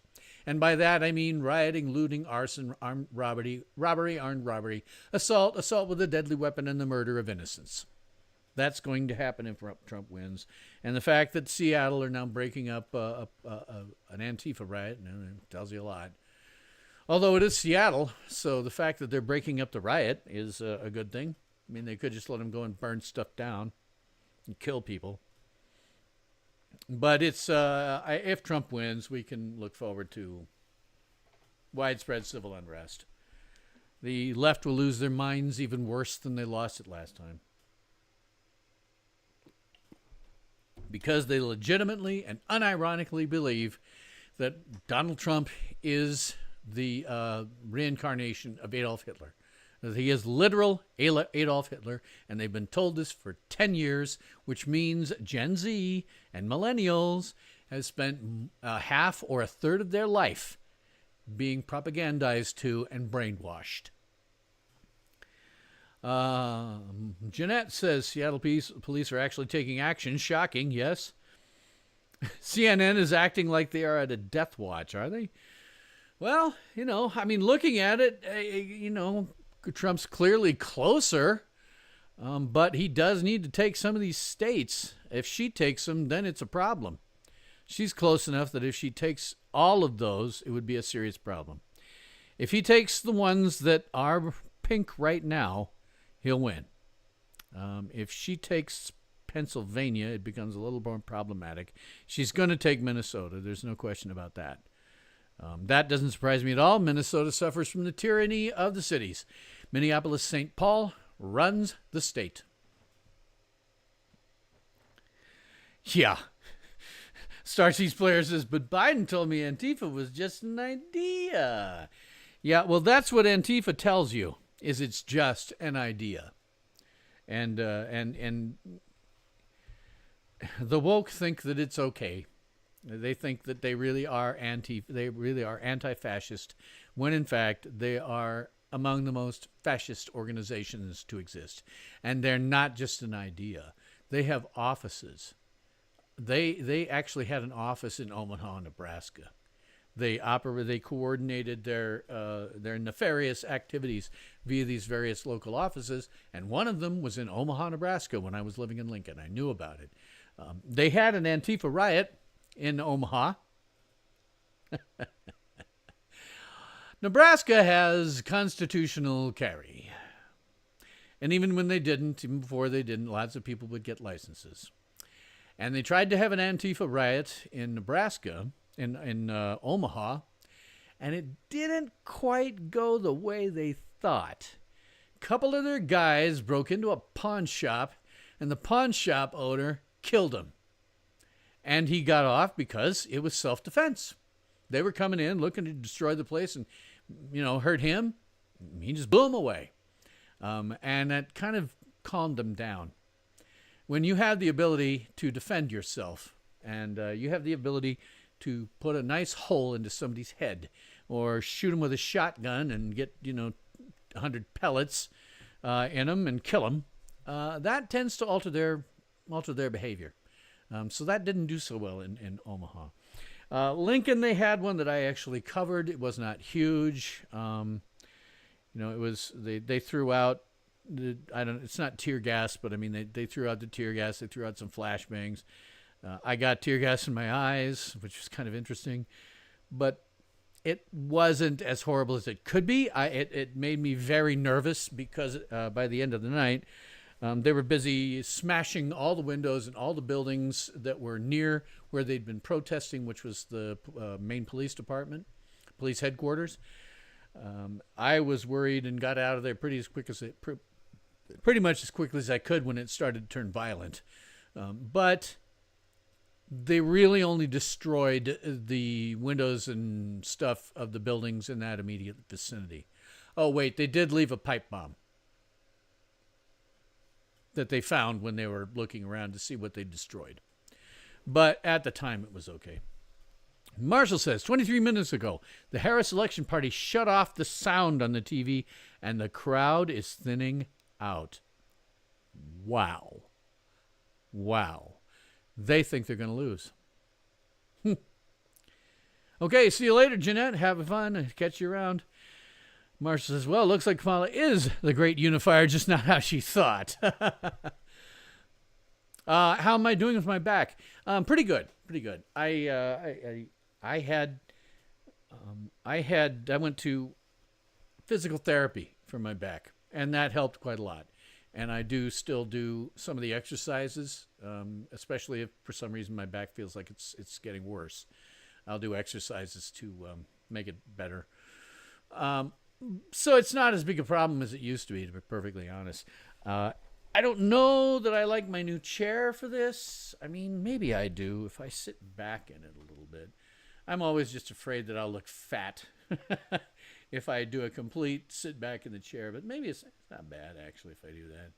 And the camera is now so high that you can see, if you see my other stuff, if you look at the studio just in general, you can kind of see that the stuff behind me is at a significant angle.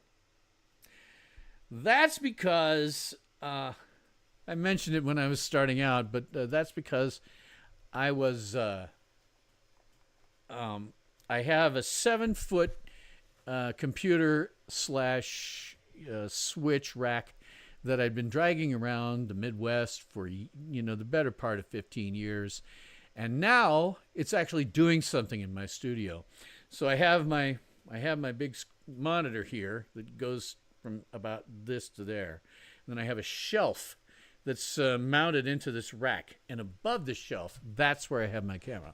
And the camera, by the way, is on a little tiny 3-leg tripod that is duct taped to the shelf. Let's see. Starseeds Player says, I'm not counting victory yet. It's so close they can win by shenanigans. Yeah. I think there's a significant possibility that we will see stuff where we are seeing shenanigans and cheating. There are too many attack vectors to the voting system right now. They introduced them with COVID and never took them back. There are just too many attack vectors. Knowing 50,000 votes are coming in could be telling you something like, oh, okay, Harris is going to drag in some of the ones that the illegal aliens filled out. Because you can be sure if you don't have,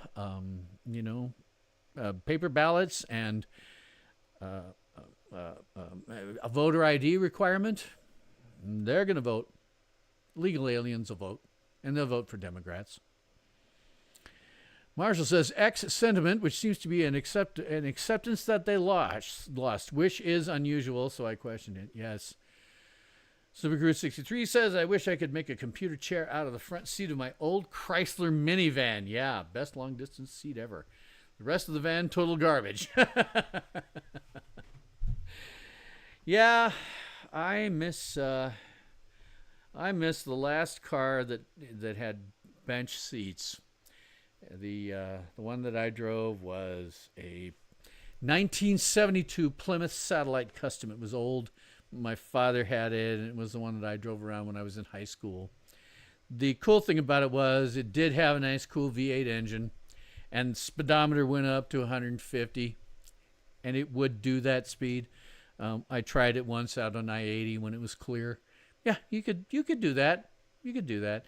And the bench seats were very comfortable. And, of course, the best thing about the bench seats was you could sit with your girlfriend. She could slide over from the one seat, put your arm around her, and drive around that way. I always liked that. And then they legislated larger cars out of existence, and now we have the bucket seats that one can barely even move in. Oh, excuse me. This has been sitting right where it is for some time. Kamala at 210. I'm sorry, Kamala. No, Kamala the Ugandan giant at 210. And Trump at 230 has been sitting there for a while. I've got to get some of these other ones to come in. 50%, 79%, 52%. Depends where they go with that. 85.7, 93.1, and they're all really close. They're all very, very close. I don't see. Let me see if Kamala could get 60, because that's what she needs. That's 11. She's going to get Minnesota. Okay, she's going to get Minnesota. So that's 10. So we'll put her up to 220. All right, that was 11. 10, 21, 15, 36. So if we add that to 220, they kind of need to both get a bunch of these. They kind of need to both get a bunch of them. There's a way both of them could win. And the races are so close that I'm not ready to call it. I mean, maybe Kamala is, but I'm not ready. Oh, Alaska's 3, yeah, and they're gonna go Republican. So I mean that'll help. But I mean stuff like Pennsylvania, Michigan, Wisconsin, Georgia, those are all ones that have so many that it would seriously matter. I mean, if it gets really close, then the 3 out of Alaska might matter. But I always look at mine, South Dakota. We always go red, but I mean, those are only 3 electoral votes. I was like this. They have a good video thing on this. The electoral votes map.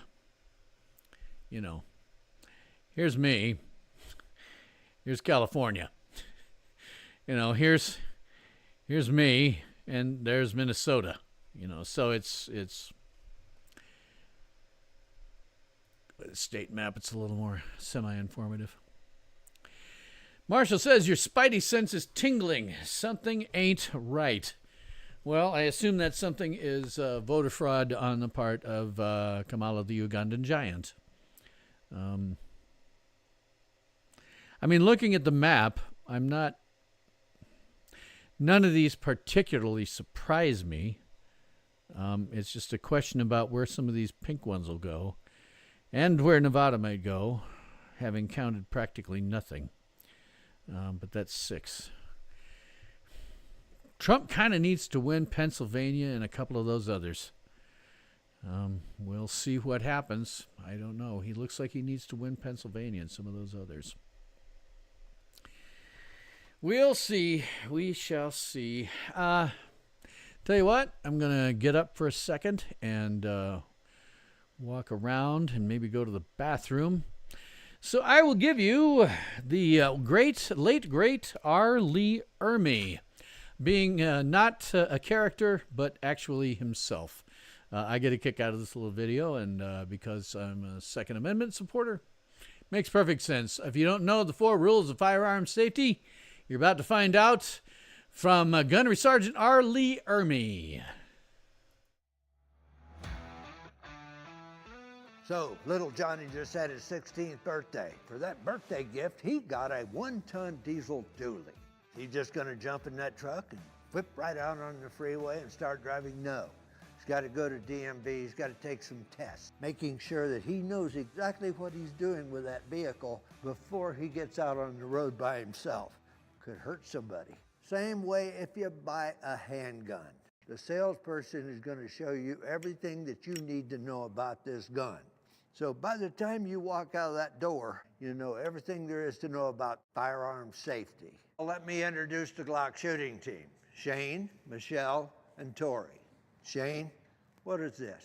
That's rule number 1, Gunny. And what is rule number 1? Rule number 1 is treat every firearm as if it's loaded at all times, no matter what. Could I see that gun? Sure thing, Gunny. Assume every firearm is loaded. Safety rule number 1. Visually inspect the chamber. Take my pinky, physically inspect the chamber. Now that I'm gonna put this firearm away, close the slide, pull the trigger. Know that firearm is safe. Let's move on to rule number 2. Never aim your firearm at anything you're not willing to destroy. I call it common sense.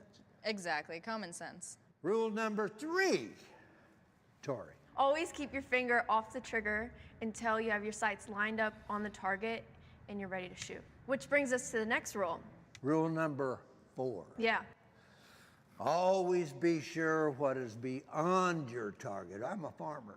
What if there happens to be a cow walking behind that target about the time you're getting ready to shoot? You end up having a lot of steak and hamburgers. I hope you got a big freezer, right? Let's recap. Shane, what's rule number 1? Always treat your firearms as if they are loaded at all times. Absolutely. Michelle? Never point your firearm at anything you're not willing to destroy. Tori? Keep your finger off the trigger at all times until you have your sights lined on the target. Always know what is your target is all about and beyond your target. It's very important all the way around. So, there you have it. All 4 rules. One just as important as the other. Be safe. Keep practicing.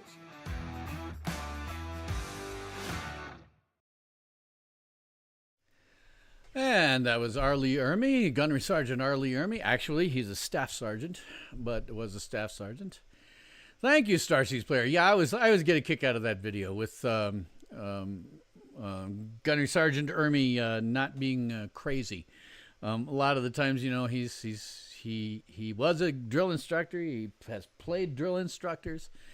Hey, here's another one that was creative that should have gone longer, but didn't, and nobody's tried to reboot it. Thank God. They do terrible with it. Space Above and Beyond. That was a pretty decent science fiction show, and R. Lee Ermey played a Marine Corps drill instructor in that film as well, in that series as well, which was always a kick to watch. So you're saying about Georgia, why isn't it called yet? It should be. Yeah, 93.1% of the votes. Still, you're talking less than 200,000, maybe it's 150,000 different. Let's see, 2, 4, 26. Yeah, I mean, it's a couple of 100,000. I don't know all the cities in Georgia. I mean, maybe they haven't got those all counted, but still 93.1, you'd think they'd call it all right. But we'll see. Yeah, only lasted one season, but it's still a pretty good show. Yeah, about 120,000 difference in Georgia, and the only place that I'm familiar with in Georgia is Savannah. But I mean, you know, they've got they've obviously got Atlanta there too, and Atlanta will go blue. I'm certain Savannah will go blue. It's home to the biggest thing it's home to, among other things, I guess, is the Savannah College of Art and Design, which is where one of my daughters went to school. There is absolutely no question in my mind that Savannah will go blue. And I'm sure that, blanking on it, but I'm sure the other big city in there will go blue too. Certain of it. Cities always go blue. It is always the tyranny of the cities. In today's modern age, if you're not in a city, you suffer from the tyranny of the cities.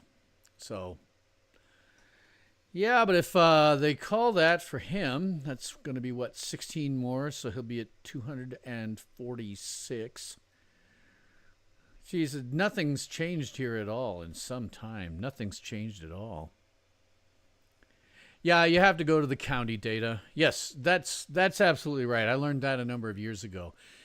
The state data isn't very useful. You got to go into the county level, and then you get a much better idea of who was voting what. And anytime I've seen it, if you got a metro area, that city itself, like Savannah or Atlanta, the city itself will go blue. Outlying places will be some mixture of blue and red. And then when you get out of the city, it's almost entirely red. It is the tyranny of the cities, and that's the problem. I have once or twice suggested that maybe it's time to do things like break off some of the really large cities into their own states. So like the California coast, from San Francisco at least down through Los Angeles, should be broken off into its own state. They can just call it the People's Republic of California, and the rest of California can become a new state called Jefferson. That way, the state of Jefferson would not be tied to the tyranny of those cities. Same thing with Illinois. The people in Illinois who are not in Chicago hate Chicago because it totally dominates all of their politics. Tear it off. Make it the People's Republic of Chicago. And then at least the rest of the people in Illinois will not be suffering from the tyranny of the cities. I don't know if you could get away with it with New York. The weird part about that whole Eastern Seaboard is that, I said it earlier on in the stream, it's not, New York is big, but it's basically physically connected all the way up and down the Eastern Seaboard with lots of other towns and cities. It's more a megalopolis than it is a metropolis. So I'm not sure what you do with that. I have a theory that maybe the best thing to do is go full escape from New York on them. You take anybody in the New York metro area and you shove them onto the island of Manhattan, and then you wall it off and you mine the bridges, and anybody that tries to get out, you just shoot them. Maybe we should do that. Starseeds Player says Chicago is a blasted mess. Chicago is fascinating because, I lived there for 10 years, and my kids spent the latter part of their childhood growing up there with my ex. And that was weird because I lived in the city for a while. I lived in the, I lived in the suburbs for a while. And then we moved to South Dakota, and then my ex took the kids and ran back to Chicago with them. So I was constantly driving back and forth 2 to 4 times a month, 2 to 4 weekends. I would be constantly driving back and forth so I could see my kids. And because I was not sitting on it, when you're living someplace and it's falling into pieces, then if you're living someplace and it falls to pieces, you don't see it, right? You don't notice that it's gone to hell. But by virtue of my coming in and out, I was watching it go to hell in real time. I could see the decline, the decay, and all the businesses shuttering, and all the the hotels, the downtown hotels in what used to be inexpensive hotels, for transient people or people with no income, shutting down. The stores at the main levels of the street boarded up, and that's in the city itself. Out in the suburbs, it was okay. The malls are dying. The malls are all just dying. We went to see a movie at a mall that when the kids were younger was real good, upscale mall. I went to it all the time. Go to it now and you go, wait, is this the same place? I mean, I know the malls are dying because people are buying stuff online. I get that brick and mortar stores are dead. But, to watch it all just disappear in real time, watching all these stores shutters and, all these businesses close and move. And, the funny thing about Illinois in general is Chicago, the tyranny of that city, has completely runs all of that. They are so far in debt that they can't even pay their lottery winners. They have to give them IOUs. The lottery is one of the single biggest and easiest things to make money off of. I mean, that's freaking ridiculous. Okay, so somebody wins, but you still got quadruple what they won, and they have to spend it the moment it comes in. It's amazing. Kamala not speak, ignite Trump preparing to concession. You think Trump will concede? Or since Kamala's not, do you see a concession from Trump coming out of this? Am I misunderstanding? I mean, I guess he wouldn't. Jesus. Okay, hang on a minute. We still haven't seen any changes up there. Let me see if I can find... this might screw up my bandwidth.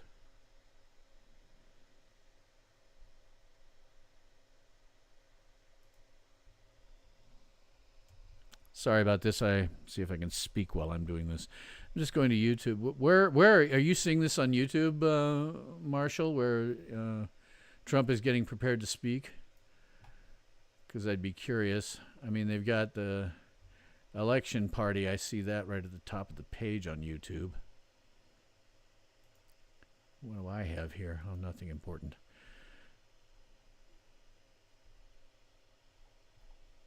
So I don't know if that's what you're watching. That's a PBS News one that I'm watching. Somebody's speaking here. I can't tell if it's Trump speaking. I'm just reading the captions, so I don't want to suck up my bandwidth by pulling in a full stream. It must be PBS News talking. It's the talking heads that are doing this right now. Well, that'll be interesting. Huh. I wonder if he thinks he's going to lose. I'm sorry, I kind of hungry. I didn't have much dinner. Uh-oh. I missed my meds. Oh, well, I'll take them at 11, whenever. What the heck time is it anyway? Well, it's 10:40 already. Well, I tell you, I'm not going to go, regardless how this goes, I'm not going to go much past 11. The reason for that is I have a whole slew of medications that I have to take because I'm getting old and things are breaking down on me. So I have a whole slew of medications I have to take, at least one of which is going to knock me out. I had a very strange skin thing happen to me that I went to the doctor for today. And one of the medications she gave me will knock me out even more than my other meds do.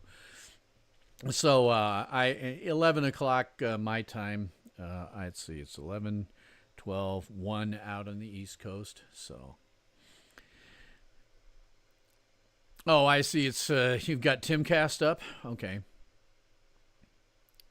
Well, let me cut this out here. I don't need this. Got the Ballotpedia. Don't need that window at all. Okay, cool. And nothing's changed up here. Nothing at all has changed. Huh. Well, it'll be interesting to see what exactly happens with the left if Kamala concedes. I think we'll see widespread civil unrest. The fact that they had to put down or are trying to put down an Antifa riot already tells me a lot. They'll lose it. I mean, I've said this repeatedly on social media. If you really truly believe that someone is literal Hitler, then anything becomes justifiable. You know, assassination becomes justifiable. Gerrymandering the vote or in some way cheating the vote becomes totally justifiable. Everything becomes justifiable because all they have to do is think to themselves, you know, if only Hitler had been stopped before 1938, then World War II would have never happened. And if you have been told for 10 years, and particularly if you're younger, you know, millennials and Gen Z, they have grown up. They grew up being told that Trump is literal Hitler. That's how they grew up. They don't know anything else, and they will not check for themselves because critical thinking is not something that schools teach anymore. There is no such thing as critical thinking. It's gone. It's over. So they just regurgitate whatever has been shoved down their throats, whatever nonsense, like, you know, gender being on a spectrum and all of that lunacy. So when will Trump speak? Minutes, supposedly. I still see no reason for him to speak except to announce that Harris conceded, really. Well, probably you're right, I suppose. Yeah. If Harris was heading out and clearing out, yeah, that would be. Huh. Well, if she conceded tonight, at least she'd be doing Hillary one better. Hillary took a day or so to actually concede. Well, I wonder. Well, I'm scared. I'd like to put that speech up if I can, but I don't know if I can. I'm using my laptop for this stream tonight, and if I get too much video up on it, it could become problematic. Let me see if I can find just that video someplace. Yeah, Trump might be going to claim victory before it's official. I don't know. Marsha was saying that her campaign headquarters was clearing out. So that sort of tells you that at least they think they have a problem. Oh, where can I find me? Okay.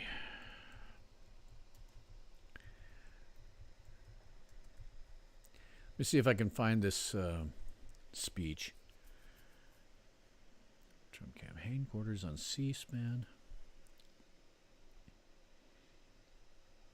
Watch live. Yeah, well, I would like to watch live. Okay.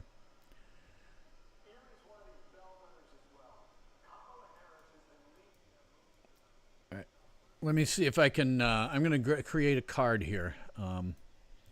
So half a second, because I'm going to have to go to one of these and duplicate it. And we'll put in Trump's speech. I'll just call it that.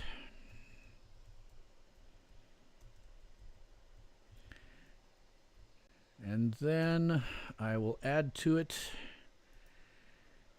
a window capture. And we'll call this Trump speech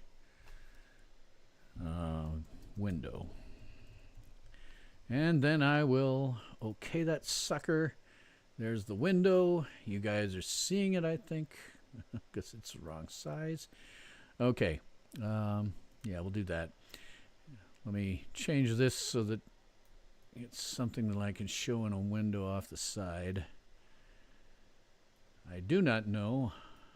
Let's see. Does it have audio? Crap. I don't think I can get the audio off of this thing. It's not showing as audio.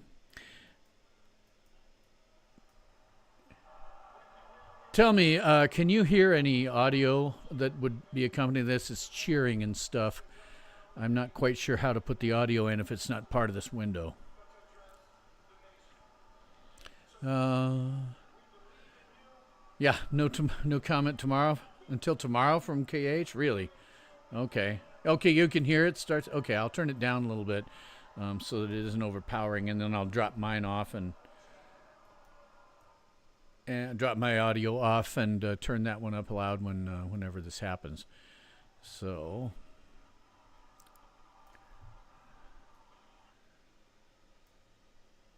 wait, is he about to?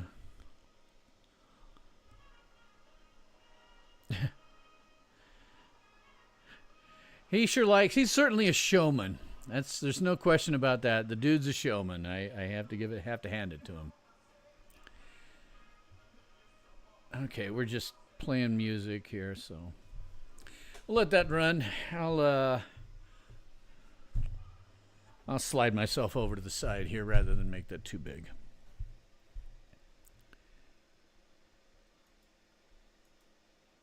All right, got to resize some of this. And change where that's going. This is actually a YouTube stream, but I got it off of C-SPAN's.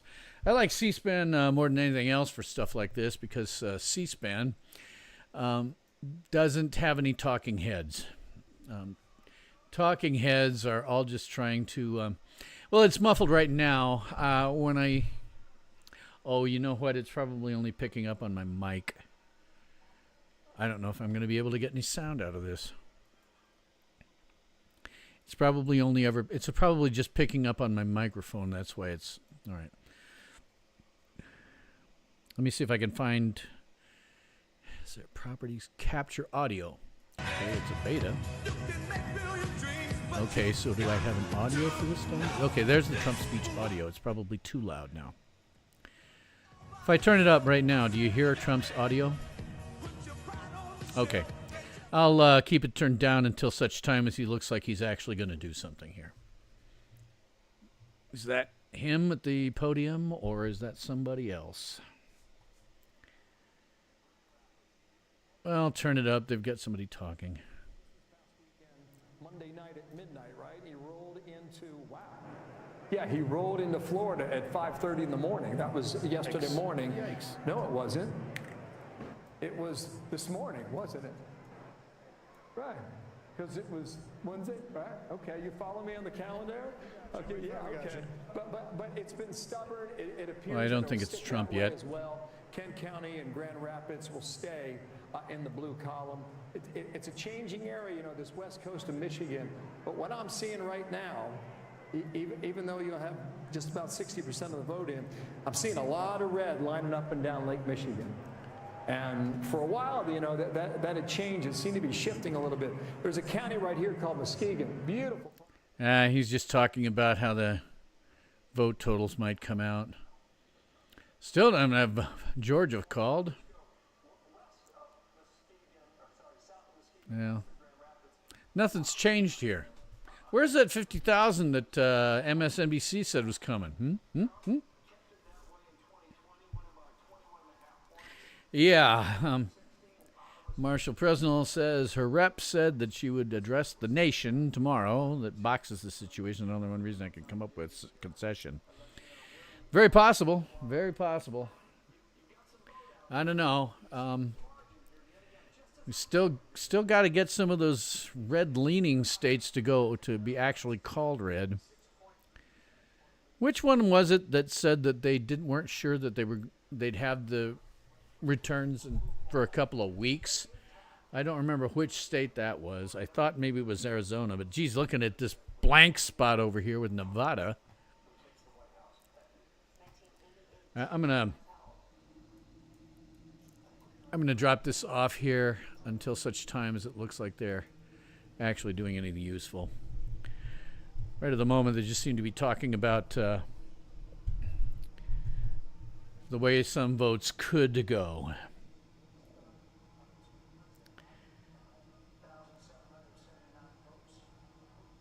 Just gibbering. Nothing important is being said. Should get Alaska in about 10 minutes. Yeah, I hope so. It's been a long time since anything here changed. I mean, it's been stuck up here for some time.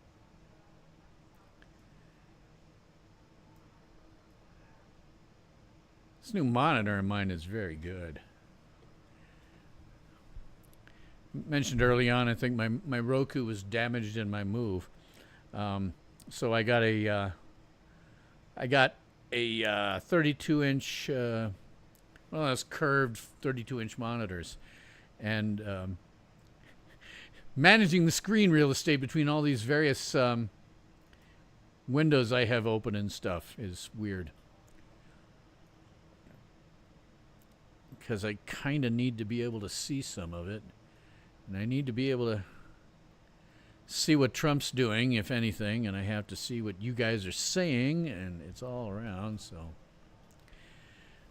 I wonder, God, this just hasn't changed. I guess the Senate's altered. It's gone up a little bit.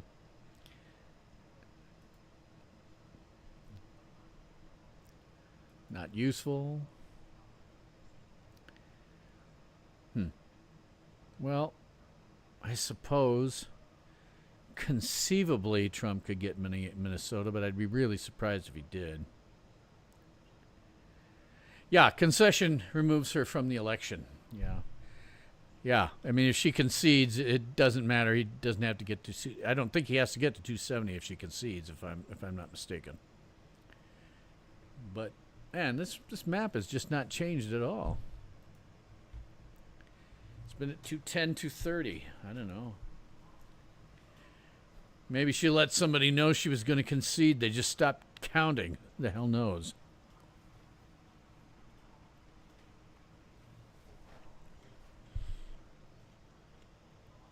God, too many windows. Too many windows.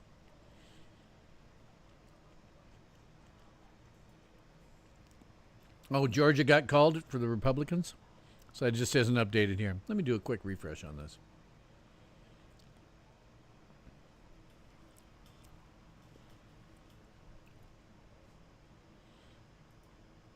Well, they haven't put it up yet on Bloomberg, but if you've got somebody saying Georgia was called Republican, that gives him 16, and then look, they've got 94.2%. It was close. That's for sure. If he's got another 16, that'll put him at 246. Yeah, I'm going to try to stay on past 11. This is looking like it's something of a big deal. I simply won't take my meds for a while. It's not like it'll kill me.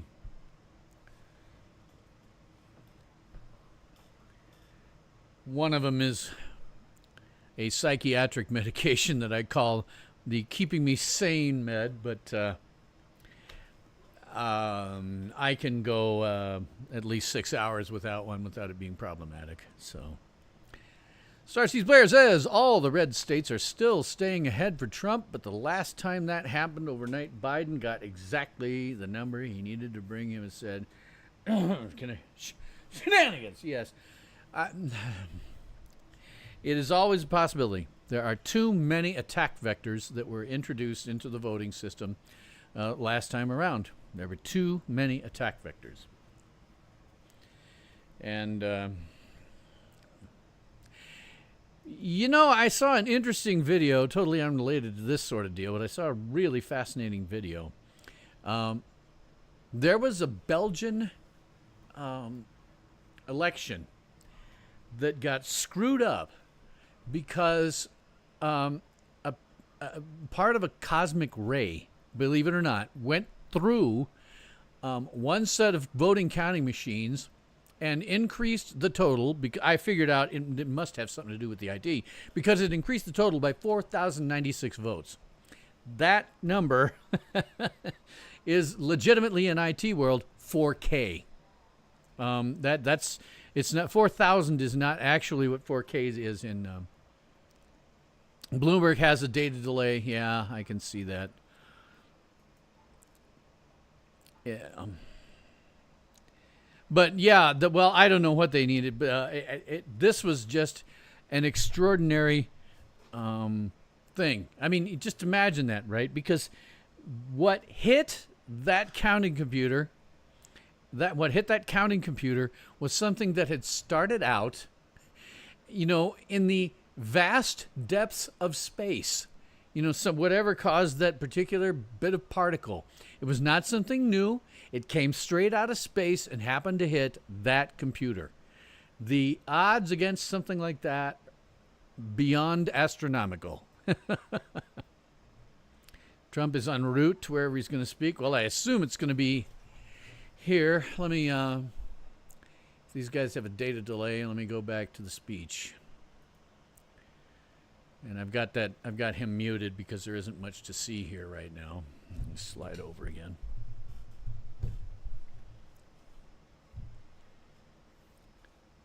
Oh man, wish I could get this thing to be, I probably don't even care if it's got better video quality. Nevada turned light red. Oh yeah, it has. 5.4% counted, and Nevada is now light red, but that's only 5.4% of the vote counted, so.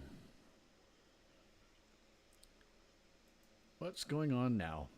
Let me hear it before I give it to you. They're still just partying and stuff.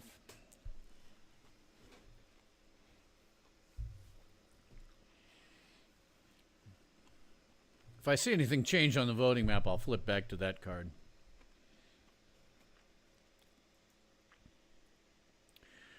Let's see. Dalton Brazier says it looks like Chase won't even hit 1 million votes, which I'm pretty happy about. Hopefully they will learn to not put up a candidate like him. Back when I was still calling myself an outright libertarian, which I just decided I can't do. I am a classical liberal. Back when I was still officially a libertarian, I got into it with some people on social media. The problem is that, correctly, libertarians believe that people should be left alone to run their own lives. And that means that we, in general, the deal is hands off. And unfortunately, the people I was talking with, they were like, okay, well, I would say I can't support this. He's talking about mutilating children. He's talking about chemically castrating children. I can't do that. No, that's just wrong. It's just wrong, and I can't do that. And the libertarians would be like, oh, you're just trying to put your values onto somebody else. I'm like, no, I want these children to not be mutilated and chemically castrated. That isn't, it isn't something you can go back on. You can't reverse it. It is permanent. And you should no more be making that decision as a child than you should, or even be allowed to do that. Even if your parents say, yeah, let's chemically castrate our child. You shouldn't be allowed to do that. And they were like, no, you're just trying to put your views on somebody else. Like, no, this is about kids. If you're an adult, fine. I don't care. Go get mutilated, chemically castrate yourself. Couldn't care less. But children, yeah, I'm sorry. I draw the line there. I've got kids. Super Cruise 63 says, your friend wrote a book about Deadwood Hospital. How far do you live from Deadwood? A ways. I live, Wall is about 45-minute drive to Rapid City. And then to get to Deadwood, you've got to drive north out of Rapid and kind of east, or west rather. I would have to say that probably I live an hour and a half to two, probably closer to an hour and a half drive from it.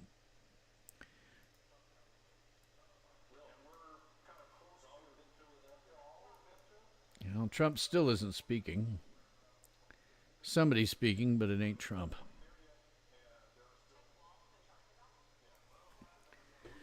Oh, boy. Oh, stop. Yes, I know. In the immortal words of, what's this time? Yeah, in the immortal words of the news when Gen X was growing up, Somewhere it's 10 o'clock. Do you know where your children are? I always got a kick out of that. And when I ended up talking to other Gen X kids, it wasn't just my studio. It wasn't just our local news stations. It was every news station in the country. They all, right at the evening to 10 p.m. or 11 p.m. news, they'd have somebody come out. They'd have a voiceover come out and say, it's 10 o'clock. Do you know where your children are? Because our boomer parents just threw us out the door. That's all they cared about. Get us out. You're expecting right after 2300 my time? Well, it is 2301 right here, right now.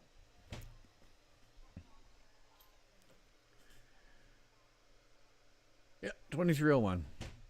So hopefully he'll show up on the stage here soon. Sorry I'm eating these oranges. I haven't actually had any dinner, and it's a little weird. It turns out Ozempic is right for me, and it is helping me lose additional weight. It's why I'm wearing this vest instead of either of the other two that aren't as loud as this one. This is the only one that fits. And you probably can't see it, but I've got the let me get my camera. I have these kind of funky pirate James Kirk in Star Trek 3 and 4 shirts on. So, but not just because it's only one of the few that doesn't fit. I now have a whole bunch of shirts that fit that didn't fit before. Oh man, these guys are going to go on and on and on and on and on. But at least they're not. At least, like I say, it's C-SPAN, so at least C-SPAN isn't having talking heads in between, waiting around, all just extemporizing off the top of their heads and not really having anything useful to say. It's why hold on a second. Let's see. Georgia got called. That's weird. Let me slip over to my map. Georgia got called for Trump, but what? Oh, okay. But it's stop this. But it's striped instead of solid. Oh, wow. Here's something I'm surprised about. Nebraska 1 changed, and it went red. That's Omaha. That's that 1 million people, that half the population of the state, the one that usually is the tyranny of the cities. Wow. Omaha went, I'm stunned by that. I'm amazed that Omaha went red. That means that they're going to get 2 from Nebraska. I mean, I was kind of expecting 2, but I was expecting it to be Nebraska 2 and Nebraska 3 that went red. That's amazing. Wow. That surprises me. I mean, probably doesn't mean anything to anybody that never lived in Nebraska, but that really surprised me. Wow. I missed also Starsheet's player. You said in 50 years they're going to look at this child gender-affirming surgery the way we look at lobotomies now. I'm amazed that so many people can't see it for what it is. I mean, I can't believe it. You know, it's chemical castration. It's bodily mutilation. If it was anything other than gender surgery and gender drugs, it would be a crime. You know, if you're a parent and you decide that you're going to, abuse your child the way that this does, it's crazy. Just absolutely insane. But it will be interesting to see if the cities start to burn in the morning. Oh, hang on, I got to get that out of there. And I got something. Yeah. Megyn Kelly threw something up. Got my medications for 11 and 9. And I've got... Wow. What? How did you... Oh. I've got a bunch of stuff that I've ordered from Amazon. This one blows my mind, right? I've got this thing here. It came from... Let's see all the updates. Okay, so it was delivered. It probably went into my safe. Wow. I've got one that came all the way from India, and it just got delivered. That was less than a week ago that I ordered that thing. That is astonishing. That's amazing. No wonder the malls are dying. But yeah, the gender-affirming surgery stuff and the gender-affirming care that he's so much in favor of. Yeah, I mean, I guess maybe I'm just talking to really young libertarians who don't have their own children, so they can't, see this for the horror that it really is, because it is horror. It is a horrible thing to do to your child, and in any other context, it would be child abuse. If you were going to shove any kind of other drugs into your kid that were harmful, it would be considered child abuse. You would be calling Child Protective Services and getting those kids the hell out right away. To be honest, I think this is a side effect. And here we get into kind of what have become sort of sexist views. I think some of what you see with regards to that doesn't piss people off more is you're looking at children. You're looking at a second generation. You've got the generation of maybe the millennials, where you have an enormous divorce rate. Both at Gen X and millennials have a huge divorce rate. And so their children, the millennials' children, the one who are affected by this, Gen Alpha, late Gen Z, they don't see this as bad because they didn't have a father in their home. I think this is largely a male thing. Hang on. The crowd is getting...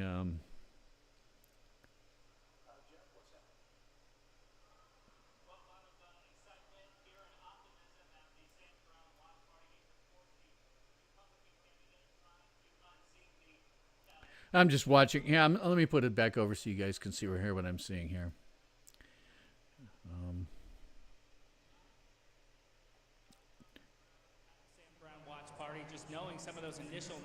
This is what I'm seeing and hearing. I don't know if it matters at this point or not, but hoping for a Trump appearance sometime soon. You can vote right up until the 7 o'clock hour, and if you're in line, they'll let you vote. And in order to release those results, they wait until the very last person in line votes. That person, it took 2 hours and 48 minutes, so still a very long night ahead of us. But for the folks here at the Sam Brown Watch Party, a lot of optimism in the air. All right, Jeff Ball in Las Vegas. Jeff, thanks. So our panel is still with us. And we have some new folks that are here as well. Kevin McCarthy's joining us. It's nothing Karl Rove important. Is back. Okay. Warren Williams is here. Great to have. I'll drop the audio out. Oh, this is one of those deals where I could be a meme. Windows everywhere. Yeah, I wonder why these. Yeah.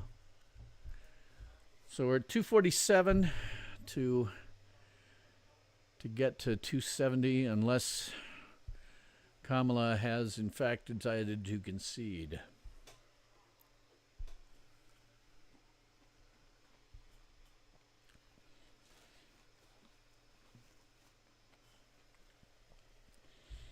You know what I should have done when I had Arlie Ermy giving the 4 rules of firearms safety? I should have run over and gotten my carry gun. Would have been fun to kind of show you some of the stuff that goes along with that.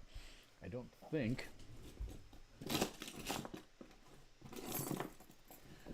I've got any bullets. I load that thing with what is kind of a wildcat round. I don't have any here in my desk. I load the thing with what's kind of a wildcat round. It is Ballistic Machinist 9mm Interceptor. Ballistic Machinist is the company that makes them. It's not exactly a company. It's a guy who has been doing these wildcat rounds.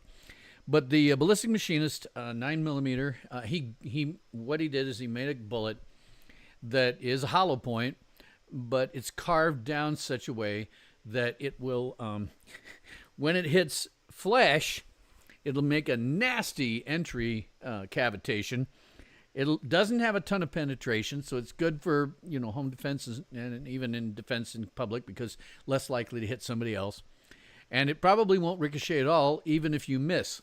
I'm not sure that you couldn't use it as like if you were in an apartment someplace. But what happens is, I've seen the ballistics test on YouTube. They used my exact pistol with this exact round. It's carved up so that it goes in and immediately expands out into a perfect 4-pointed star. My only worry is that if I ever actually had to use it, I might get in trouble for using a round that is so obviously going to be fatal. I don't know how you would survive being hit by this thing. It goes through 4 layers of denim, and when it does, it just collects the denim right in the center as it goes through to expand out into this 4-point star every single time. Thank you, Starseas player. Yeah. Kind of like that, but only 4 points. And it's massively damaging to tissue, and if it goes into someplace, it won't go through. If it goes into something that's vital organs, it's just going to rip things to shreds. And I liked those. Unfortunately, they cost about $45 for a box. And not a big box. They cost about $45 for that.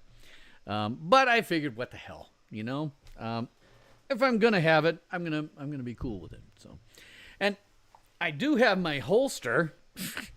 Because I'm wearing a regular pair of jeans.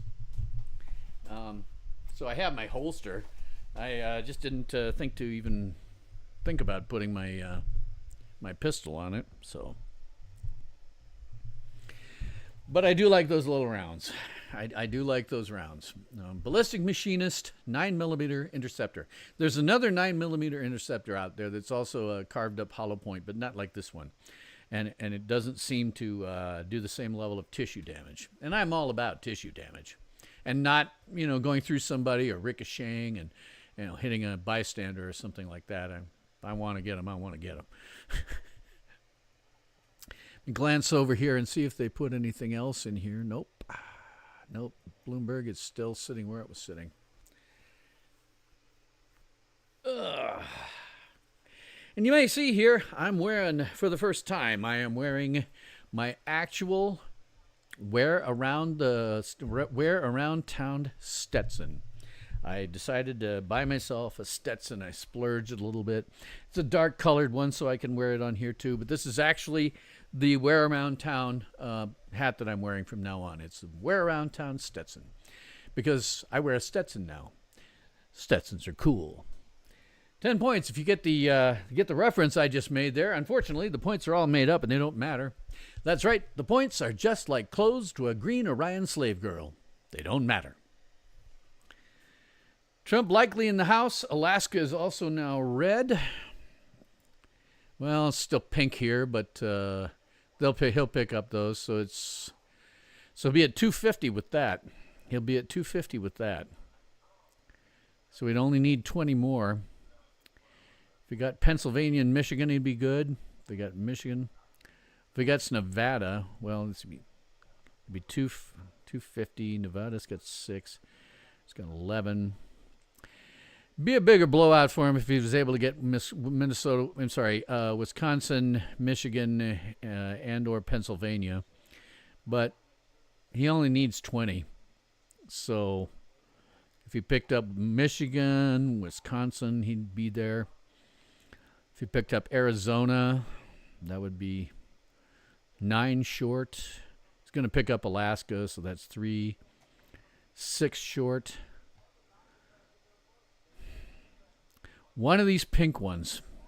If he got PA and Michigan or Wisconsin, she's done. Pennsylvania alone, she's done. If you got Pennsylvania, if you actually flip Pennsylvania, even Alaska, would bring him over the top. Because he'd only need one. So he's close. He's very, very close. Yeah, Alaska's light red, and again, I think they've got 20%, 26% of the votes counted, so that'll probably, I don't know. I can see, I don't know what Alaska historically does, but I'd be surprised if they weren't generally red.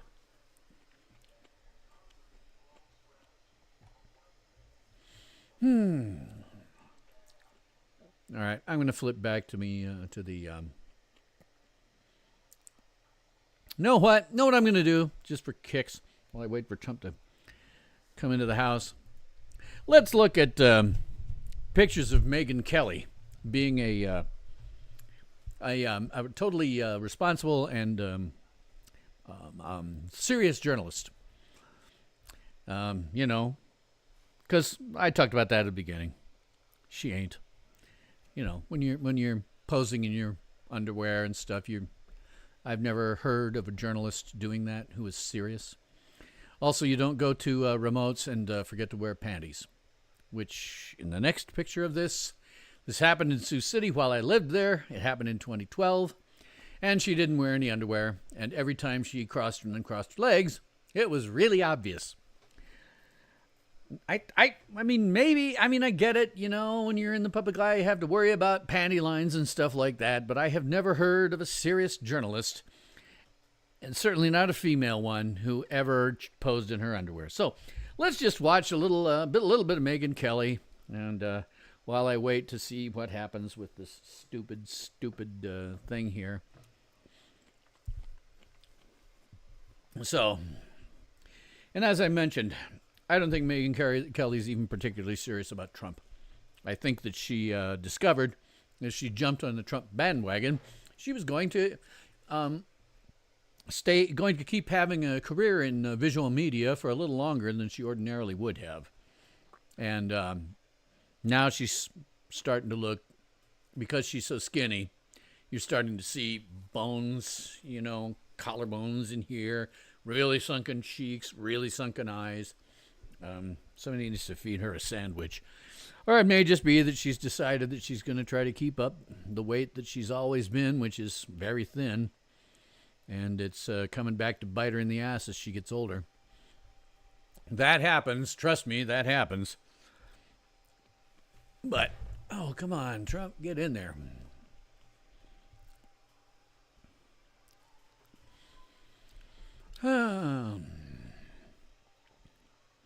Have anything else I can put on to kill time while I wait for Trump? Because I don't have a lot to say. And unlike Megyn Kelly, I do not have talking heads to jabber their way through this, meaning nothing. Because that's what's happening. Any of the guests on any of these shows are just gibbering their way through and free associating until the time ends up. I'm free associating. I'm just looking for what I can get. I mean, it looks like Trump ought to be showing up. I'll go back to the. This card. Slide over a little bit. I suppose, actually, if I wanted to be really cool about it, let me see what I can do here. Take this card. Oops, that's not the right one. Is this the right one? Nope. Is this the right one? Yes. Okay. I'll make you bigger. This is what I do before I get any. Oh, wrong one. This is what I do for prepping for my streams. I try to get things down to where they should be. That's okay. Oops. God, I keep hitting the. See, when you do this, you do it in layers. So I have a major layer that is the part down here on the bottom that's giving us the lower third. And then I have another layer that's me, and then I have another layer that's this thing. Oh, and I can't... Getting them all in the right place is tough. And so... Usually I have a little more... Usually I'm doing this at home, so... And I've also noticed, here's a pro tip for you. Oops, God dang it. Here's a pro tip. I keep wrong one. Here's a pro tip for you. I have learned from watching YouTube reactors. I'm going to move stuff around. Wrong one. Sorry about this. Like I say, this is what I spend my time doing when I'm trying to get ready for a stream. Whoop, hold on. I think maybe he came in. Let's kick up your volume so you can hear it.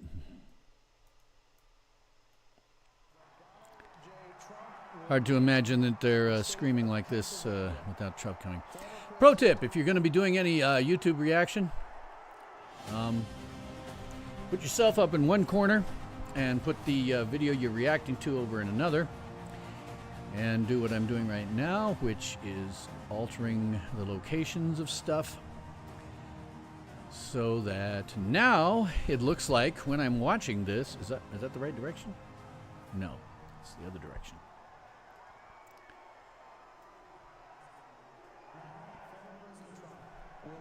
Yeah, so my face is pointed the right direction. Okay.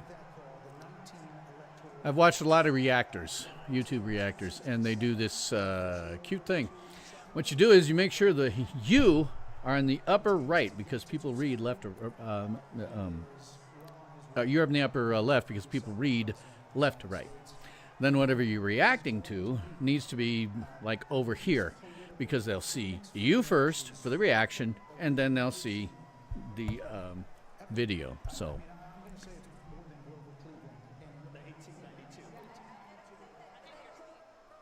I can't tell. Impeachments, 2 assassination attempts. They have indictments, 91 indictments, convictions, and there is almost nothing that hasn't been. They're giving him some kind of introduction that sounds like I'm going to keep the volume down on your side until he starts talking, and then I'm going to kill mine. Sounds like they're just giving him a big intro. PA was called? Did they call it? Do you know if they called it red, Marshall?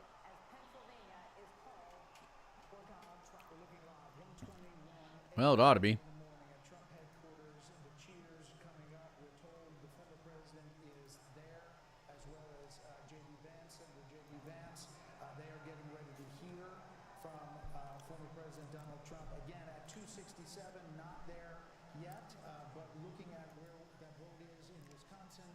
Well, they're saying on the thing here that Trump's at 267, so 47. If they called Pennsylvania for him, if they called Pennsylvania for him, that would bring him to on this to wow. Yeah, I think he's going to win. I think Trump's going to win.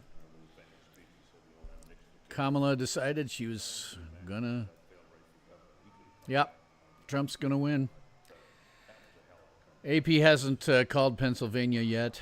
It was close, but I can see them calling it.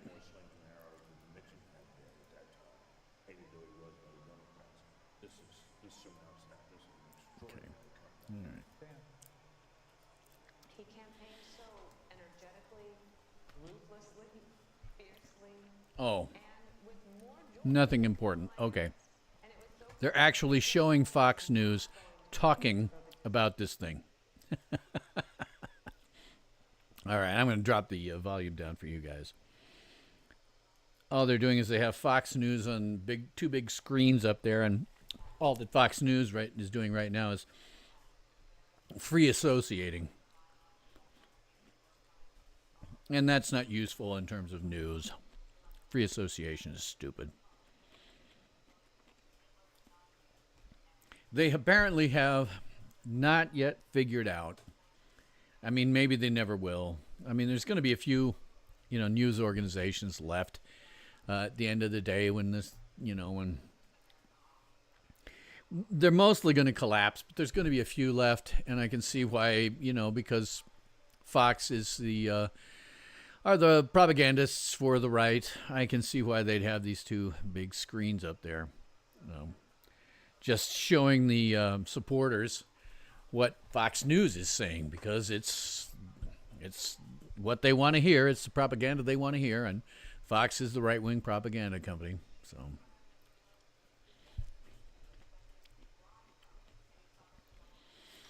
I wonder if he's back behind those curtains. They kept a camera on that for a bit.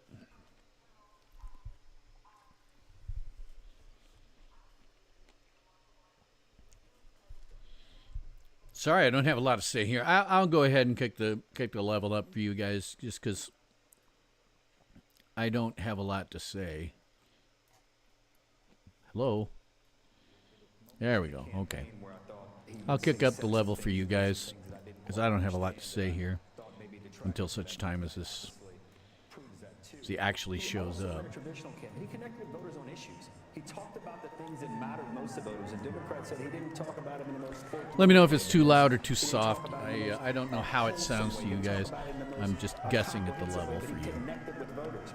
I would urge my party tonight, if indeed I think he's almost at 270, we'll declare here shortly once Alaska comes in. Don't write off the I'll tell you what I'm going to do. I wouldn't ordinarily do this, but I don't have anything else to show, and something's going to happen here shortly. So let me walk away from this desk for just a second, and I'll be right back. Mr. Wonderful said it a little earlier, that may give us an opportunity as a party to revamp, and perhaps we should think about that. But don't write off the people, the American people, for the decision they made this evening. Charlie Hurd, he will be the 47th president of the United States after everything that we saw in this election. It's hard to understand how some in the mainstream media are going to take this. Okay, much like MacArthur, I have returned. One way that they thought it was Starchy player, you say you're going to have to go to bed? Yeah, you got to work in 8 hours, 6 hours. Okay. Well, I think Trump just won, is what happened. So good night, Starchy player. Nice to see you here. As always, I'll be doing some more streams. I'm at a point now where I can actually start making content again. So, but also, you know, this is the end of the old Republican Party. Let me see if I can show it to you. It's going to change the autofocus. Let me drop the in 2015 level. was take on the old Republican Party. I was talking about the rounds that I load my pistol with. This is one of them. You can see it's a little hard to see, but you can see it's really deeply cut hollow point. And that thing just opens straight up into a nice 4-pointed star. It's very cool. And what do we got here? Somebody saying something? No problem, Stretchy's player. I'm glad to do it. I always like doing something like this that actually matters in some fashion. And I did go ahead and pick up my carry gun. This is it. It is the Sig Sauer P365. I got the model because I was always used to Model 1911 pistols. So I got the version that has actual Model 1911 style safeties up here. I probably don't need it. It's a striker fired gun, so I probably don't need it. But I was always so used to it, and it to me, I keep it around chambered, so to me it makes some sense to go have an actual safety on it as opposed to one that don't. The P365s don't ordinarily come with a safety. There's a model that does. They make it for California. For some reason, California, even though they have horrible victim disarmament laws, they do require a safety of some kind on there. So I don't know. I bought it with the safety just because as a Model 1911 guy from years and years, I kind of wanted one. Yes, Dalton, I believe this Super Cruise 63 night to you as well. Yeah, I think it's going to be interesting. I really do expect, since I'm almost certain here that Trump has won, I really do expect that we are going to see widespread civil unrest. That is, the left is going to start burning down everything in sight, killing people, and yeah, like that. Like they've always done. Unfortunately, they have always freaking done.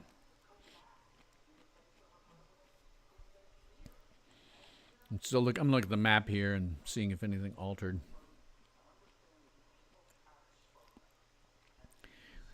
Yeah, Bloomberg's on a delay, but if he hasn't won, I think it'll be too little to notice. I mean, he's got to have just won. He's got to have just won. I'm just looking at the map here real quick, so let's see if they do anything. Of course, the real trick with this is getting the round that I just ejected into it. I actually bought a tool that you put this into it, and then you put the round into a little slot, and then you use both hands to squeeze, and it pushes it on here. Because this thing is so hard to get with your hands, with your bare hands. It's so hard to get any bullets into it. The spring is extremely tight. So it's really hard to get any bullets into it. I should have just opened up my safe. I've got a bunch of these just floating in there.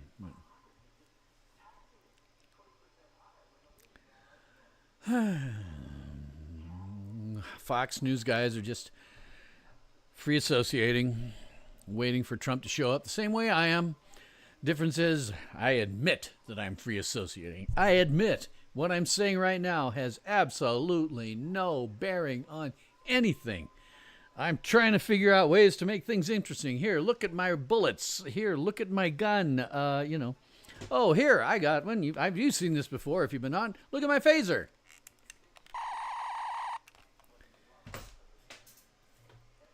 Oh, hey, here's one that's fun. I got one of these. This is a 4K camera. It's basically the exact same kind that, police will wear. But I use it because it takes some really good pictures when I go out to the family ranch land. It does. It sticks and, stays where it's supposed to stay. And I don't have to worry about if I roll, because I almost rolled my, I thought I was going to roll my Jeep once. Don't have to worry about that. This thing will stay right exactly where it is. So I went ahead and I bought one of those things. And it's basically a dash cam the way I use it.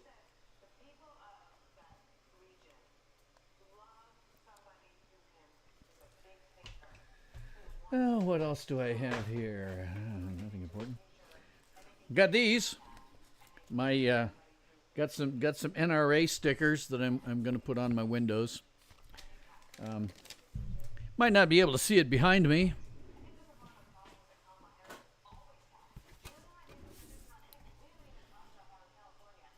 Warning, this property is protected by a highly trained jackalope.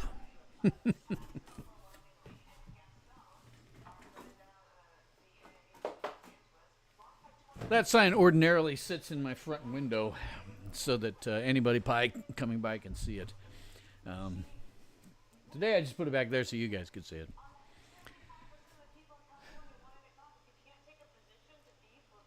Just listening to these guys is pointless. They just wow. What in the God's name is that? I mean, it's light everywhere. I mean, that must be the press. That's got to be the press or something. That's weird.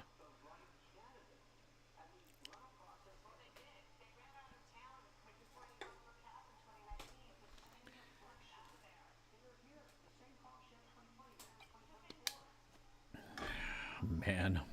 All right. Well, this being crazy, I'll just kick the volume up from what they're doing. Make sure that my voice is still louder. If it starts to sound overpowering, someone let me know, please.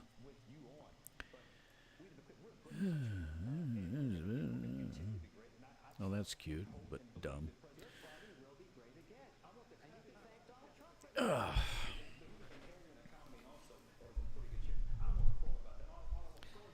Yeah, one of the interesting things I was able to do with my new studio, if you may remember my microphone used to be on an arm. Now it's actually just right here like this, and it's actually a lot closer to my mouth and doesn't interfere with, because of the way the camera is. Used to be I had to worry just a little bit about, okay, is my microphone A going to be close enough so that I can be heard, and B, not cover my face for you guys. Now, don't have to worry, it's just like this. But that's what comes from having a U-shaped desk instead of a just a regular desk. The other thing you can't see on here, this desk is right now is almost a Radio Shack, and I mean that in the sense of the military maybe sense of it, rather than the old dead store. I have, you can't see it, but I have a rather expensive ham radio off to over on this side here. It's too way out of the camera view. I've got that there. I've got my printer here. I've got my rack that's got a couple of different shelves on it. One of the shelves is holding routers, and the other one is holding my file server, and I got my rendering computer down under here, and I still have space. So I'm not sure how I'm gonna, somewhere along the line, this is going up on a wall. This is a display case for guns. I have a pair of matching pistols that I got from my father when my mom passed away. And they are perfect for being displayed. So those are going up in the living room somewhere. I'm not sure where. God, are these guys ever going to stop and just, do something useful? This is just annoying. It's really annoying. Please, if Trump's going to talk, please just talk.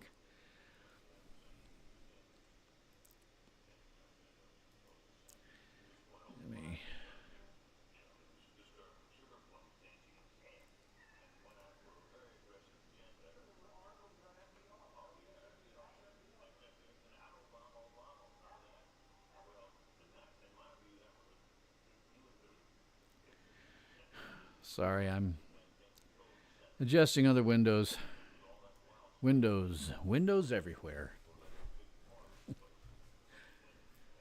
See, there's Fox News.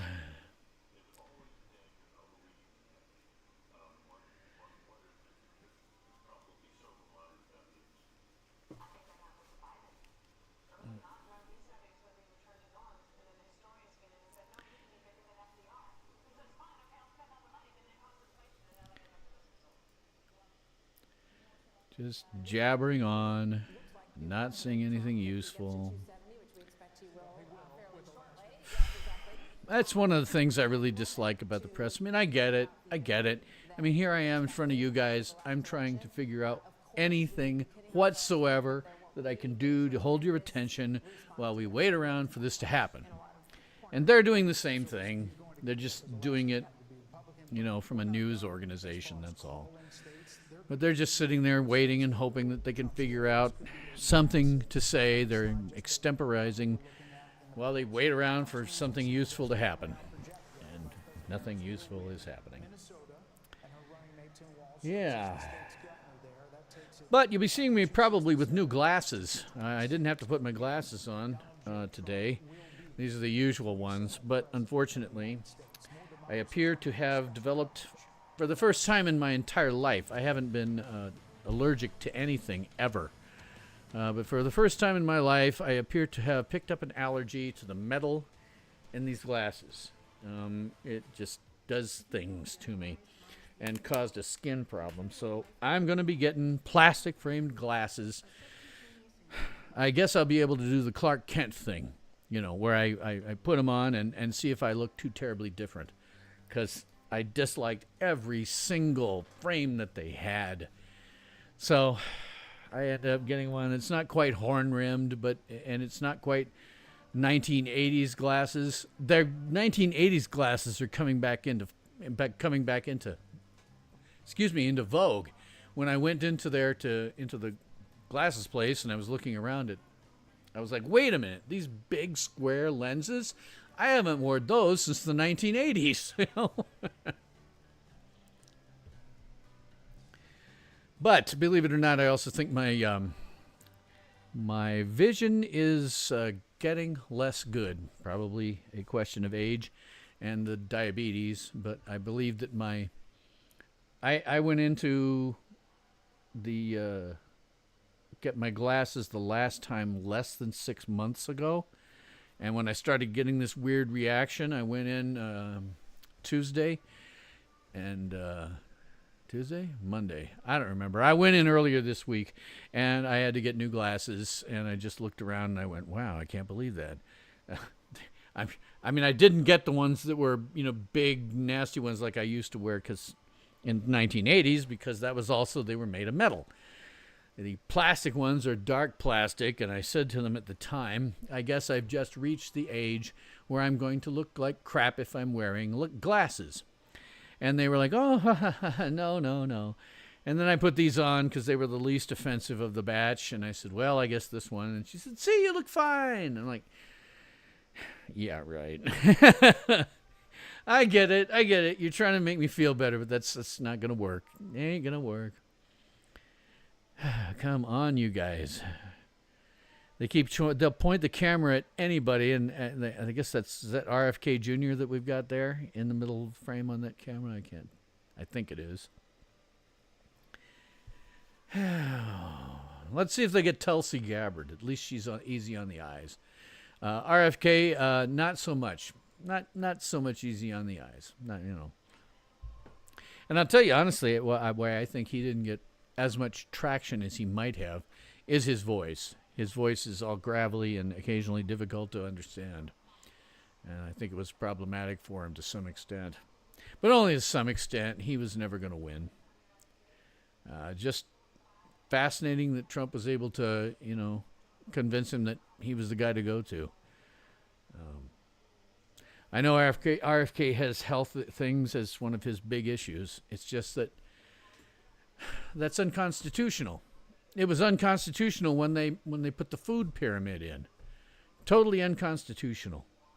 What had happened with the food pyramid was I've forgotten who it was at the time from South Dakota, McGovern. McGovern lost a bunch of weight by using the food pyramid as we know it.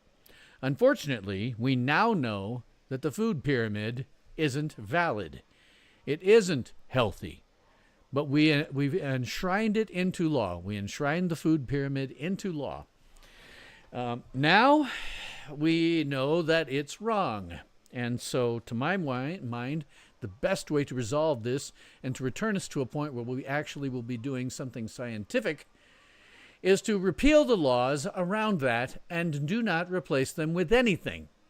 Just, let people follow whatever the current scientific consensus is. Oh, gosh, let's see. Whoops. Anthony, hey, nice to see you. I haven't seen you here yet. You hope Trump buy fried chicken for everybody tomorrow for free. I think it's a lot of people. Of course, guy's a billionaire. He can certainly afford to buy everybody fried chicken. Nice to see you here, Anthony. Hadn't seen you before, so great.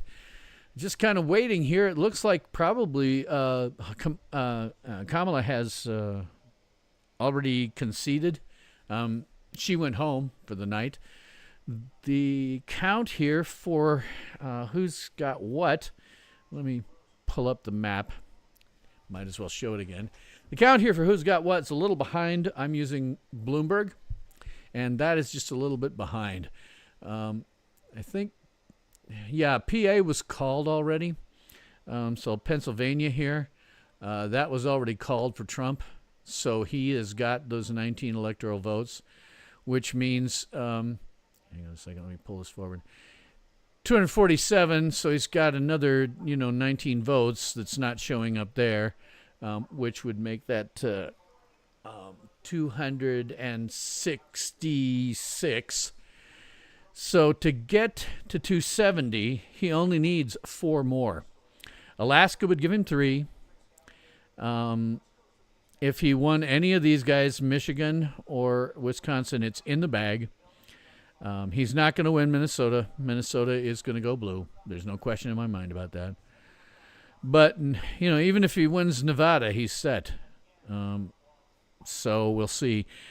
Nevada's got their vote count up. For the longest time, Nevada was not having any votes, had 0 votes whatsoever.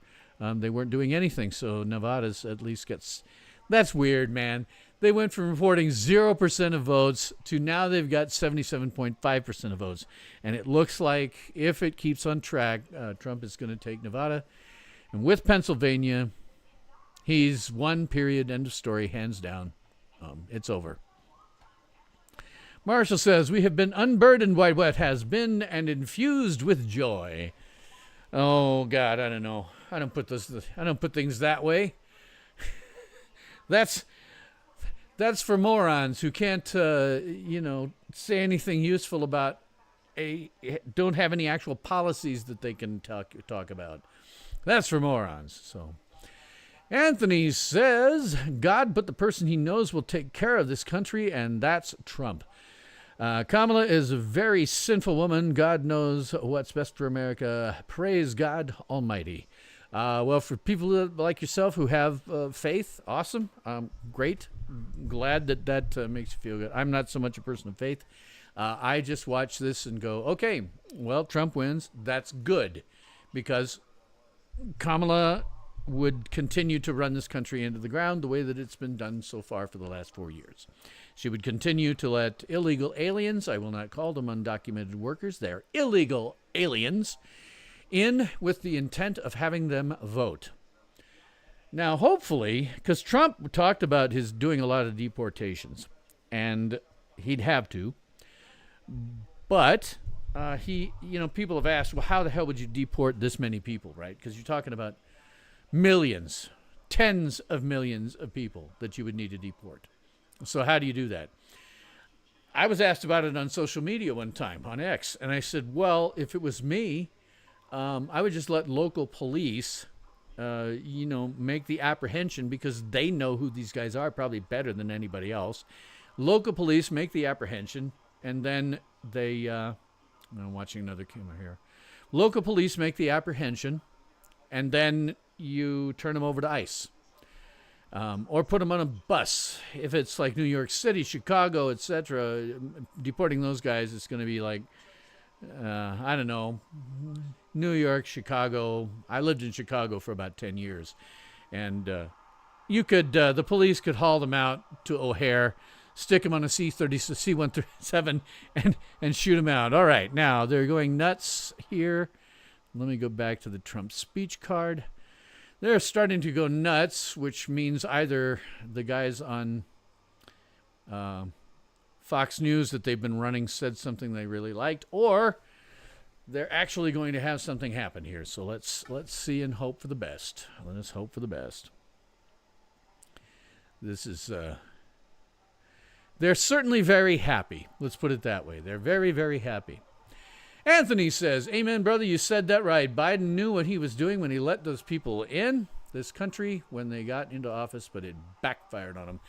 I don't think it necessarily backfired. They just didn't get enough of them for this election. If they'd had enough for this election, because I'm certain, we saw articles, and particularly from IT people, that, illegals were going to vote. They were going to vote, and I'm sure that some of them did. When you have a state that has no requirements for an ID or anything like that, yeah, probably going to do that.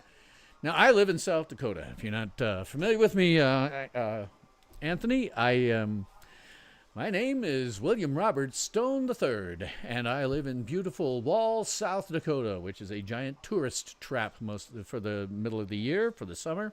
Huge, huge tourist trap. Otherwise, it's a sleepy little town of about 700 people.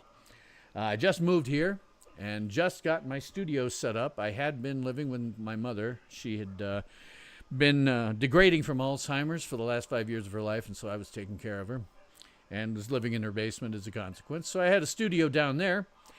But she passed away 2 years ago, this coming February. So when that happened, I decided I was going to buy myself a brand new single wide trailer, and I was going to try to move to my family ranch land in South Dakota that I own 3/5 of. But unfortunately, it's way, way, way, way, way out there. I mean, you have to leave you have to, when you drive out a Wall, you go about 20 miles, and then you're off of the any paved roads. And then you go another 40 miles, and then you hang a right, and you follow the Cheyenne River, and then you go up this big, gigantic freaking hill. And then you go down the gigantic hill. Now, the way up, the hill is graded by the county. The county grades that hill, and they run a plow through it and everything, so conceivably you could get up that hill. The other side of the hill down into our property is not graded. It is just ruts. And so what that means is it's possible to be completely out of contact with any kind of civilization for 4 months out of the year.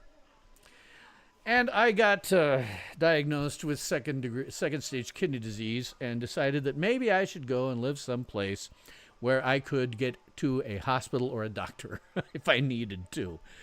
Nobody's expecting that I'll need to. But, I mean, I'm 60 years old in a couple of months. And the life expectancy for Gen X males is 72 years old. So I could conceivably live longer than that, but I have other things going on with my health that make it unlikely that I'll get much past the next 15 years. So I put my trailer here into Wall, where I can drive out to my ranch land. And one of the ballot initiatives that was on for South Dakota this time around was to legalize marijuana. That may not sound like a good thing, except that this part of the country is a natural prairie. Very little will grow here. Grass, which is why you have a lot of cattle ranching here. But there really isn't a whole hell of a lot that will grow here. Marijuana does grow here, and it would be a great cash crop. You know, ranchers could dedicate a piece of their land to marijuana and be making money hand over fist. If that ballot initiative passes, which it's likely to do, that there was a similar initiative several years ago, but our Supreme Court struck it down because it was too detailed. The Supreme Court properly, frankly, decided that the details should be left to, the state legislature, and they should be making those detailed laws. So then we came up with another one that basically just says it's going to be legal to have it in your possession, to sell it, to grow it, but without getting into the specifics about how that's done. That'll be done by the state. So for me, I'm just kind of hoping that it passes because it's a good cash crop. I would try to go out to that ranch land, plant a small amount of it, and then we have a thing in South Dakota, the Sturgis Motorcycle Rally. And Wall, South Dakota gets bikers in here, about 150,000 of them, for 3 weeks straight. So my thinking is, I go out, I plant a crop there, I bring it into Wall, and I get a tent set up someplace. You know, they do that. They'll let you can find gas stations and stuff right off the interstate where you can put up a tent. So I'm thinking I just put up a tent, and I let the bikers show up. I make $1 gajillion, and I don't bother ever doing it again. One crop, goodbye, you know. So that was one of them. And I think it'll probably pass. It passed once before, so it'll probably pass. The ranchers are going to love it because it'd be a giant cash crop for them. It's one of the few things that'll grow. We don't get a lot of rain here, so it's one of the few things that'll grow. So they can grow that stuff, devote part of the field to it, and suddenly have crap tons more money. I'm certain that, when my grandfather was ranching, my grandparents lived in a level of poverty that you could not believe. I mean, just absolute 10 miles below the poverty line. They had 5 kids, all of whom lived 10 miles below the poverty line if they were, if they hadn't gone into other things. My father was the first one of the family who went to college, and he got his PhD in psychology, went on to be very, very successful. I was in IT, which it pays okay when you aren't paying a good most of your money to child support, which I didn't have any problem with, really. I don't have a problem paying for child support if I need to. I want my kids to be good. So, but they lived in extraordinary poverty, and I used to work out there on that ranch during summer times. It's why I have this kind of a bit of an image that I'm cultivating here, kind of Western. If you see some of my stuff, it's Western themed. I have my Stetson, which this is actually the hat that I wear on the streets now. Don't wear this on the streets. Nobody wears this. This is a costume. I will put on, if I was going to go on the street, I probably will. I'm going to be hungry after this is all over. I got to run down to the all-night convenience store. So I'll swap out this. I'll hang it all up. I'll put on a T-shirt and I'll head on out. In fact, I won't even touch anything else. I have my pistol on me still, so I have that. I was showing it to my viewers, so. God, come on, Trump. If you're going to show up, show up. This is starting to get really... Let me see if the map changed. Well, no, I'm still running on a bit of a delay for the map. They called Pennsylvania for Trump, which is kind of amazing. But those 19 electoral votes, one other small one, whether it's Arizona, Nevada... well, Arizona has Wayne, but if he won Nevada, he would still win the election. We're fairly certain that Kamala has conceded, and Trump is about to make some sort of speech about her, and it's just that he's taken forever to get there. I've had this up here, I don't know how long now.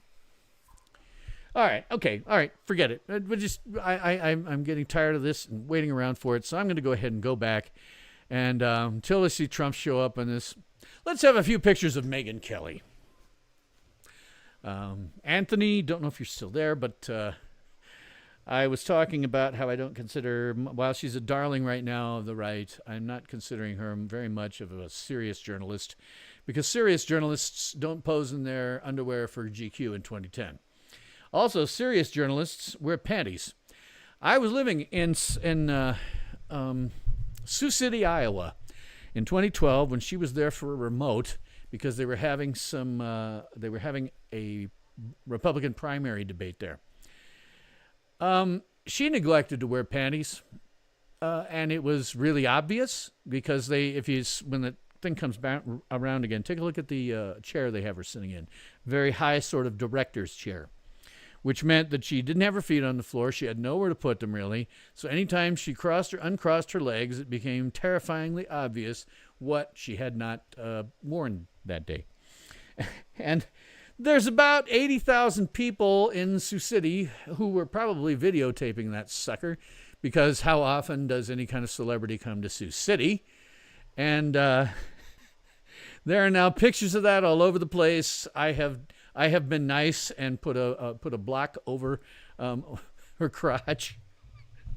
But I just have a hell of a time considering anybody a serious journalist when they're, profiting off of their body the way she does. I think what happened with her was she saw the way the wind was blowing, and instead of being anti-Trump the way she was in 2016, she went over to the other side. And that's why she's become the darling of conservatives, who apparently don't remember that she didn't like him in 2016. And Trump didn't like her at all. All right, what's happening with this? Anything? Nope, they're still showing Fox News.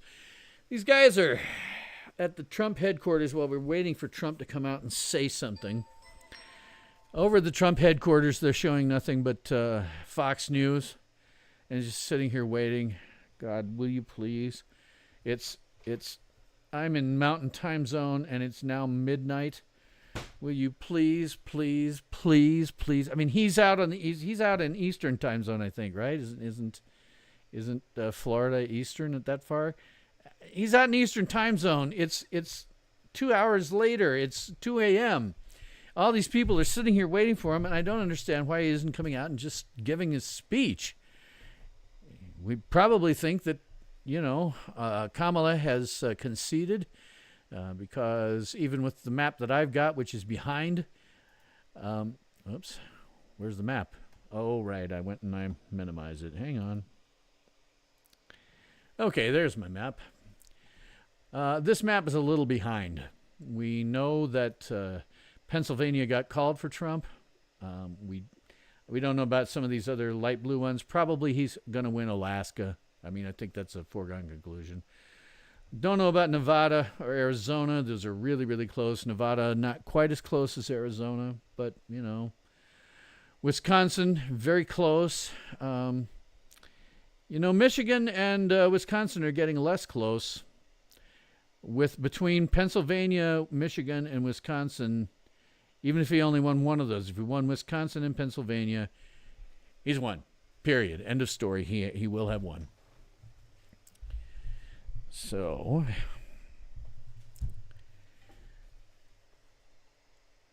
EC is beginning to look like a potential landslide. Sorry, EC. I'm blanking. It's getting too late. Oh, Electoral College. Okay, Electoral College.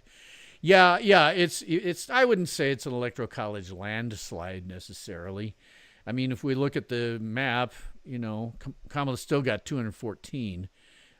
I don't know what you call a landslide these days. I really have no idea. The concept of what a landslide is, I mean, every single president since Clinton has said that they had a landslide and a mandate from the people to do whatever their stupid socialist stuff is wanting to do. So, Well, yeah, I mean, what's blue here is totally predictable. We knew that the West Coast and the East Coast up here, the Northeast Coast, were absolutely going to go to Kamala. I mean, it was no question about that. There wasn't even any, what, you think New York City is going to start suddenly voting for a Republican? That ain't going to happen. How did New York do, just out of curiosity? Let me look. Yeah, well, closer than I would have thought. 44% in New York, and a big chunk of that would have been New York City. Blue all equals mixed Minnesota, Wisconsin, PA. Oh, yeah, I see what you're saying. Yeah, he may get these. That one, they keep getting less close, but they're still, from my perspective, if something crazy happened. Michigan, not in the mix. Well, he's pulled out ahead in Michigan, that's for sure. Minnesota, he's just not going to get. I have family in Minnesota. He isn't going to get that. That is a tyranny of the cities. He's not going to get that. It's the Twin Cities entirely control that. Still watching Fox News. Jeez. Oh, one outlet has called Wisconsin. Did they do it for Trump? Because, I can't. My mouse, where is it? There. So, you said they called Wisconsin, one of them did? That was closer than some of the others, but still they had 80 at this point. My thing is behind. Yeah, Republican. Well, if he got PA and if he got Wisconsin, that's it. He's done. PA gave him 20. Wisconsin gives him another 10. PA was 19. So he's got 39 plus 248. And he's got some of these others. He's going to take Alaska with the additional 3 there. It may very well take Nevada. Not sure about Arizona. Oddly enough, Arizona seems to be a lot more liberal than some other places. So, I don't know. And at least one of those states, and I thought it was Arizona, was threatening to not have the ballots counted by this time. I hope that's not the case. But one of them is threatening to not have the ballots counted by the time that we needed it. I would have called that shenanigans. But there's another thing I can talk about real quick, as long as we're waiting for Trump.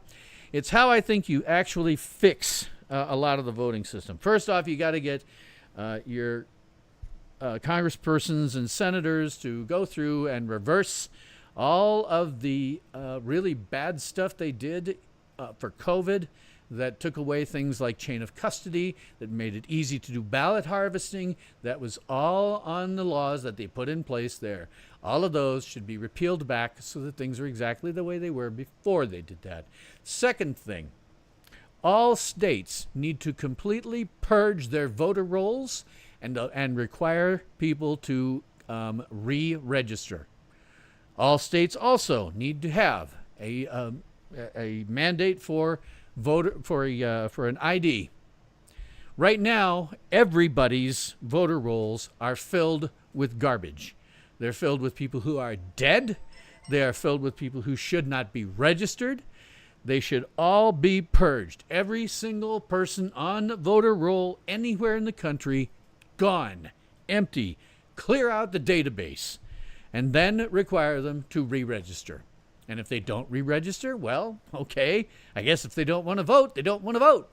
But you make a big deal out of it. You make a big deal out of it. Hey, you guys have got to re-register or you will not be voting. And you guys have to bring a valid ID or you will not be getting in. And always remember what the Democrats are saying about, well, somebody's doing something with a microphone. Let me get on to a different... we got onto the Trump speech card. Somebody's up there at a microphone. I don't think it's Trump. But the fact that they're doing something with the microphone hopefully means they'll be doing something soon with speaking. Yeah, they're still on Fox News. But they did have somebody up there by the mics. So... But yeah, a couple of hours earlier, Kamala went home.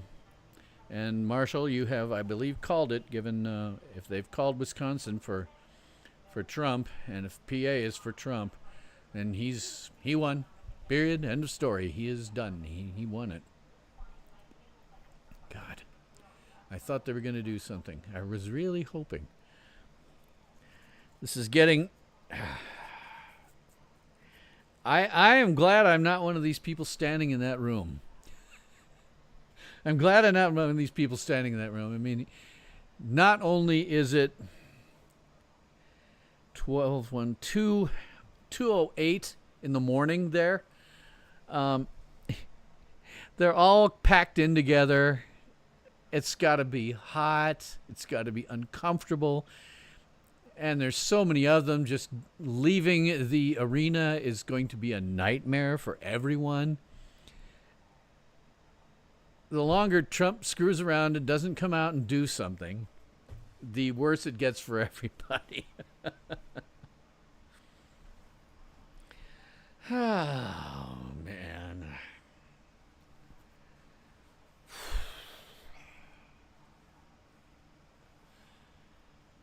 And this has become well after my bedtime. You know, I'm an early model Gen X. If I have viewers who are watching that I don't know, I am a very early model Gen X. I was born in the 14th of January in 1965, which is the first year of Gen X and the first month of Gen X. And the only way that you can be a newer model of Gen X is to have been born between the 1st and the 14th. So that kind of puts me on as early Gen X, one of the earliest models. And Marshall says CNN is going into loops to not call it. Well, yeah. Well, the press is going to lose their minds just like last time. And it's probably going to be worse because they've just spent more than 4 years now saying that Trump is literal Hitler. Put your live link for the speech in chat and go to bed. I'm good. I can do it. I'll cope. I'm not quite that old yet. And I don't have much to do tomorrow. I'll sleep in. Actually, though, come to think of it, I probably need to go to the post office at some point. I'll probably do that tomorrow morning sometime. For people who may not have been around when I was talking, and I'm again free associating now. We had an individual, because we don't have curbside delivery here in Wall. It's only 700 people. It cannot justify actual mail carrier. So everybody in Wall gets their own post office box for free. And we had a single individual working at that post office, which is normal. You don't get more than one at a post office that small. But I happened to be talking to one of the women who is one of the pharmacists at Wall Drug, which is my drugstore. I happened to be talking to her because she had gotten inadvertently, this postal person had put a package that was addressed to me into her post office box. And as it happens, she lives across the street from me. So she told me that the person at the post office had been, quote unquote, struggling. I walked in there Monday and she was gone. The packages were stacked up in just kind of like thrown in giant piles. And I knew I had at least one. Now I've got 3, I think, sitting up there. And I said to them, hey, I'm looking for this. And they said, listen, is it something you need right away? Because if not, could you come back tomorrow? Because we've got a giant mess here. And I said, yeah, I heard the woman who was here before was struggling. And they went, oh, no, it was way worse than that. It wasn't struggling.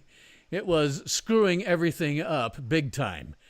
And I was there in there again today, and I said, hey, I got my stuff yet? I'm kind of expecting some things. And I looked, and I'm like, oh, okay, forget it. You're still working on the giant piles of stuff. Don't worry about it. I'll come back tomorrow. I'm in no hurry for any of this stuff. Whoa! Just bumped my microphone badly.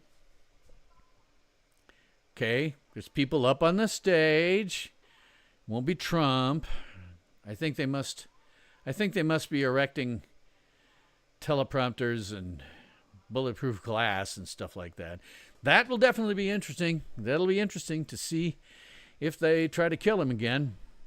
I imagine somebody will, and I'm not sure the Secret Service cares about him very much. I'm really unclear how much they care about him, because he's the guy that everybody wants dead. I'm sorry, I didn't say dead. I didn't say dead, YouTube. No, I didn't say that. YouTube gods, I didn't say that. They want him terminated or deleted. I didn't say the D word, okay? You guys gonna be good? Good? We fine? Okay. YouTube sucks. I've had streams interrupted from time to time. If it decides, amazingly, their bots are constantly watching. And I've had streams interrupted if they think I've said something wrong, or if I put something out there they thought was copyrighted, they just turn it off. And we're still watching. See, see, and this is, I got to get some, when I'm done here, I got to get some cream that they have for me on there, and there's a med that I have to take. I picked up some kind of allergy to the metal in this, started out behind my ears, and then slowly moved down here, and it sucks. It itches quite a lot, and the cream they gave me helps. But where is my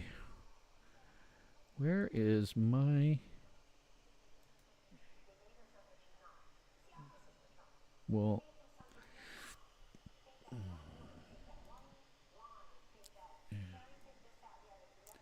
oh, okay, it's part of the live stream. I can't turn it off. Maybe I can pull it out. Okay. Well, Marshall, I think it may be only you and me. Yeah, the interface says I've got one concurrent user. But the ones who were here, average view duration was 17 minutes and 5 seconds, which is pretty good for me. Hi, Jeanette. Glad to see you back. My back is holding up pretty well. I'm about to just kind of lean back in my chair and decide if I'm going to look fat, I'll look fat. But my camera now is so high it's hard to tell if I'm actually having to wear pants, actual pants. Previous studio, I didn't have to wear them. I was just wearing shorts because the camera was at a different angle, so it didn't catch that. But now it's way up there. Real problem is I'm going to have to do something about a makeshift teleprompter. Previously, what I'd been doing was I kept the camera a little bit lower. Actually, the camera was right in front of my monitor. So then I could put behind it text that I wanted to roll upwards, and kind of had a teleprompter. Now it's so far up there, I can't use a teleprompter. So I may have to. I have some Raspberry Pis sitting around. I may turn one of those into a teleprompter. The other thing is, there's some pretty cool stuff that you can attach that allows you to use your phone as a teleprompter. You lay the phone flat like this, and then what you buy from Amazon has a mirror on it, and it can go right over my webcam, and you use your phone as a teleprompter. So, but yes, I kind of thought maybe it would be a good idea to wear jeans. I think next time, in order to match the rest of the costume, I won't wear jeans. I'll wear some kind of dark-colored pants. But yes, it seems like we've been waiting for New Year's. Especially since, according to Marshall, and it's not showing up on my Bloomberg stuff here, but according to Marshall, they called both Pennsylvania and Wisconsin for Trump, which means he's over the 270. He has won. All we have to do here now is have him come out and make some kind of speech about how wonderful everything is and how he did his, he and Kamala was a great opponent, blah, blah, blah, blah, blah. He can't be saying anything that's going to be too terrifyingly important. What's going to be more interesting is how much we have in terms of, if we're going to have a lot of civil unrest. That's what we really have to worry about going forward, I think, is how much civil unrest are we going to have? Is it going to be something where we actually have to worry about a real insurrection, not the one that they talked about, which was not an insurrection. I have a friend, my oldest friend in the world. I have known him since high school. He's early 60s, and I am about to turn 60. I have known him since high school. He emigrated to Canada. He's kind of a socialist and a big environmentalist. And most environmentalists I have no real respect for. I just don't, because they're hypocrites. They'll take planes places and drive and all that. Not this guy. This guy was the real deal.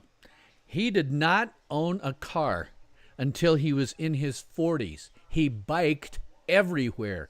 And not only that, he biked all over the world. This man is one of, if not the most widely traveled individuals in history.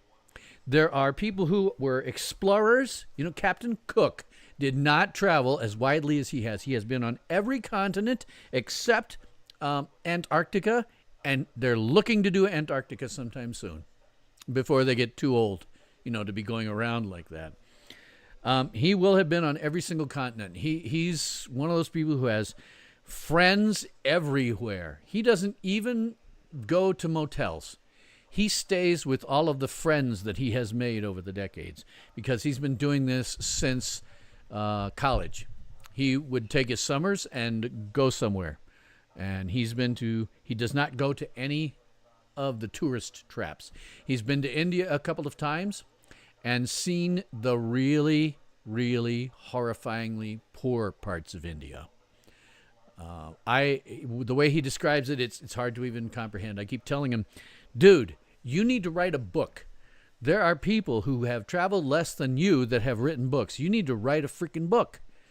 And he's just like, oh, I don't think that's true. And I go, dude, no, I'm telling you, I'm not asking you. This is not a question. I'm not saying, are you one of the most well-traveled individuals in human history? I'm telling you, you are one of the most well-traveled individuals in human history. Anyway, he immigrated to Canada because he's kind of a socialist. And he and I have been friends so long that, we have political conversations, but we're cool about it. We both know that we aren't going to agree. He'll tell his side of things, I'll tell my side of things, and, blah, blah, blah, blah. So, he's emigrated to Canada, and Canada is all negative on Trump, too. All of their press is totally negative on Trump. 100% negative. He bought into the notion that Trump had incited an insurrection. And for a while, having seen stuff, I was like, okay, maybe Trump should have kept his trap shut at certain times. Maybe things would have gone differently if he'd kept his trap shut. And then more videos started coming out of what actually happened, and I realized that it was nothing more than a riot. And it wasn't even a particularly bad riot. If you want to see a bad riot, look at some of the films of when the Teamsters were getting started. Now, those guys knew how to throw a riot. I mean, they were killing people. The only people who died as a result of January 6th they didn't die as a result of it, except the one woman who got shot by the police. But the other people died of totally different causes, and, it was ridiculous. I'm going to change something here on this. Anyway, he still thinks, I'm going to slide this down so I can make the window a little smaller and me a little bigger. All right, so we'll take you and we'll put you over here to start with. We'll take me and move me down just a little bit. I'll make you a little bigger. Okay, there. Now I can. I'm not the right one. That's the right one. All right. Anyway, he and I have had conversations since then, and I've said, no, I don't think you should hold Trump responsible to begin with. I've changed my mind on that, and it was not an insurrection. It was a riot. It was at best a riot, at worst a riot, I mean. And not a very big one. Not a very big one. It's just that most people today are not used to the concept of riots even happening. In the U.S., we haven't really seen that sort of unrest in a long time, except, of course, for the Antifa and BLM, which is part of what I'm worried about with Trump winning. What's going to happen then? Marshall is saying from news sources he's getting that rumors are out that Harris has conceded no hard confirmation. Yeah, I figured your confirmation was that. But, yeah, just FYI for anybody who might be watching and isn't usually watching, Marshall is sort of a pseudo-producer for me. He has been extraordinarily helpful throughout my entire time on YouTube. He's got some interesting ideas about how to do some of this data capturing. He's doing it manually right now. Me, I'm just sitting on a couple of different things. I went on Bloomberg's site because I like their maps and how things are laid out, but Bloomberg has a delay. Bloomberg has not yet noted PA and Wisconsin and called them. But they probably will.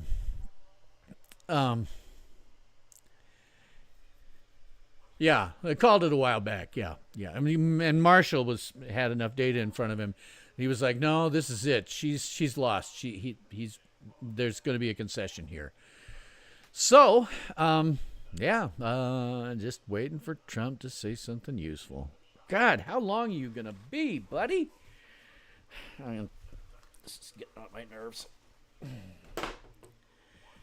How long are you going to be, buddy? Seriously, are you sitting on the phone with her for 45 minutes or what? Just. This isn't even complicated. I saw you do this with Hillary. Whoa! Here he comes. President-elect. Melania Trump and the Trump family, accompanied by Vice And I'm going to J.D. Vance. Mute my own Second Lady sound here so we can hear Usha him. Vance, along with friends and campaign staff. And I'm proud to be an American, where at least I know I'm free. And I won't forget the men who died, who gave that right to me. And I gladly stand up next to you and defend her still today. 'Cause there ain't no doubt I love this land. God bless the USA.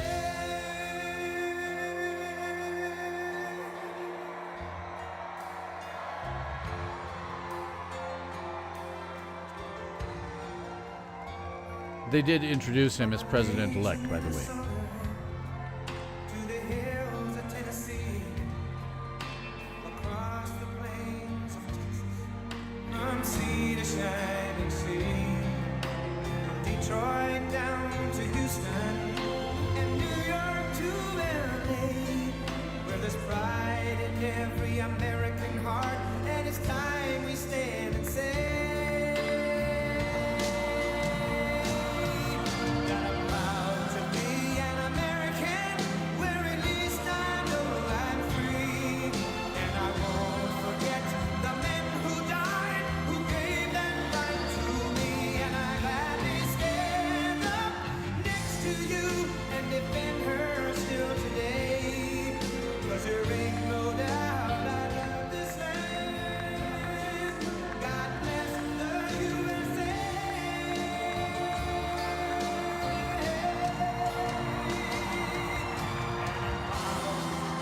An American, where at least I know I'm free. And I won't forget the men who died, who gave that right to me. And I gladly stand up next to you and defend her still today. 'Cause there ain't no doubt I love this land. God bless the USA.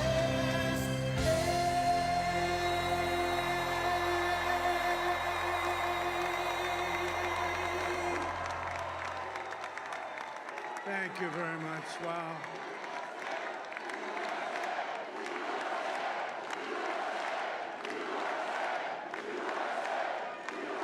Well, I want to thank you all very much. This is great. These are our friends. We have thousands of friends on this incredible movement. This was a movement like nobody's ever seen before. And frankly, this was, I believe, the greatest political movement of all time. There's never been anything like this in this country, and maybe beyond. And now it's going to reach a new level of importance because we're going to help our country heal. We're going to help our country heal. We have a country that needs help, and it needs help very badly. We're going to fix our borders. We're going to fix everything about our country. And we made history for a reason tonight, and the reason is going to be just that. We overcame obstacles that nobody thought possible, and it is now clear that we've achieved the most incredible political thing. Look what happened. Is this crazy?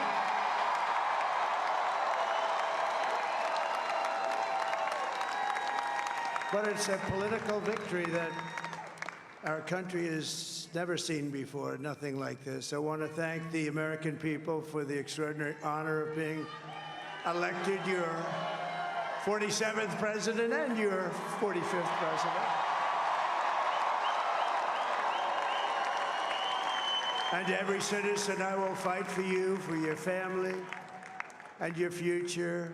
Every single day, I will be fighting for you, and with every breath in my body, I will not rest until we have delivered the strong, safe, and prosperous America that our children deserve and that you deserve. This will truly be the golden age of America. That's what we have to have. This is a magnificent victory for the American people that will allow us to make America great again. Oh, we're gonna do it. And in addition to having won the battleground states of North Carolina, I love these places, Georgia, Pennsylvania, and Wisconsin, we are now winning in Michigan, Arizona, Nevada, and Alaska, which would result in us carrying at least 315 electoral votes, but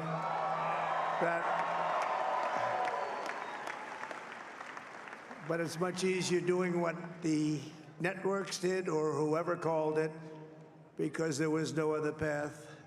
There was no other path to victory. We also have won the popular vote. That was great.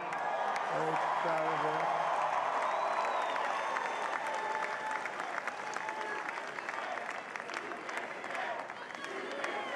Thank you.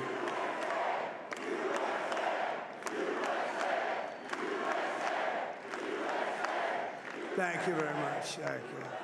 And, winning the popular vote was very nice, I will tell you. It's a great feeling of love. We have a great feeling of love in this very large room with unbelievable people standing by my side. These people have been incredible. They've made the journey with me, and we're going to make you very happy. We're going to make you very proud of your vote. I hope that you're going to be looking back someday and say that was one of the truly important moments of my life when I voted for this group of people beyond the president, this group of great people. America has given us an unprecedented and powerful mandate. We have taken back control of the Senate. Wow, that's good. And the Senate races in Montana, Nevada, Texas, Ohio, Michigan, Wisconsin, the great Commonwealth of Pennsylvania, were all won by the MAGA movement. They helped so much. And in those cases, every one of them, we worked with the senators. They were tough races, and I mean, the number of victories in the Senate was absolutely incredible. And we did tele-rallies. We did tele-rallies with each one of them, and sometimes we did 2 or 3 and it was amazing to look at all of those victories. Nobody expected that, nobody. So I just wanted to thank you very much for that. And you have some great senators and some great new senators. And it also looks like we'll be keeping control of the House of Representatives.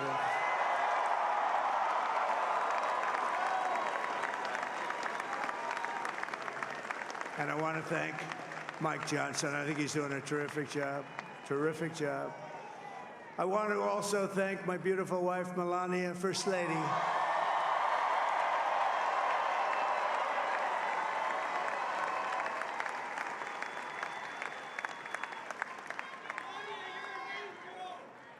Who has the #1 best-selling book in the country. Can you believe that?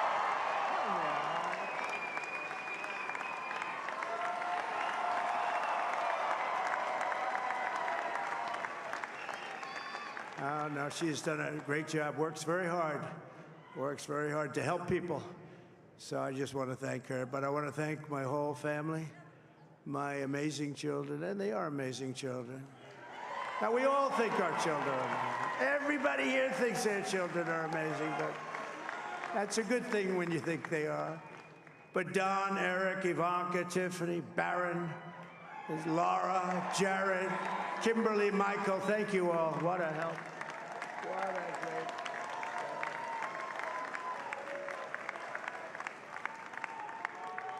My father-in-law, Victor, is tremendous, and we miss very much Melania's mother, Amalia. We miss Amalia, don't we, huh? She would be very happy right now, standing on this stage. She'd be so proud. She was a great woman, that one. Beautiful inside and out. She was a great woman. I want to be the first to congratulate our great, now I can say, Vice President-elect of the United States, J.D. Vance.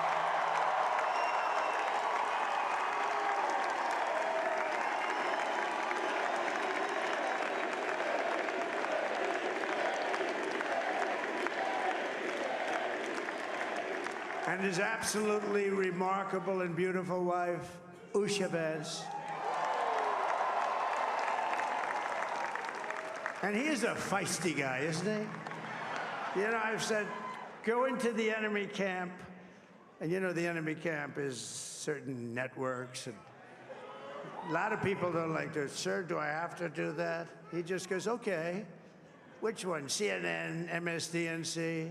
He'll say, all right, thank you very much. He actually looks fine. He's still like the only guy I've ever seen. He really looks forward to it, and then he just goes in and absolutely obliterates them.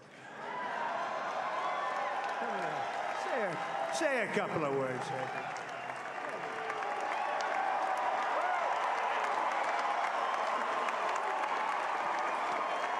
Wild.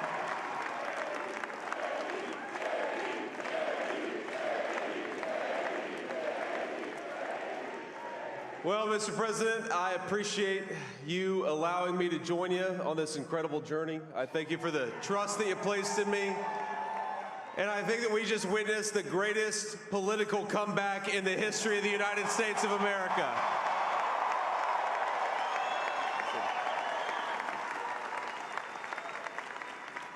And under President Trump's leadership, we're never going to stop fighting for you, for your dreams, for the future of your children. And after the greatest political comeback in American history, we're going to lead the greatest economic comeback in American history under Donald Trump's leadership.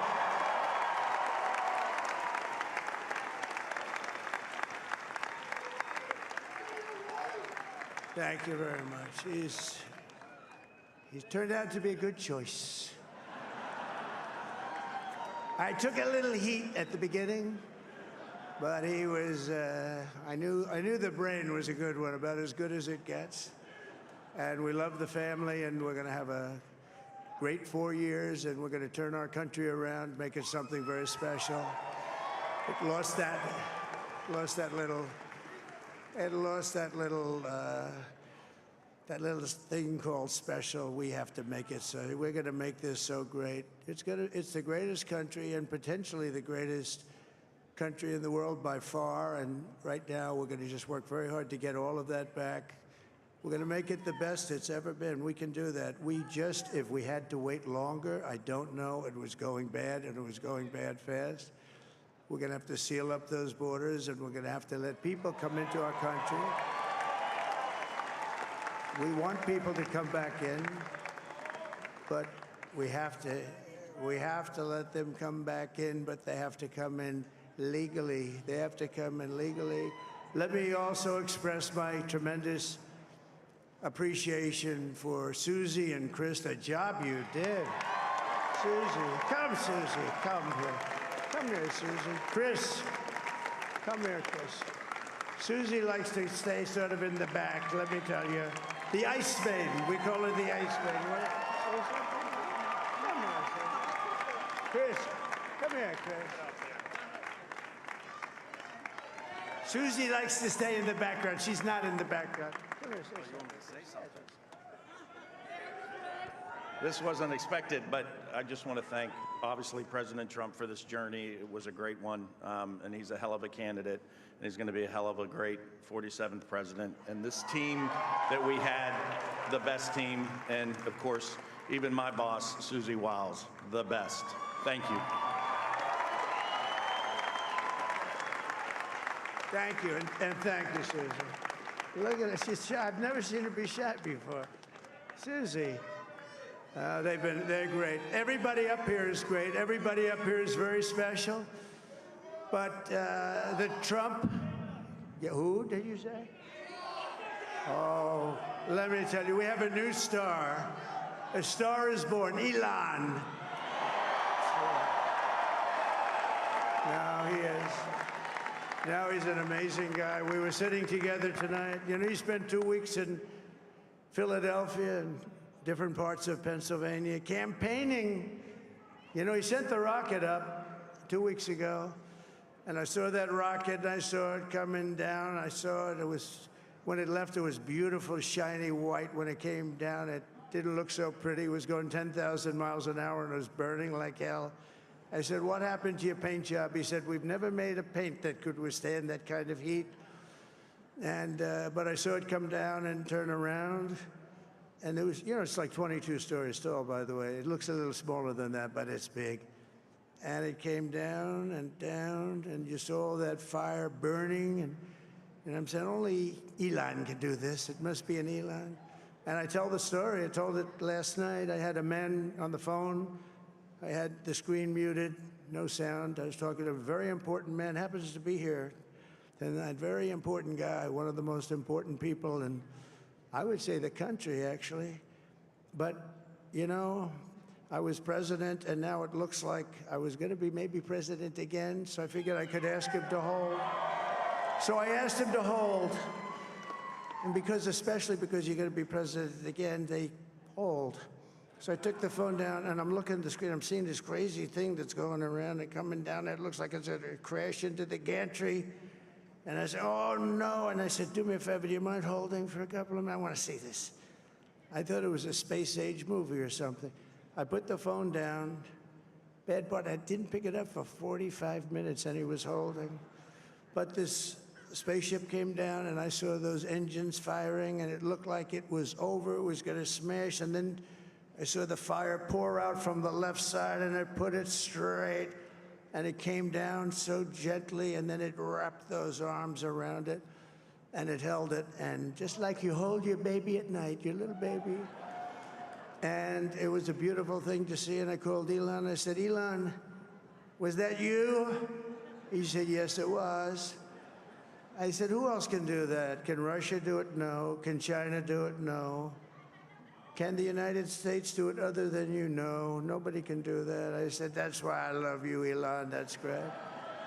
And you know, when we had the tragic Hurricane Helene, and it hit, in particular, hit North Carolina, they were really devastated, the water. This was a big water, as big as we've ever seen, water hurricane. It built lakes out of nothing. Fields became lakes, and the danger was unbelievable. And the people from North Carolina came to me and they said, would it be possible, at all possible, for you to speak to Elon Musk? We need Starlink.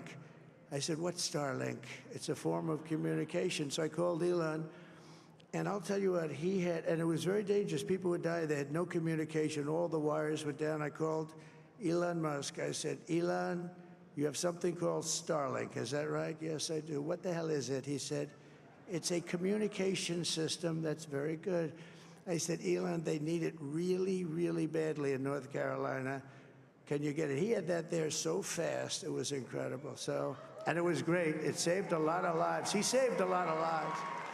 But he's a character. He's a special guy. He's a super genius. We have to protect our geniuses. We don't have that many of them. We have to protect our super geniuses. I want to thank some of the guys. You know, we have up here today the U.S. Open champion. He's a fantastic golfer. Slightly longer than me. Hits the ball a little bit longer than me. Just a little bit. Bryson DeChambeau is up here someplace. What happened to Bryson? Where is he? Bryson. Oh, he was shot. He's hitting balls. Oh, he's on the way. He's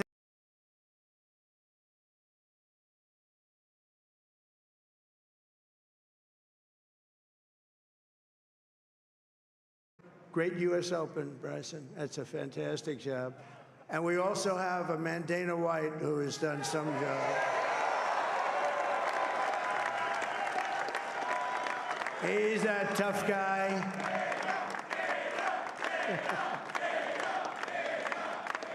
So Dana started UFC and came to me, do you mind if I use your, nobody wanted to give him arenas because they said it's a rough sport, a little rough. And I helped him out a little bit, and I went, and they said, this is the roughest sport I've ever seen, but I began to like it, and he loved it, and nobody's done a better job in sports. And you know, he's a very motivational kind of a guy, what he does. He gets these fighters, and they really go at it, and it's become one of the most successful sports enterprises anywhere at any time. It's doing so well. I'd like to ask Dana just to say a couple of words, because people love to hear from him. Dana, please.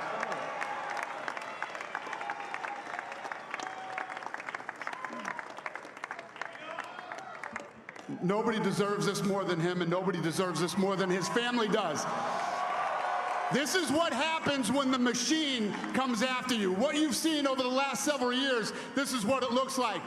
Couldn't stop him. He keeps going forward. He doesn't quit. He's the most resilient, hard-working man I've ever met in my life. His family are incredible people. This is karma, ladies and gentlemen. He deserves this. They deserve it as a family.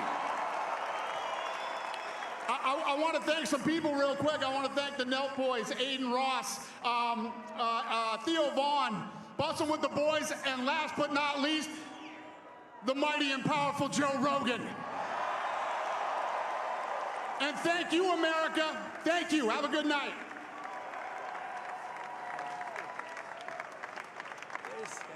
That is a piece of work.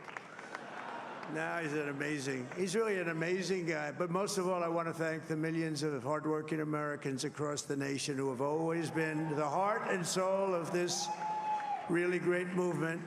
We've been through so much together, and today you showed up in record numbers to deliver a victory like probably like no other. This was something special, and we're gonna pay you back. We're gonna do the best job. We're gonna turn it around. It's got to be turned around. It's got to be turned around fast, and we're gonna turn it around. We're gonna do it in every way, with so many ways, but we're gonna do it in every way. This will forever be remembered as the day the American people regained control of their country.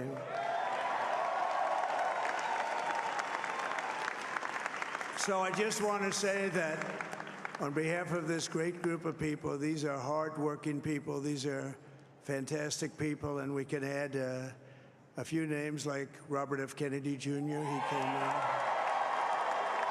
And he's going to help make America healthy again.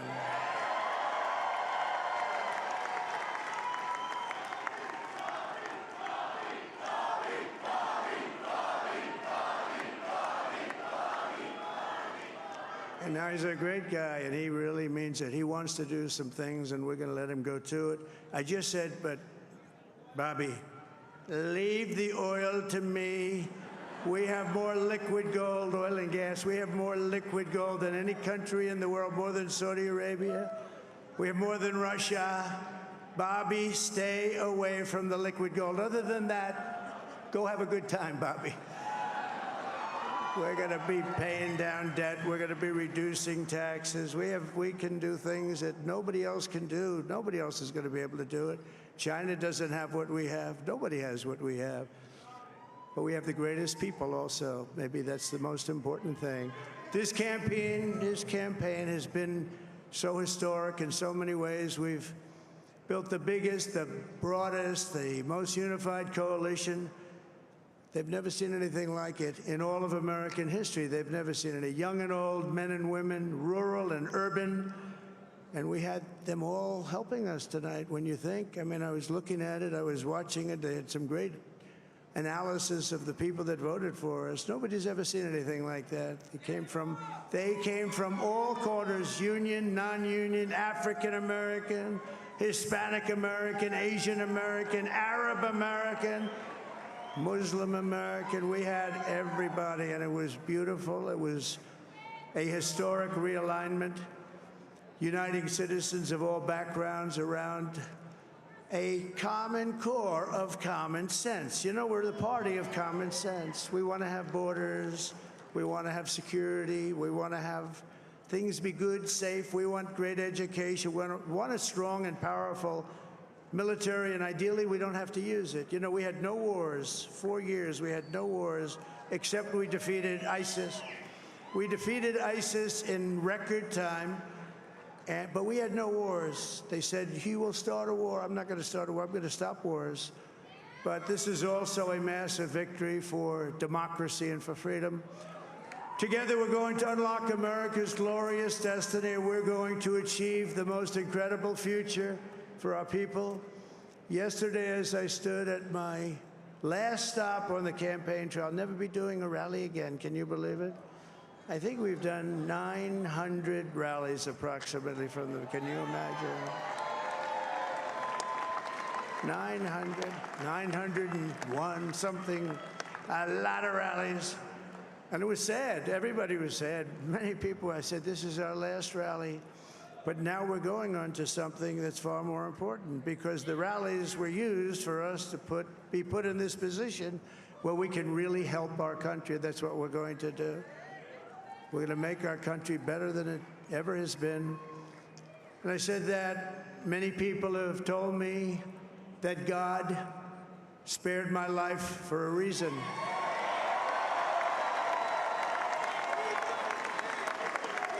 And that reason was to save our country and to restore America to greatness.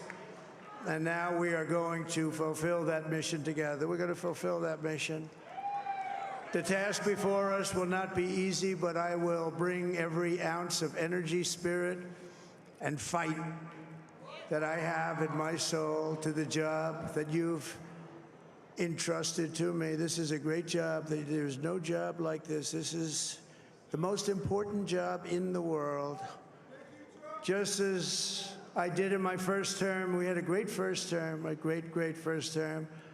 I will govern by a simple motto: promises made, promises kept. We're going to keep our promises.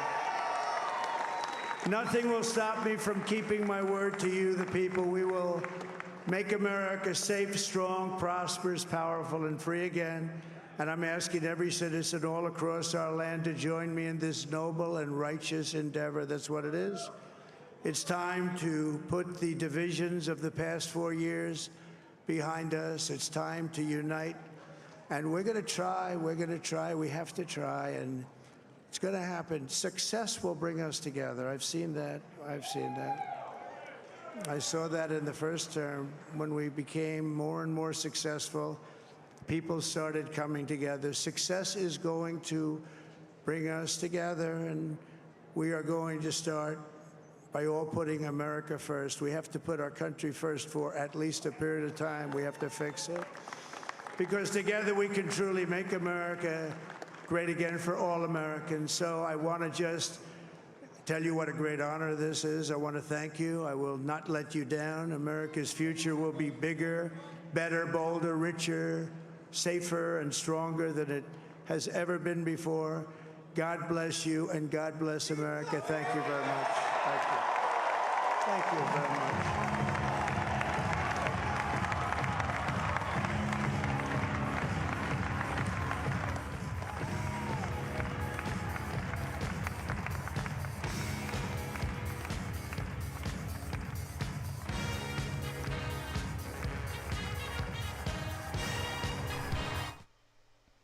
Okay.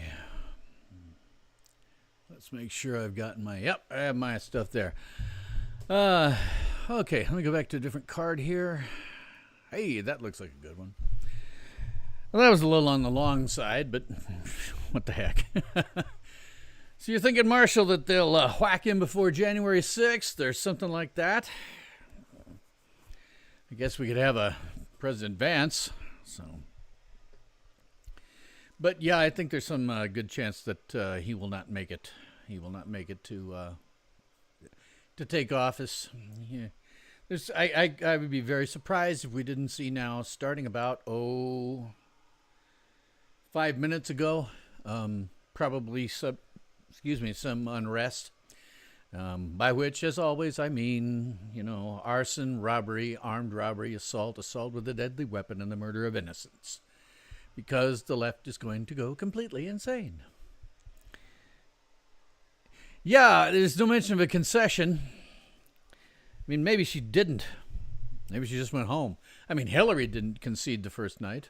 So, one thing I do know, that was long. His speech when he won the first time was he came out, thanked Hillary, pretty much left. Well, I'll tell you what.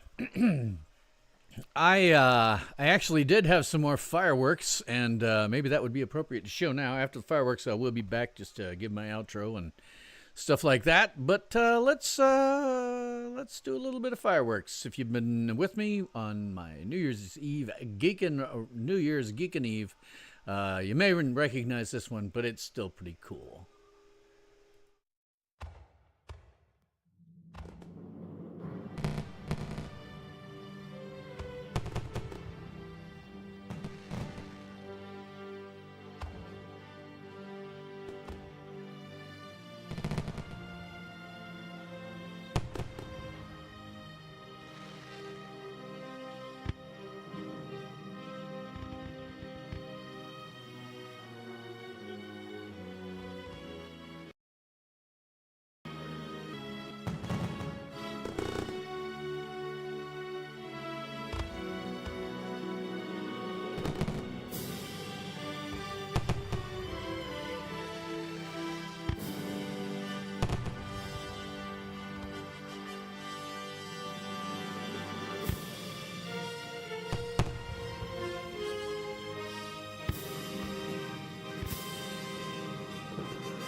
Well, yeah, not my work, Jeanette. This is somebody else. That's a thing called Fireworks Simulator.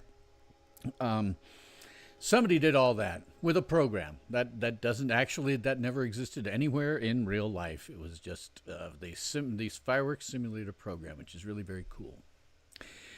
So I think we made it through. I am personally glad that President Trump won. Be very, very interesting to see what happens next in terms of what the left is going to do, because I don't think it'll be very pretty. But it's late. It's late for me, and it's later for Marshall, and it's later for everybody else. So I'm going to go ahead and drop it off here. You know, if you like what I'm doing, please do like, sub, hit the notification bell, and believe it or not, share me on social media. I have decided that one way or the other, I'm just going to have to deal with that, and maybe I can make it work for me. So, that is all the time that we have today for this very special episode of the Late Late Stardate, because it is always late somewhere in the world. And I'm your host, Bill Stone.